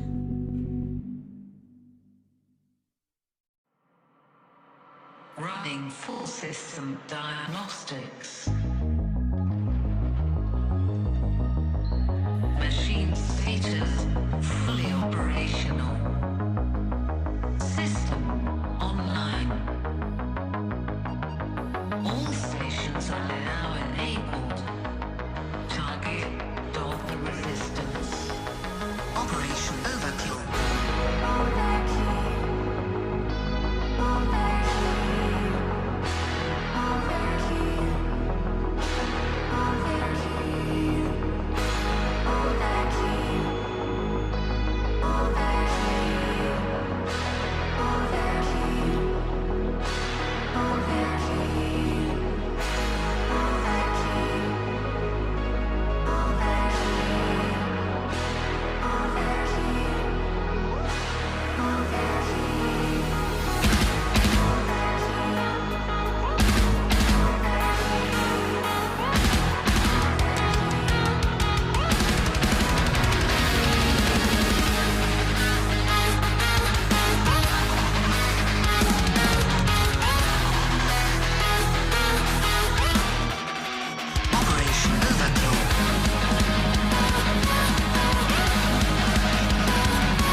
Welcome back to the Paladins Pro Circuit. Finch and Kresnik here as we move on to North America. Europe went the distance. Brazil got pretty close. I think they fell just short of going the full distance. Here in North America, perhaps we're going to have something similar here happening, Kresnik. This is going to be Snappin going up against Team Project. And Team Project, at the very least, had a much better first phase and have struggled here in this second phase, Kresnik. What have you seen that's telling you a little bit about why we're getting such a different project?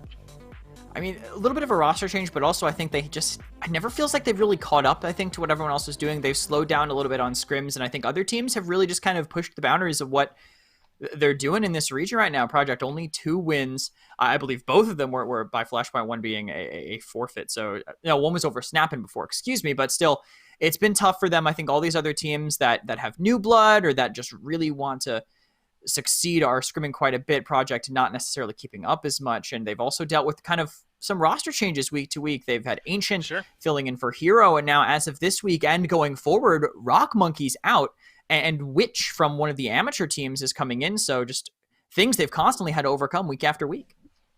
Yeah, I mean, it's made it tough for them. I mean, remember Sanguine were in a similar boat, right? Struggling at the start of this phase, despite being so successful last time. Had some changes to their roster too, and they've managed to start bouncing back, right? So I think that perhaps there's a chance that could start happening here for Project as well, but going to be tough up against Snappin. Now, these map bans, I'd say fairly standard. Maybe Frog Isle, the only one a little bit odd, but even still, these 4 are generally ones that teams don't like to go to. So Stone Keep, as I like to say, the most heads-up map that we have here, I think. A great place to start here in this map and get a great idea of where both of these teams are going to be coming into this set.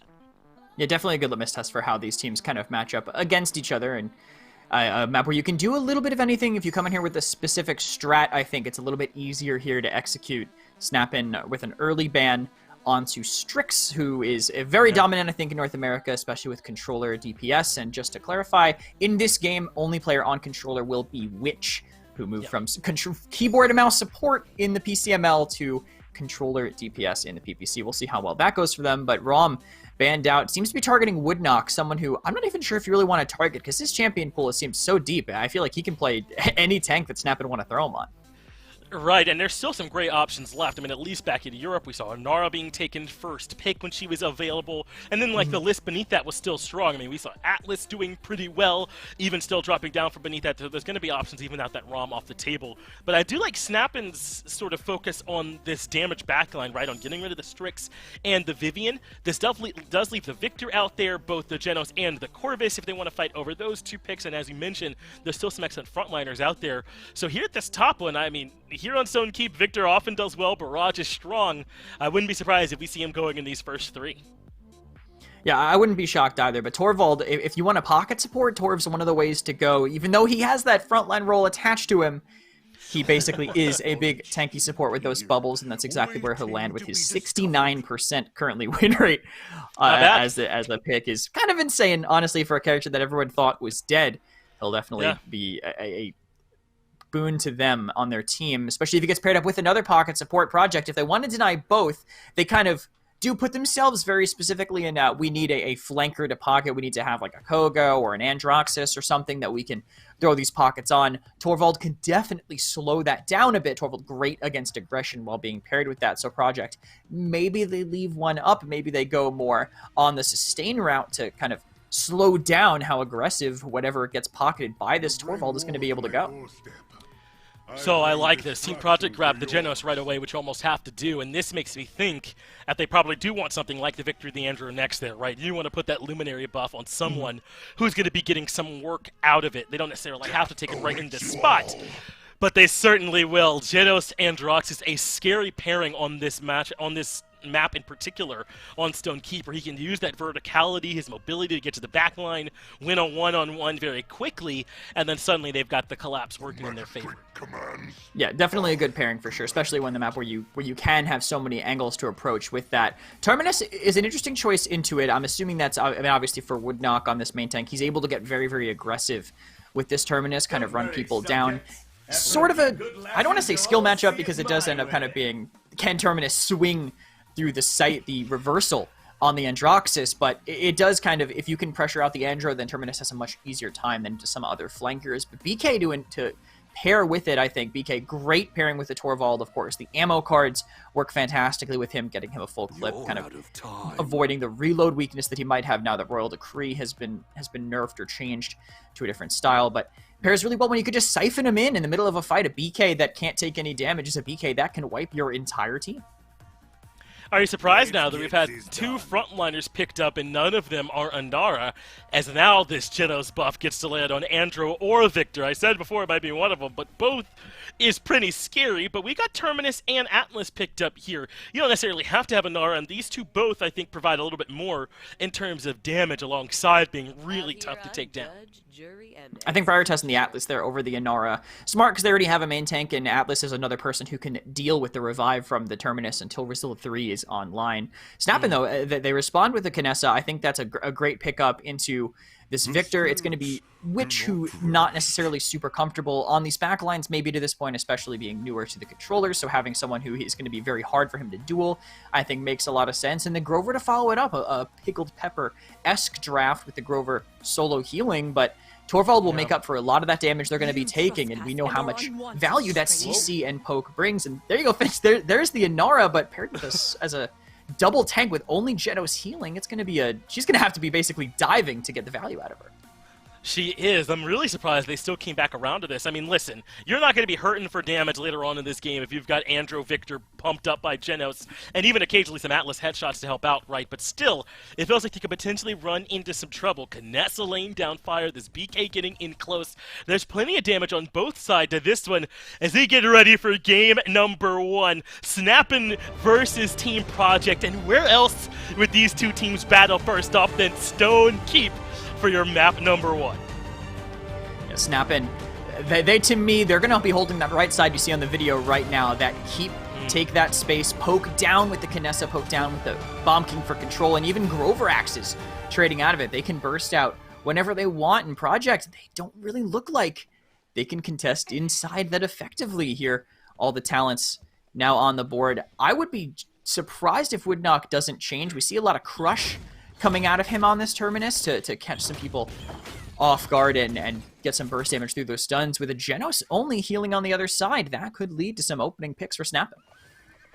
He does end up swapping to the Crush there at the very last second as anticipated, as we ride along with Penguin for now. Gore, after putting in a hard day's work, not here for the BK this time in North America, but you know, in spirit, he's cheering with them. And they will indeed head keep side here first, but looks like Project not looking to contest. They largely set up inside Church. So they put the tanks out there first.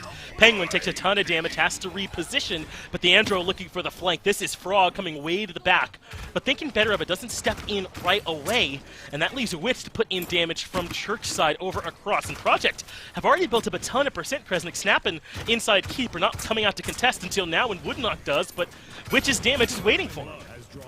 Well, bursted down as Penguin too through that, and Snappin', I like that they're playing it slow, but they need to actually burst out in this comp, and they're just getting bursted on right now with Ancient running down Woodknock, and the rest of Snappin' will fall.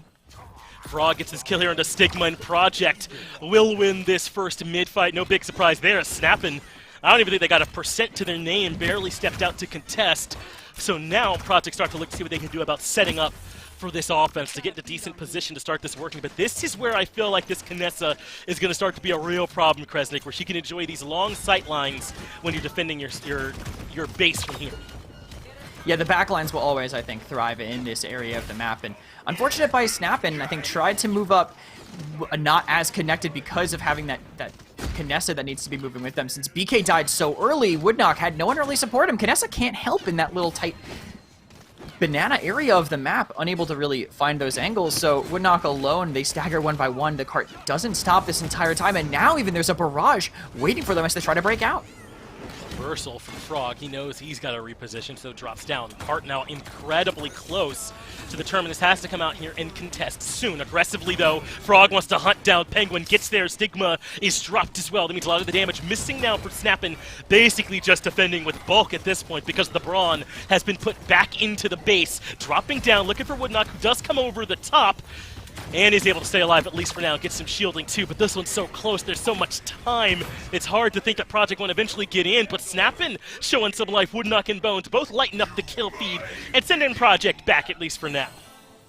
Yeah, shot back the Whirlwind, keeping them up through all that damage that Witch was doing on that Victor. Woodnock was able to just free swing over there onto the Andro caught inside that corner here. Project, it's a tough push, especially, I think, without any way to burst onto that Kinessa. It has to be some form of long-range damage to trade, and that's Stigma on Kinessa. That is a scary player champion combination here, and you can already see all that damage going into that Atlas. He just can't really get through yet. He has to play slow on the heels, and hopefully for them, this Accursed Arm can open things up.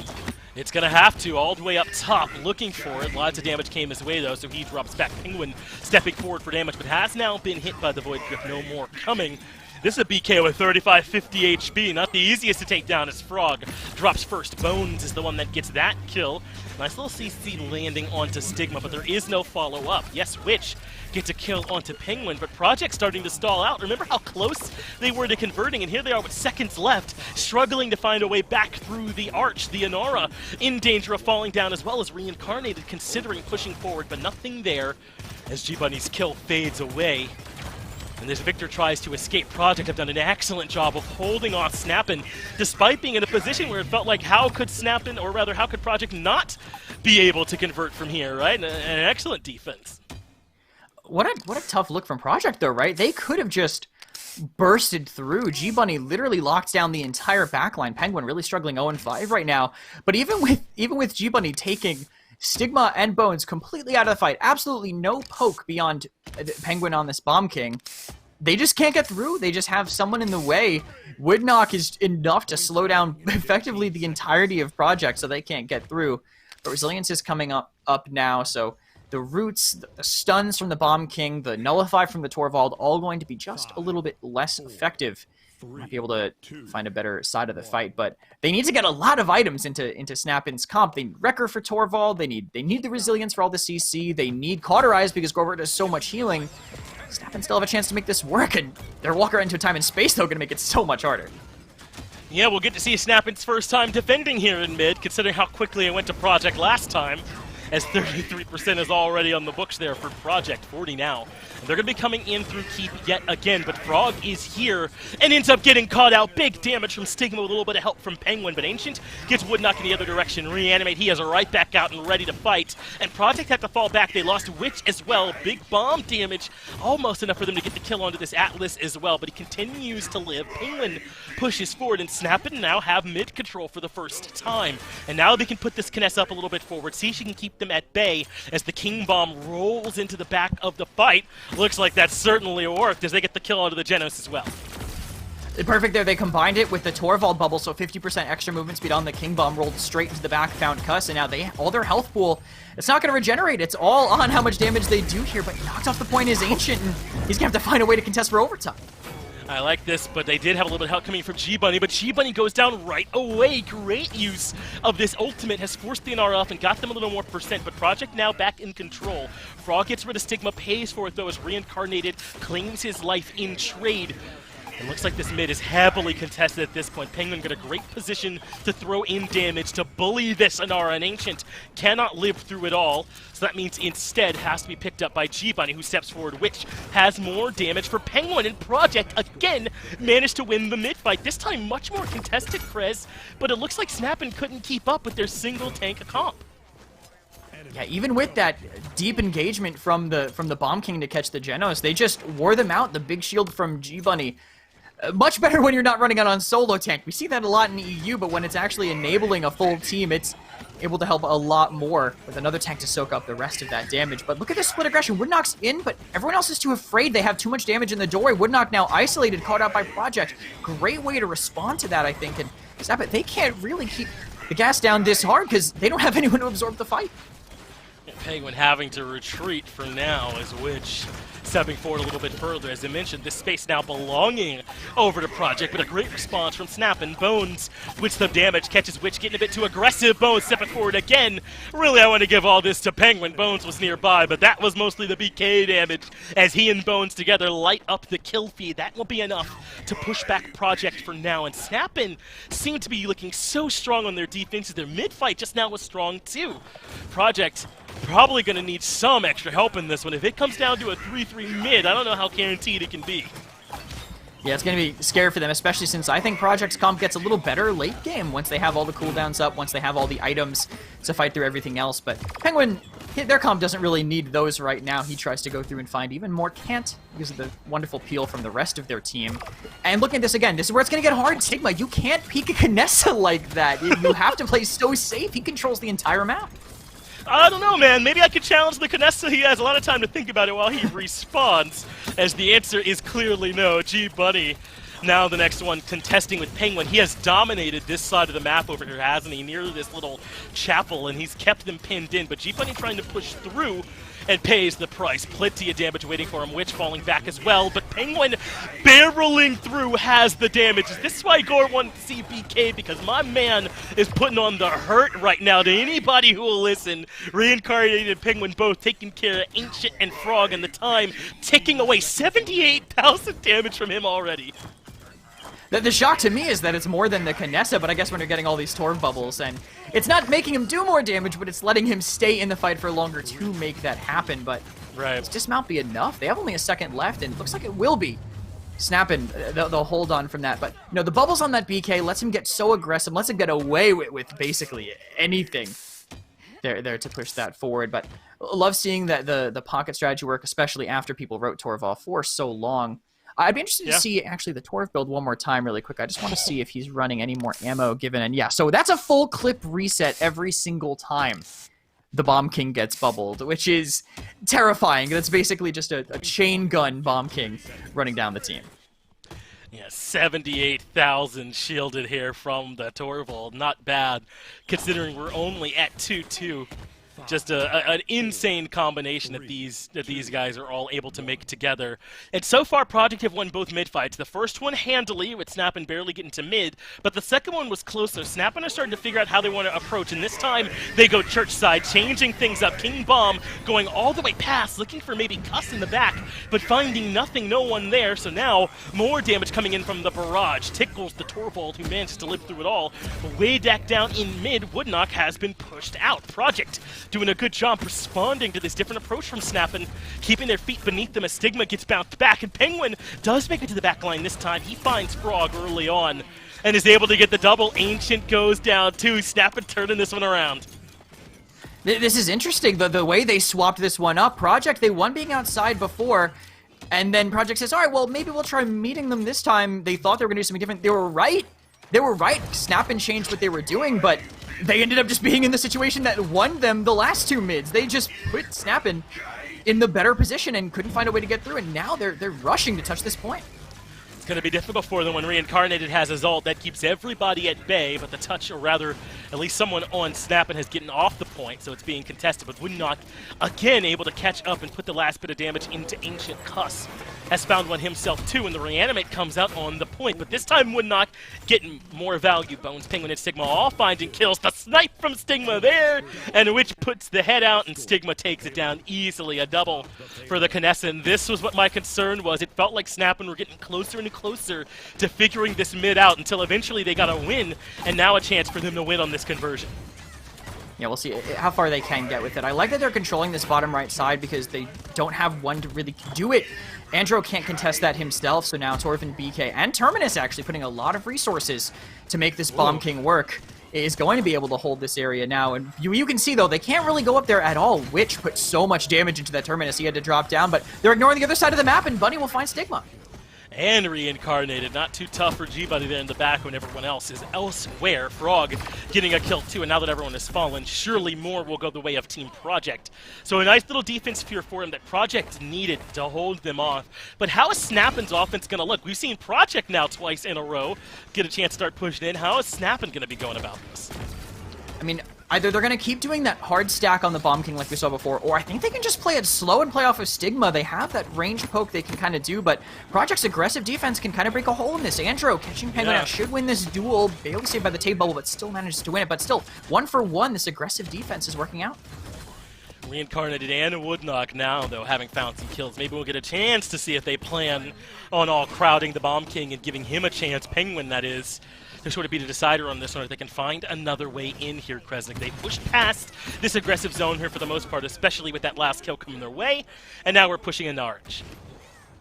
Yeah, this is where I think you can rely a little bit more on Stigma as they're rolling out. Just use that Kinessa burst damage to find it, but they're playing him up top, so a tighter angle for it, plus maybe Andro above them can catch them out, but he's going to control the right side instead to slow down that pocket that they had before. But look, they just switched sides of it. They put the PK somewhere else, so they don't have time to look at Stigma, who can tear their team apart.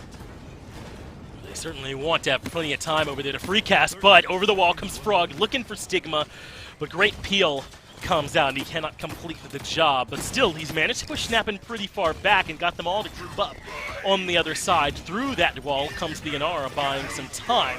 Perhaps this King Bomb can break the stalemate, drops it right into the lap of Ancient. That's enough for the kill, which fell as well, and Frog does get a return kill onto Woodknock, a double make it a triple for himself as he gets rid of Stigma as well. Still has a cursed arm, but Penguin won't let the ultimate get off, so it's a double now for the BK, and this card can start to roll in, but out comes G-Bunny to slow it down. Not going to be that free as Penguin drops as well, and now we're into the OT, a double kill for Witch, and it looks like that resurgence from Snappin happened a little bit too late into the round.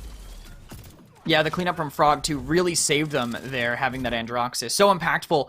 A lot of player skill, I think, weight on that character, Penguin, Frog, making it work into the Bomb King that was thriving on the other side. But, I mean, even with the Torv pockets, I feel like they're mostly going into the Bomb King. Shoutouts to Stigma, because he is doing phenomenal on the damage charts. They're managing to keep up even into an Atlas shield constantly getting thrown in his way, kind of screaming away from Witch there as well. Snappin', though, they did spend the King Bomb and a Headhunter and a Whirlwind to try to make that happen, so not a lot of DPS ultimates here, but not a ton of responses from Project, really. Just a Seismic Crash from Ancient that isn't going to find too much. Almost everyone on Snappin' has a lot of resilience that's going to make that ult basically not work, and the combo won't work either, but he just finds Stigma without any need for a combo at all. Absolutely free for Cuss, I suppose. The Stigma goes down. There's that ultimate. With the variance that sometimes can come up big, Frog now trying to make his way across. They're fighting before they even make their way all the way into the keep and keeping Snappin pinned down. And already Project are the beneficiaries of a big percent lead, but Frog, the solo agent, the man on the mission, gets punished. Bones puts in the last bit of damage. Terminus gets set back in the middle there, and Woodknock not able to find much more. He comes down to contest the Inara, who's low and needs some healing, but it will not come. Stigma finds the snipes, and that will be it for Ancient. Snappin now have found a way to get back in control of the mid. And they have Stigma up in a great position to slow this down. I think maybe he needs to play outside, though, to help watch the point. Penguin has this area locked down.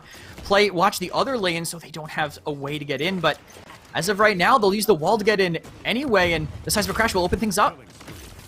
They're ready to move in, and Witch already gets rid of Penguin. As you said, the Seismic Crash is the start of this one. Witch come back out to contest on the outside now as their Inara is back going toe-to-toe with Woodknock, but Stigma now looking for some slightly more close-range shots does get pushed back, and they're letting these tanks just duke it out in mid. One barrage being dropped down. That's enough for G-Bunny to get the kill on the Woodknock. Another one being considered, but doesn't really find the angle. Snappin' have had to give up on their mid control for now. Right back in as Woodknock is still there, and now maybe Penguin can put a little bit of support in. Ancient goes down. That means no one contesting, and Stigma able to take care of G-Bunny, and that means Snappin able to get the victory. 2 mids in a row after giving up the first 2. It's Snappin managed to bounce back here on Stone Keep.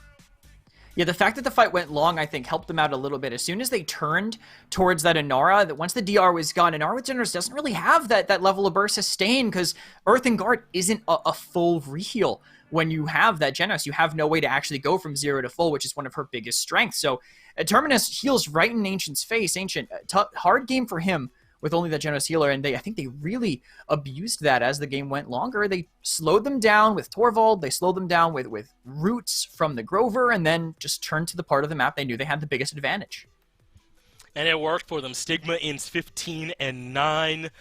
Even Bones able to end 10-4, right? Some excellent KDAs here on the side of Snappin', and just great adjustments, right? What really helped was their early game defense, or even though they gave up 2 mid-fights in a row, Project weren't able to convert them, so it ends up 2-2. And then the adjustments that we saw from them coming through in those mid-fights, right? The adjustment to head over towards the church side, which seemed to catch Project off guard, or the adjustments on that final map, where even though they lost initially, they were able to bounce back in. Snappin' looked great here, man, making the BK and the Kinessa both look good. Yeah, for sure. And it was a good bounce back from Penguin, because he did not have a good start to that game after Project kind of ran out screaming with it. He was 0-5 even with that support, but they managed to make it work from that point forward. And now Brightmarsh, where we're going to be headed next for this. I'm assuming this is Project's map pick, Snappin' being first pick last time. So they want to go to a map where maybe they feel like they can take that snowball that they had at the start of the last game and keep it going. This is a map that can go one way very quickly. If Project feel like they have the better early game, then they can use that to run away with it. And a lot of those same picks can get some value here, right? No reason you couldn't bring an Andrew out here on Bright Marsh the same way, or a Bomb King out on Bright Marsh the same way that can get great work done in these apartments and some of these other narrower areas where all that, blaster damage is so much better, the AoE. So we'll see what's going to be the call. Project will be in that first pick spot here this time around. And I don't know if you have to make any tremendous adjustments to your draft if you're Project. I mean, it's not as if this wasn't close, what happened there on Stone Keep, but maybe we will see them go back to the drawing board in terms of their comp. Maybe I would see them ban Torvald instead. If they don't want to pick it for themselves, just take it away from Snapman. Most of the top North American teams do rely on that pretty heavily, so it has to be something that you're thinking about in these games. I do also like how Snapman are kind of aiming at Witch, even being kind of newer to playing a controller damage dealer. Normally I say, oh, don't ban Vivian. There's so many other things that they can play, but we saw a solid performance from Witch on the Victor, but maybe they've scrimmed against him or that they've seen him practice it before and just said, hey, we'll target this and we'll not let the freshest player on this role be able to feel comfortable, make him uncomfortable, and we can abuse the team a little bit harder. I think it certainly makes sense there for him, right? Try and go after what could potentially be a weak link, or maybe the link of the team that's not as used to working with the squad, whatever it might be. Even if you don't think there's a mechanical deficiency, there is a thread there that can be pulled, at least Snap and seem to believe. So take away the Xin and the Vivian, the Corvos and the Romband away by Team Project. And yet again, that means Victor Geno stay out there as those highest value pieces. Terminus, however, will be the first pick, and it's hard to argue Woodknock was a nightmare on this pick. He had great reanimates. I mean, how many times have we seen Terminuses come back and then instantly die? Not that case at all, man. Those reanimates were impactful, so take it away. It's working. For sure, especially when you're against a tank that can't really get re-healed back up, right? Just revive in their face. But is it worth it taking away Woodknock's term when they get Torvald in response, and they're going to be able to get whatever one of the pocket healers? If they want Genos, they can get that to combine with it too. Genos Torv is a good combination, but they'll take away Frog's Andro instead. Andro, with this Torvald, is so mobile, especially on Bright. He can go deep into the back. You can bubble him during the Accursed Arm to do it safely. There's just a lot of ways that Torvald really enables an Andro on Bright Marsh. And it's just a map that Andrew's already great on anyway, right? So just scary to think that he's going to be more protected and able to get back there even faster and deal more damage. A frightening prospect if you're on Team Project. So the way they deal with that is the Grover. Add in a little bit of mobility there for him, the ability to get some stuns out potentially and heal up everyone around him. And they're going to go to this BK. They don't want that to fall back to Penguin. So interesting how some of these picks are kind of bouncing around a little bit, right? Frog now, or not Frog, but Andrew over there with Snap in this time around, and the Terminus over here with Team Project. Some big adjustments have already been made. Yeah, Frog and Penguin basically just swapping champions at this point. And I think it's going to be a little tougher playing the Bomb King into the Torvald. I think he'll have to choose his fights a little bit better. But Poppy is really good at kind of making that space that you need here. But Snap in now, it's going to be Bones on this Genos to pair with that. So another pocket to make them even stronger. And Woodknock is going to get a comfort pick again in the Inara. So prioritizing that Terminus, it helps a bit into that pocket, right? Because he can pocket a teammate with his Siphon. He can deflect effectively an infinite amount of damage. But you haven't really made Woodknock uncomfortable. Now he's just going to run at your backline on this Inara. Genos healing or not, the Torvald will supplement that and let him get away with a lot of aggression. Interesting. So the Tyra will be the next piece of this backline combination. That is over Victor. I don't know if you necessarily feel like you have to have him here on Bright Marsh, but still, certainly a strong pick. But they like this Tyra here instead. And I think she can be quite punishing to this Inara as well. She can get back there and has great damage. And they're going to pair that with a Khan. We saw him earlier in Europe. I feel like we don't see this frontliner all that often, but what do you make of this Project draft? It's an aim towards Deathball, right? They're going to play kind of close together. Tyra over Victor because of that damage reduction that she gets with the Mercy Kill talent. Plus, having Khan there, I mean, the Shout is a little bit of extra healing too, right? Keep the team up, have the grip also to peel someone off. But Snap and see that coming, right? They read that draft, all 5 picks are there. They have the last pick to counteract. So, Willow. Pick up that Willow. If you're going to deal with Deathball, Dead Zone, Seedlings, all these big AoE damage abilities, or just healing denial abilities, that is going to make life significantly harder for Project. It is going to take the value out of the Shout as well as the Grover, and going to make it tougher if they're all stacked up. Snapping with a great response there on that tail end of the draft. So we move into game number 2, and now the map that we're going to be looking at will be Bright Marsh for this second contest. Remember how much of a great start Project were able to get off to at the start of Stone Keep. They got off to that 2-0 in terms of winning mid-fight start, but got responded to. Can they do something better here on Bright Marsh, or will Snap and continue to hold on to the momentum? They might be able to. I do think the draft can function that way. I'm just a little bit worried about where they're going to be playing exactly. I feel like maybe they get on point, but then they get surrounded so easily. They can't really sit in Shrieks. They kind of lack poke.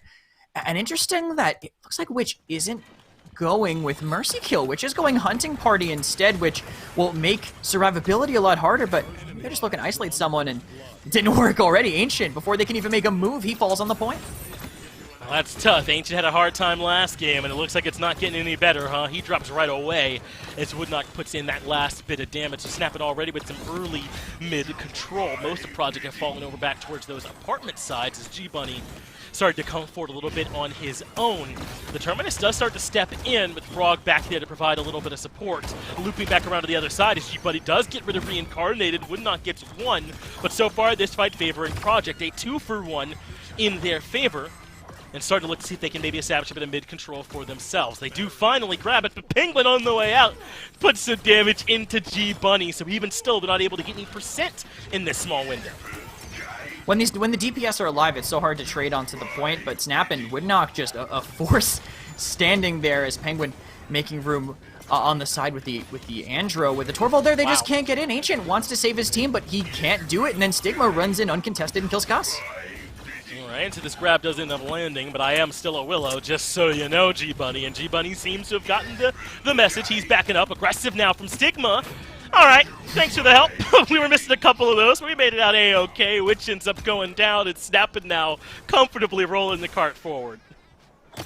Well, if I was ever sure that, make sure it was Stigma playing there, that's definitely a very Stigma thing to do. Just stand still after whiffing a few shots. Definitely exactly who we expect. Project need to deathball a little bit tighter, I think. That's how their team is going to stay alive. I get they're into Willow, but bait dead zone and then rotate, but I guess don't deathball when they have time and space up. They lose Cuss again, and tough game for him, and Snapping are going to come in with a Fae Flight. They are over the top. Penguin putting so much damage into G-Bunny. All my man can do is stand there and take it. Ancient lands back down in front of everybody, and he ends up falling, and Penguin still able to rain down the damage from the sky. The cart's almost in already. That's a conversion. And Snapping very quickly find the 2-0. Krez Project are starting to lose their grip on this one already. Yeah, they keep getting picked off at the worst times. I mean, Cuss, they never really got a fight, I felt. But one time, once the point got capped, that they actually grouped up and were ready to go in, Cuss just dies to a Gen Assault from Bones. Fantastically played by him. He had a great game last game as well, clearly already carrying it forward here on the Genos. But Project never really had a chance to breathe. I think they need to group up at the start maybe and move in once they've baited a Willow cooldown. We saw how they positioned at the very beginning of the last mid. They had Ancient rush the point alone, and then everyone else was on the right. Of course Snapping are just going to kill Ancient and then deal with you. They have to actually work with their team, use the Siphon to save everyone else instead of just having Ancient try to live, but another split mid from them, and they're letting Snapping take all this map control. And look at Stigma already off to the side and putting great damage into this Terminus. Not quite enough for the kill. Some great healing came through. So Stigma ends up having to fall back, and Woodknock drops. Cuss gets the early kill, and the fast cap working already for Project. They're up to 23% as I speak, even though Penguin does get a kill into Frog, but Witch gets one on to Bones. Witch wins the battle up against Stigma for a double, so Project now in a great spot to find this cap here in mid, even with plenty of damage coming through from this Willow. Yeah, it's going to be tough with the damage coming in, though. They will have also a late touch here and a Fae Flight to back it up, so Project maybe have to kite to the objective, play in a place where this Willow can't get away with whatever, but Torvald bubble plus Fae Flight, it's going to be hard to stop Penguin. Yeah, not going to be able to slow down Penguin, who's up here in the sky. Reanimate used on the actual point, and the checkerboards are coming through. But if he can get back here and get rid of Cuss, that's huge. Snappin takes care of the Grover, but they needs more help onto the actual point. It is a double kill now for Penguin. He has to come in and find the touch. Gets the triple kill by putting down Frog, but still here is Ancient. That should be enough, and it is for Project to be able to get their first point of this one. But boy, did Penguin make it close. Yeah, right there by the end. I mean, I don't know if he would have burned through a full health Terminus. He would have to somehow missed a lot of axe swings, but close enough, I think, for Penguin. He's not feeling too bad about that. And Project, now they're playing a little bit tighter together. This is what you want to see. Stigma loses another fight on the side as well, with Frog playing well on this BK, and more as the Death Ball kind of moves forward and goes through Snappin'.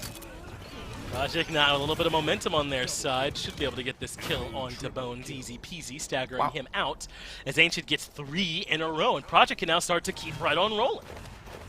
Ancient just mowing the lawn with the axe, swinging back and forth as they want to go forward. Bunny, also, I want to say, they won that mid without the overpower, so a very impactful ultimate not there because he missed it right at the start when trying to catch out the Androxus there in the backline. Maybe they'll look to spend it here if they feel like they have enough time to go in, but maybe it's risky. Maybe if he peeks out, he'll die to the Willow, and you don't need that to happen. I guess 3 kills already. It's snowballing right over. Yeah, make that a full-on wipe. Stigma and Penguin do the damage in the backline. We heard the accursed arm come out. Faithlight was there, I believe, as well, and Penguin, alongside Stigma, did the absolute dirty work. Now they can get to a little bit of an aggressive zone and cut off some of this work for Project. What a way for Snappin to use some of those ults, and they should be able to charge those up in time with a minute left, though some of that time gets taken away when Penguin falls to G-Bunny. Yeah, the fight will keep going on, and I hope I'll have a chance to give it to you this time, but maybe not. It's already gone off. It is. Sigma got that first kill, gets a second here onto G-Bunny for the double. Dashes back towards the mid, but too many people waiting there. Frog gets the last bit of damage, though I'm sure that damage could have come through had it not been for him. So back onto this offense goes Project. You almost forget that's what they were doing, but now they lose Frog. Penguin got up there at top and found him, but is now looking for more. But G-Bunny comes up to provide some support. Up to the air goes Penguin. He gets Witch anyway. These flankers, Krez, are doing such a good job of taking out the damage dealers.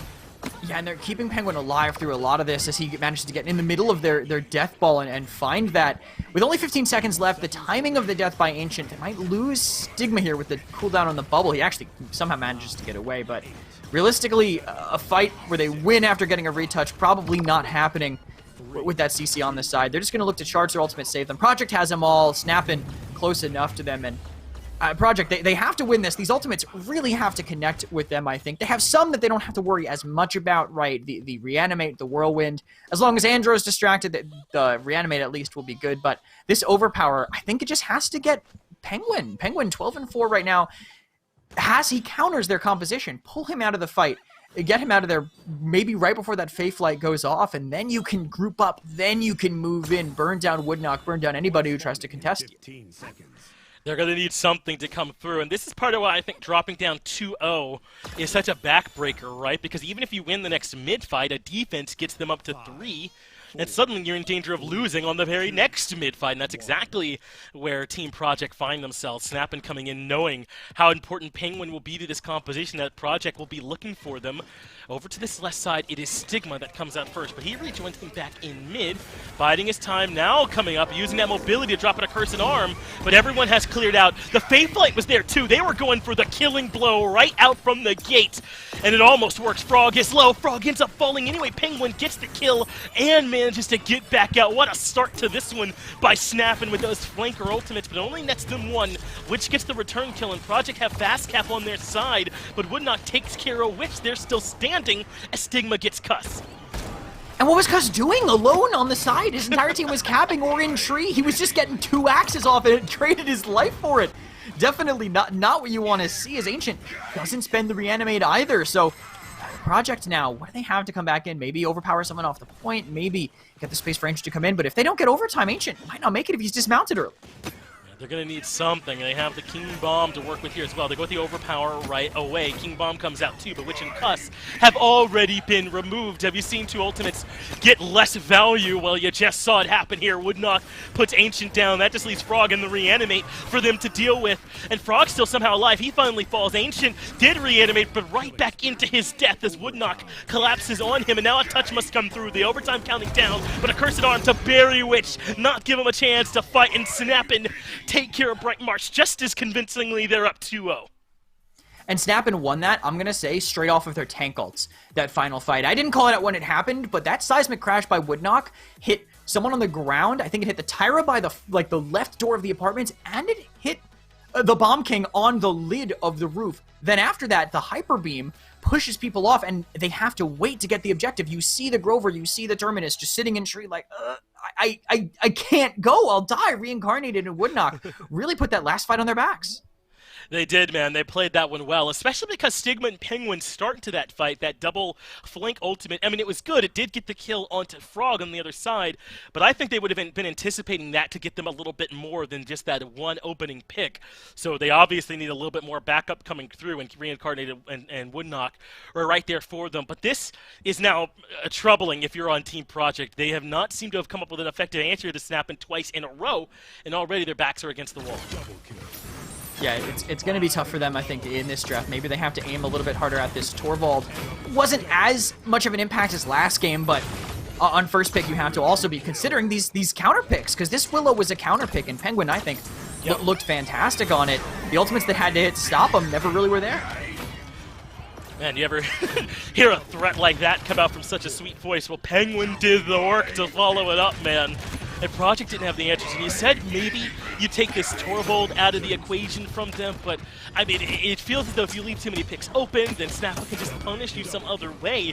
It feels as though they have Team Project in a damned if you do, damned if you don't situation, and Project are accepting the if you don't part of it, I suppose, right now, where the Torvald makes it through every single time. It's tough for them. They're going to need to figure something out as we go into Splitstone for this next map here, Krez. And this is the one, Gore and I were talking about it earlier, where it can feel like you can get some defenses even if you're struggling on this map. But it's also one where if the other team has the momentum, they can run over you. This is one that can go a lot of different ways. Agreed. And I also think that I'm not sure how I feel about this specifically for Project. I think you are right. You can definitely slow the game down by how hard it is to cap. But I also think that Snappin' have more triple DPS flexibility than Team Project do, and this to me is one of the highlight maps for it, because you can surround the objective so easily so that if they have two tanks, as soon as they put one on the point, it's just going to be melted. It's such a threat that just gets eliminated right away. So Snappin' maybe will end up with more flexibility here with Reincarnated on the off-tank slot as opposed to G-Bunny for Team Project. But Project not looking for that Torvald yet. They still want to target Woodknock a little bit, and Snappin' respond by continuing to look towards Witch. Yeah, this Terminus being taken out in the Vivian as well. And listen, I don't think that Witch has looked bad by any means, but if Snappin' feel as though they're effectively limiting in his role, then I think they should keep right on doing it, right? I mean, the squad Witch is on, Project, has not yet won, so this feels like a good use of their time so far. Now, Project are also going to ban away this Genos, and I think this does make some sense. They had the Genos with them last time, providing that extra boost, and it was making life a lot harder for them, but it looks as though the Torvald will yet again go unbanned, as Snappin' banning it themselves. Perhaps worried that Project were going to first pick it. Taking off the training weights. We don't need this to beat you. We don't even want it. We'll just throw it away, and we'll see how you can deal with that then, if that was their plan, Project. Now, if they want us to keep targeting Woodknock, they do. They're going to grab the ROM for G-Bunny after a kind of a tough performance on Khan last game. Going to pick someone who's a little bit less well countered by Willow. He can just dive into the back line. With Torvald banned also, it's a little bit easier for ROM. Torv, not a bad counter to him. Great against dive. The bubbles deny ROM from getting those soul fragments. But Snappin' now, they feel like they have the world. Corvus could get picked here if they want to pair with this Andro, and they have arguably one of the best flanks on this map. Andro, so strong. He has been all set lug. I can't think of a reason why that would slow down here on Splitstone. A great start here for them. And as you mentioned, no reason not to go ahead and grab this Corvus, right? As far as pocket healers go, especially in a world where you've banned away the Torvald already, it just does not get much better than this. So now they're in a position where they don't necessarily have their front line just yet, but how much more can Team Project do to really diminish that, right? When a world where the Terminus, the ROM have already been taken and or picked, you'd think Project are going to want to prioritize some other areas, so no reason Snappin shouldn't be able to come back around and still get something they feel pretty comfortable on in terms of some frontline. They can get Fernando, they can get Barrick. There's plenty left if Inara gets picked up, which it does. There's a few options still for them. I definitely am not as happy with it as I would be with Woodknock on Inara, as you know, we've been seeing him perform, I think, fantastically so far. But Project, they have a great tank line here. Maybe a little vulnerable to a Cassie, a big game, or even a Sky if Snappin really want to go that direction with all the big health pools there. But Snappin, they'll grab the Shaolin for Stigma to deal with Frog on Eevee, maybe a little bit better. But they lack tank burn now with both of their DPS locked in. This is a hot team. It'll be the Fernando, and you were saying that this could be an easy mount for triple DPS, so Snappin could decide that they're okay with just this Fernando. I mean, even still Ash out there. So if they do want to go with a point tank, off tank kind of combination, then you wouldn't feel bad about having that on your side to try and deal with this Team Project draft. And now it's the Damba. You like to see Damba paired here with the Sonara point tank with great point healing. Feels like an easy combination for me and Dread Serpent, a great tool. But how do you like this Eevee in the backline? Is it going to be the Eevee ROM dive here from Team Project that Snap are going to have to deal with? They're going to be pressuring Bones so hard, but Bones is very slippery, especially on this Corvus right now. I do like how they have the Damba, though, because if they are losing the dive, they could just focus on the point fight, right? Just Dread Serpent the Nando, kill him when his shield is down. You'll probably have enough time with a Victor on your team to put in all that damage. Snappin' in response, though, they do stray away from the double tank. They show off their flexibility, which I thought would be very important here on the map. They pick up the Maeve. That's someone who can maybe dive with the Androxus onto this Damba, onto this Victor, and make Witch's life significantly harder. Yeah, this is scary now, right? Imagine an Andro and a Maeve coming at you during midnight with a cursed arm if they, for some reason, need more damage. Absolutely frightening. And now, I feel like Project have a lot of work cut out for them, right? They're going to need to make sure that whichever one of these lanes they're sending this Eevee combo in, if that's what the combo is or whatever it may be, that's going to need to work probably that first time around, or the ability for the Snappin' comp to re-engage is going to be too big of a problem. Yeah, I think the verticality to ignore that, as long as they can keep their Corvus and their Shaw alive from the dive, then Snappin' have more than enough damage to potentially overwhelm the backline of Project. But gonna come down to, I think, that Eevee connecting shots on people running away, right? If Frog is having a good game, if he's on fire, then he's gonna be cleaning up on all that space that G-Bunny's making. Well, let's move on to our next map here. It will be Splitstone that we move on to. Everything looking, I believe, is how we would have expected it. And Project, truly with their backs against the wall here in this one, Krez, Snappin' have made it look like everything's been working for them so far. Yeah, for sure. I think Snappin' have been executing their plans great, and I expect to see the same. I expect to see this Corvus and this Shaolin kind of protecting each other, the Sand Trap. Usually used for the 1300 damage, but honestly, if you can cripple a ROM and an Eevee at the same time, then more power to you. That is a great use of those things combined. Honestly, we'll see where they end up positioning. I think probably marks on both flankers, just pocket your Sha, but they're gonna actually try to stop the dive instead. Both of them on the right side, and now looking for a chance to go into the back.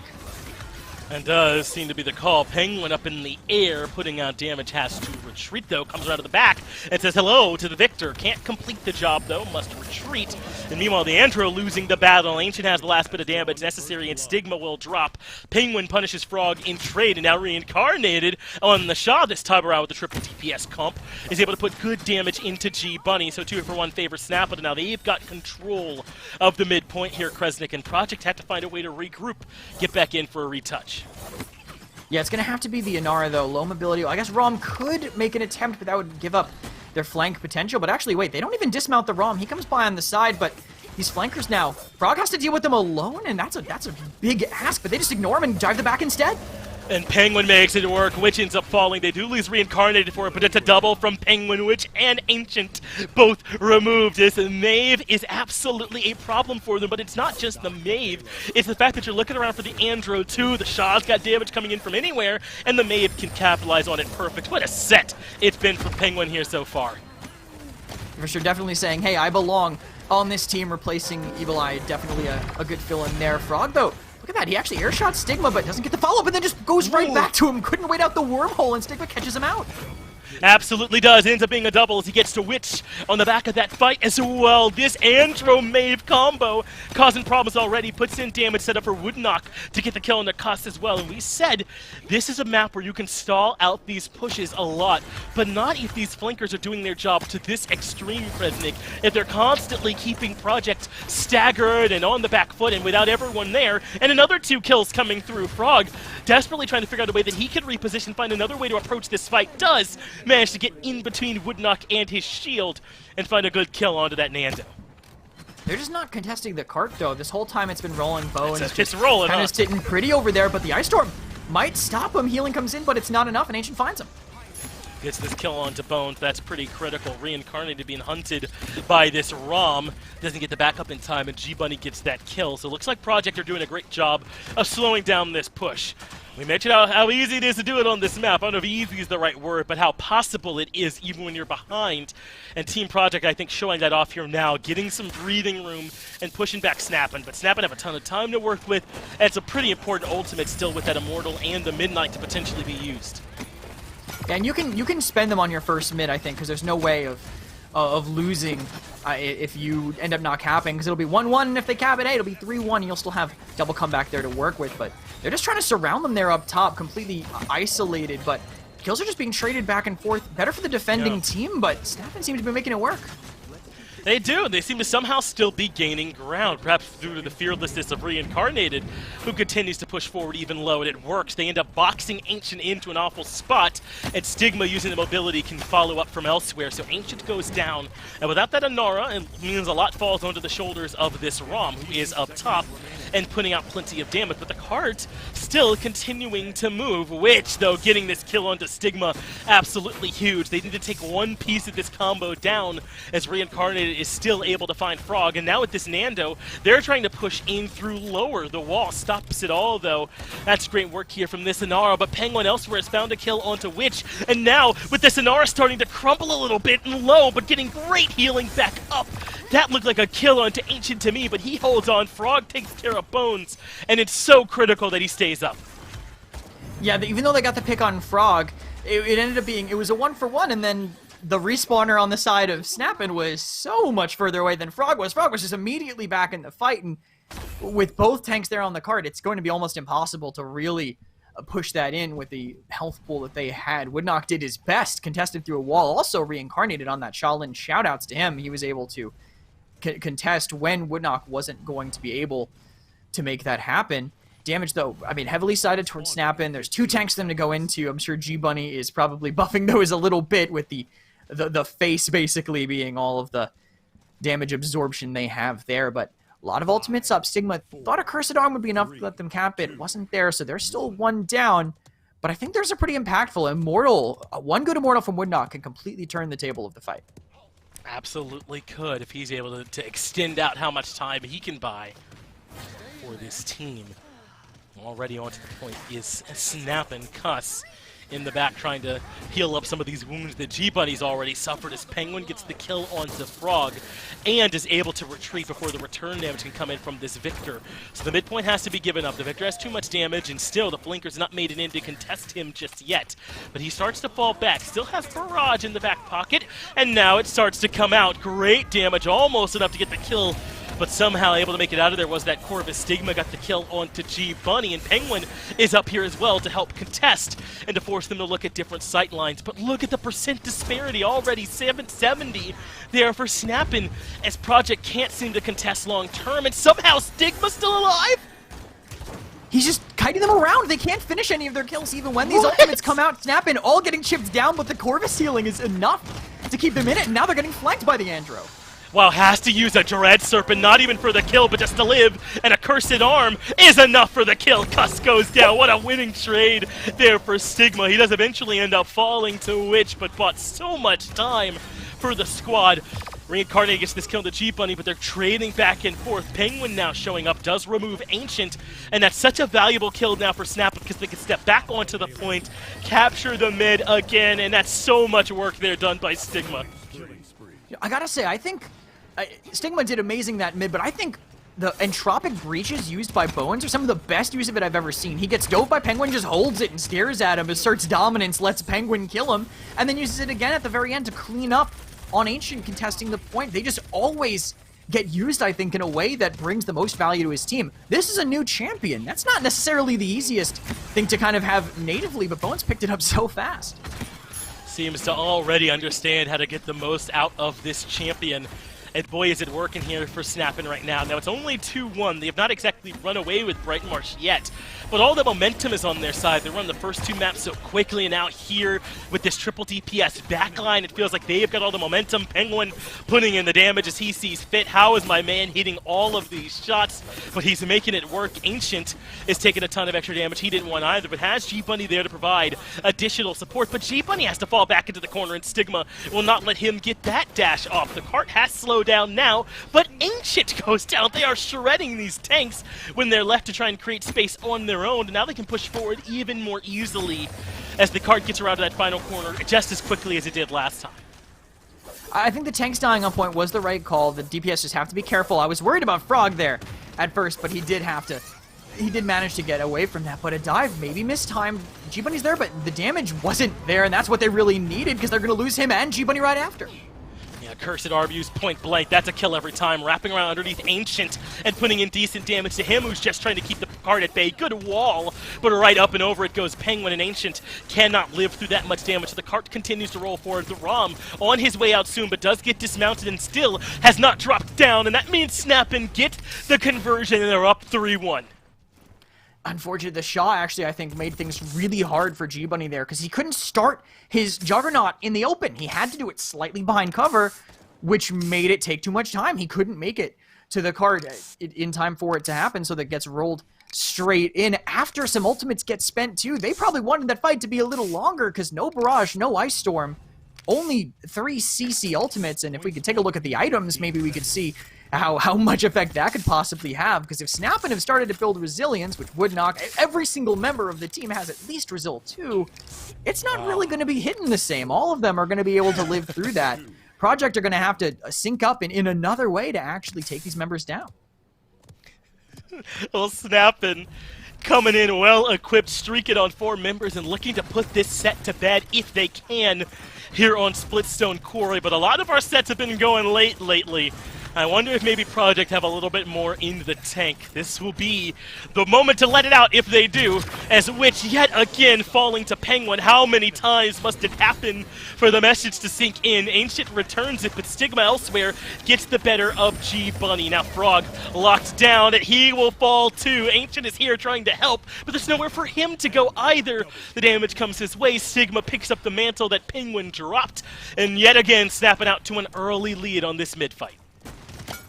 Yeah, great use there. You saw them trying to kill Penguin, right? They fear him, they use the CC, but he has the Resil, and he just manages to be totally fine. Air high ground control also by Snappin' right now. Ancient might have got by, but they have still 5 ultimates to play into. The Cursed Arm doesn't quite find the value this time here for Stigma, but he's able to just turn around and see G-Bunny there for the taking, so he takes that kill. Penguin gets rid of Cuss, and now the healing has been taken out of the equation. Frog barely escaping the wrath of Stigma that time, but Stigma knows where he's at, forces him to go into the block to try and heal. And that's going to do it, Your Honor. My client is just built different, and Snappin' are ready to show up today. A 3-0 to close things out. Yeah, Court Adjourned, Snappin' were just all over them, I think, in that set. I felt like they just had the better draft every time. As soon as I saw Splitstone, I even said, oh, they're just going to be more flexible than them. They're just going to play triple DPS because Project really can't, unless Bunny would go main tank, maybe put Ancient there, but they haven't really shown that before, and Snappin' have shown this. They picked up Reincarnated, I think, partially for this reason, and him, Stigma, and Penguin just ran away with that game. Yeah, somewhere out there, Gore's going, how'd I have to cast 9 maps when these guys only had 3? It's just how it went today, bud. As Project struggled here in this one up against Snappin'. And what makes it so scary for me about what this means for Snappin' as they start to get things back, or continue to keep things going for them, they're right around the middle of the pack right now, is how well they are playing as a squad, right? I mean, it's one thing to talk about the backline combination that is Penguin and Stigma, but what about the work that they were able to get from Reincarnated on a bunch of different roles, on the Torvald and on the Shaolin, and how reliable they have as a main tank too? From top to bottom, this is a stacked squad right now. Yeah, and after they pushed Pickled Pepper to the absolute limit last week, I mean, I think the last map was a 3-3 mid-fight that actually could have gone either way. Pickled Pepper, this team that looked untouched. This roster change, I think, just made a lot of things gel for them. Even the players that I think were performing well before, they're just clicking a little bit better than they were. Stigma looked kind of just unchained on this Androxus, almost unstoppable, being so mobile on this map and just impossible for them to pin down. He was, and he understood, you know, where and how he needed this team to operate. I mean, they had a Nando solo tanking for them on this one, and they looked like they could not be slowed down. Project able to come up with, I think, a defense somewhere in there, but really not enough to keep them in this set. So Snappin' now right there next to Sanguine, depending on how Sanguine's next set goes. Of course, everyone in the rearview mirror of Pickled Pepper, who are still 8-0 up there at the very top. But I think that gap closing more and more each week now, Kresnik, and you got to be watching out if you're Pickled Pepper for Sanguine and Snappin'. Yeah, especially as these teams kind of start picking up their meta. We see it from Snappin', we see it from Sanguine.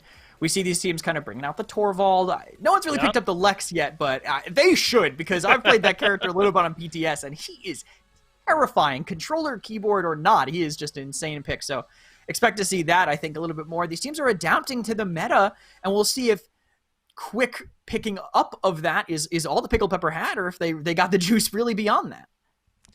Mixalazub and Chroma Space go the distance back in Europe. That one ends up being 3-2. Carnage in that fourth map get the better of Fatal Ambition, and Snappin' only need 3 to beat Project. But as you heard, there's some huge sets coming up. Sanguine and Pickled Pepper, that one's going to be happening a little bit later too. You want to make sure that you're there for that one. The big one's going to be happening up in Europe here as well. This phase of the PPC is starting to shape up here, man. I know how competitive it's getting here at this point. It feels like you don't want to miss a single set because you never know how these are going to be going here, Kreslik. It's tight right now. Oh yeah, it's so competitive between these teams. 6 weeks left still to go, and we're still not sure about what the world situation is going to be. So these teams just want to be as high up in the standings as possible, right? They want to make sure that they're there and they're ready to win. They do, and I'll make sure you're checking out Krez's matches when he's bringing those all to you all tomorrow. I know you're going to want to see how some of these end up coming to their conclusion. Thank you all for watching here today. Thank you for production for making the show happen here for us, and make sure that we see you all tomorrow for those extra matches. Got nowhere to go.